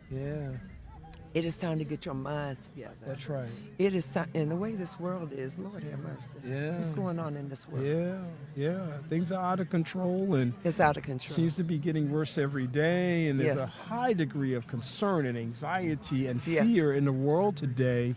And one of the things I'm always saying, I'm glad you said that, because I use the term spiritual alignment. Yes. That as we are representing ourselves as what we say we are, which is Right. followers of Christ, that there's an internal mechanism that speaks to our development, our inner spiritual development, so that whatever God wants for us aligns with his will. That's the first thing. The next thing is, then how do we live in this world that is so chaotic and corrupt and dysfunctional? You can't do it until you've had that internal conversation and alignment, and then you move out into a world that's crooked and wrong and dysfunctional and broken, and try to live the life that God has designed for you through spiritual alignment, so that you can then navigate some of these challenges that are out there. What are your thoughts about that? Spiritual alignment. Spiritual alignment. If you don't know God, we're in trouble. If we don't know him, how do you get him? A personal relationship. Yeah. Knowing about his love. Sometimes I can just weep knowing how much he loves me, how much he knows the number of hairs on my head. That's pretty deep. That is. I mean, he knows us while we were in the womb. Yeah. I mean, this is deep. So that type of love, you didn't have a love from a mama and a daddy and all that. Hey, deal with it. Yeah. Stop using the excuses. Yeah. This is at the point now. Stop using the excuses. Deal with it, Yeah. and go ahead and get yourself together, because what? People need you. Yeah. They need your story. Yeah. That's what I'm saying. Everybody can't write a book, but your life is the story. Yeah. How you live your life. Yeah. And I also have an ebook that I'm also promoting. Is Your Story, Your Wealth. How to turn your words into profit. It says number $27. And what I find out for people who don't know anything about books, like I was first starting out, I didn't know what to expect. You didn't know the upsells and everything that they were going to tell you at the publishing companies. So I did one from A to Z.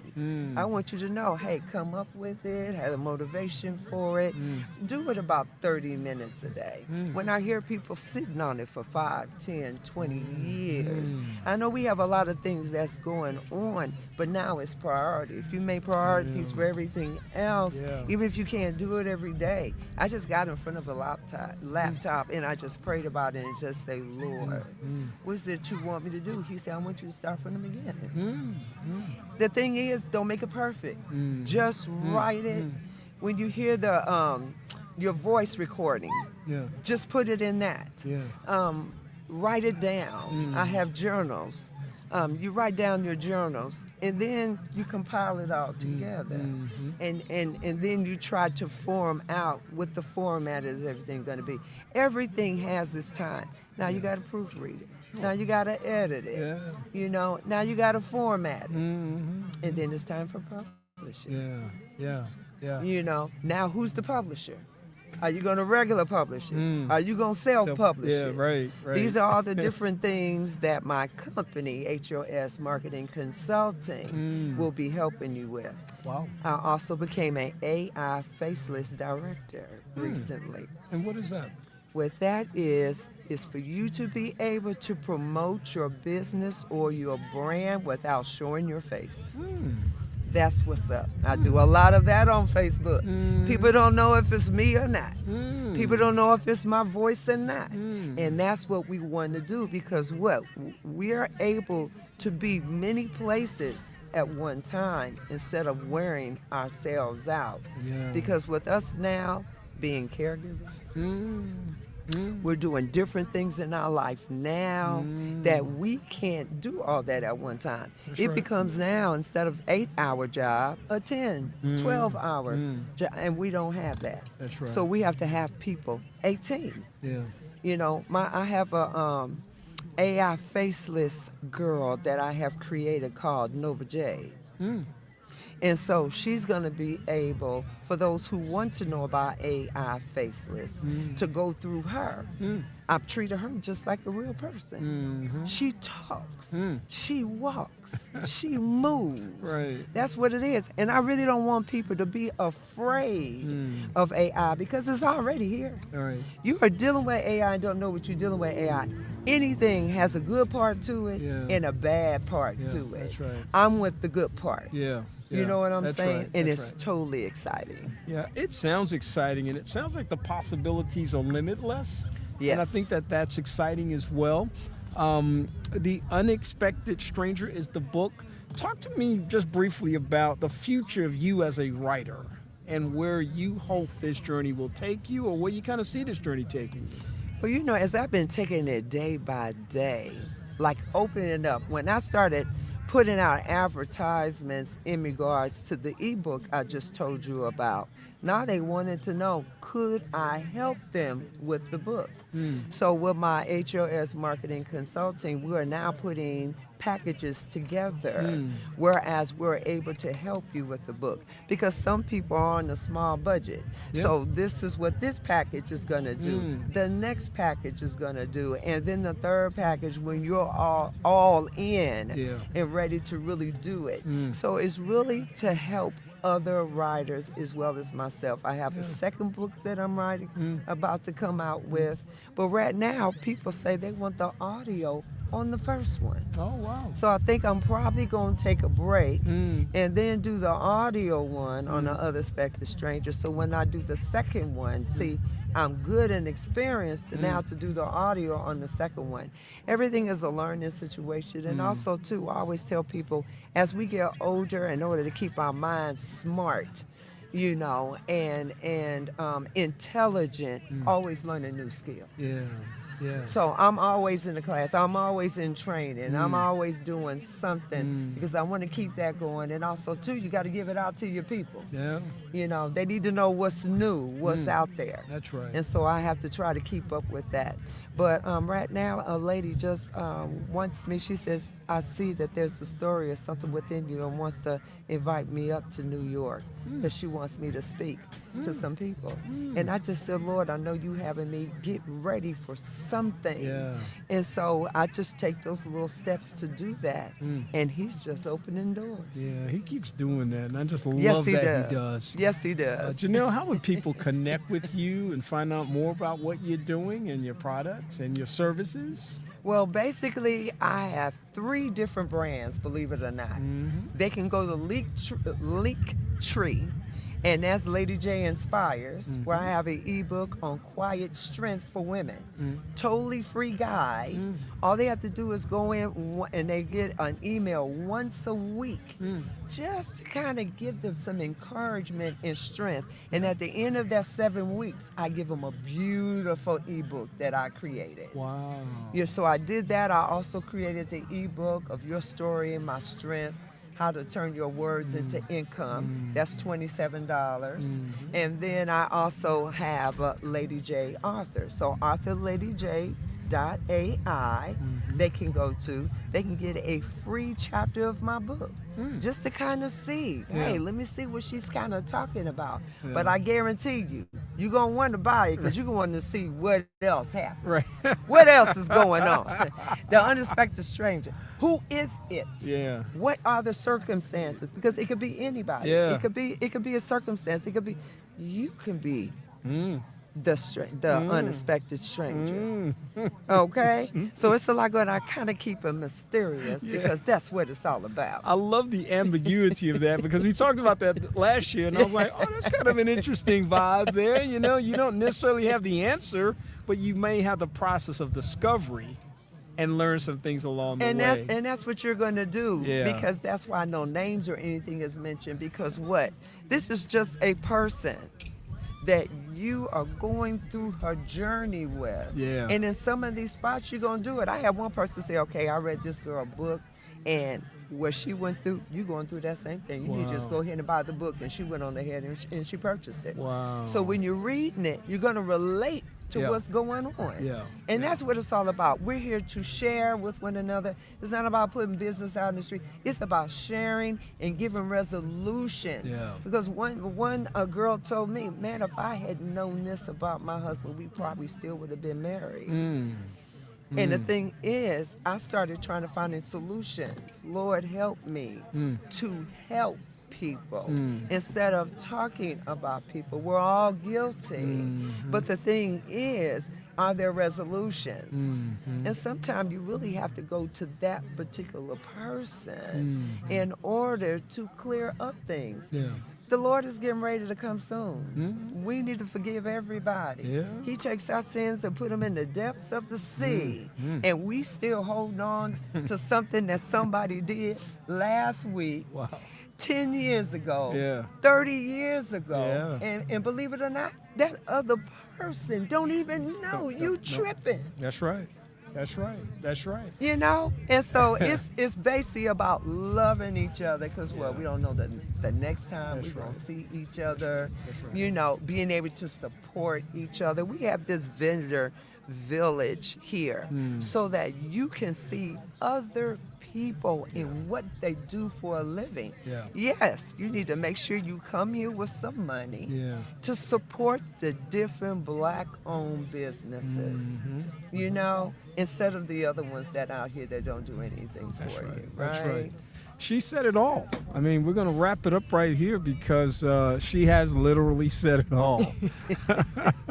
She's Janelle Davis Harris. She is the author of The Unexpected Stranger. She's also a consultant and speaker and available for all kinds of opportunities out there. Janelle, thank you for being with us today. Thank you. And we're just going to give you a regular spot here every homecoming weekend. We'll look forward to talking with you and catching up. Sounds good, and I'll have something new for you next year. We look forward to it. Thank you so much. I Thank you, appreciate it. Kenny. It's always a pleasure. Thank you, Janelle. Take care. Thank you. You too. We want to thank you for being part of our experience today. And of course, we've had a chance to talk to a lot of people on this afternoon. I want to thank all of them, actually. And if you just give me a moment, I'll be happy to do that. I want to thank Ms. Megan Woods, the 2026 National Miss UNCF, a senior Spanish and biology pre-med major right here at Oakwood University. I'm very happy to have been able to talk with her on today. Dan Smith and Sean Smith, the co-founders of the Joy Broadcasting Network. We thank them for being part of the conversation on today. Dr. Jennifer Patterson and Audrey Johnson, the co-owners of Next Gen Legacy Lab. Audrey's actually CEO. Jennifer is the COO, and we were glad to be able to talk with both of them today. Donna Baker, General Manager, WJOU Praise 90.1 FM. Thank her for being a part of the conversation. Dr. Anton Dorman, the owner of BioLab Share Realty Incorporated. Stacia Doolin with us this afternoon. Very happy to have her. And my man, Dr. Wayne Marshall, joining me for a short conversation. Dr. Danny Blanchard, my former professor here at Oakwood College then in psychology. Willette Nelson and her puppet ministry, and we're so glad to have her and one of her friends with her today. Ricky Allen and Michael Clark with the Brother to Brother Foundation, focusing on MS and giving people a chance for life. My man, my brother, Dane Timpson, the author of Your Inner Circle of Seven, and Friends or Acquaintances, Sorting Out Life's Social Baskets, Friendship Chronicles Trilogy. More to come on that. Eric Kelly and Dane Timpson then joined me for a conversation about Zoom Family Worship and their 6th anniversary. Michael Hubbard, the Executive Director of the Charles and Etta Dudley Foundation,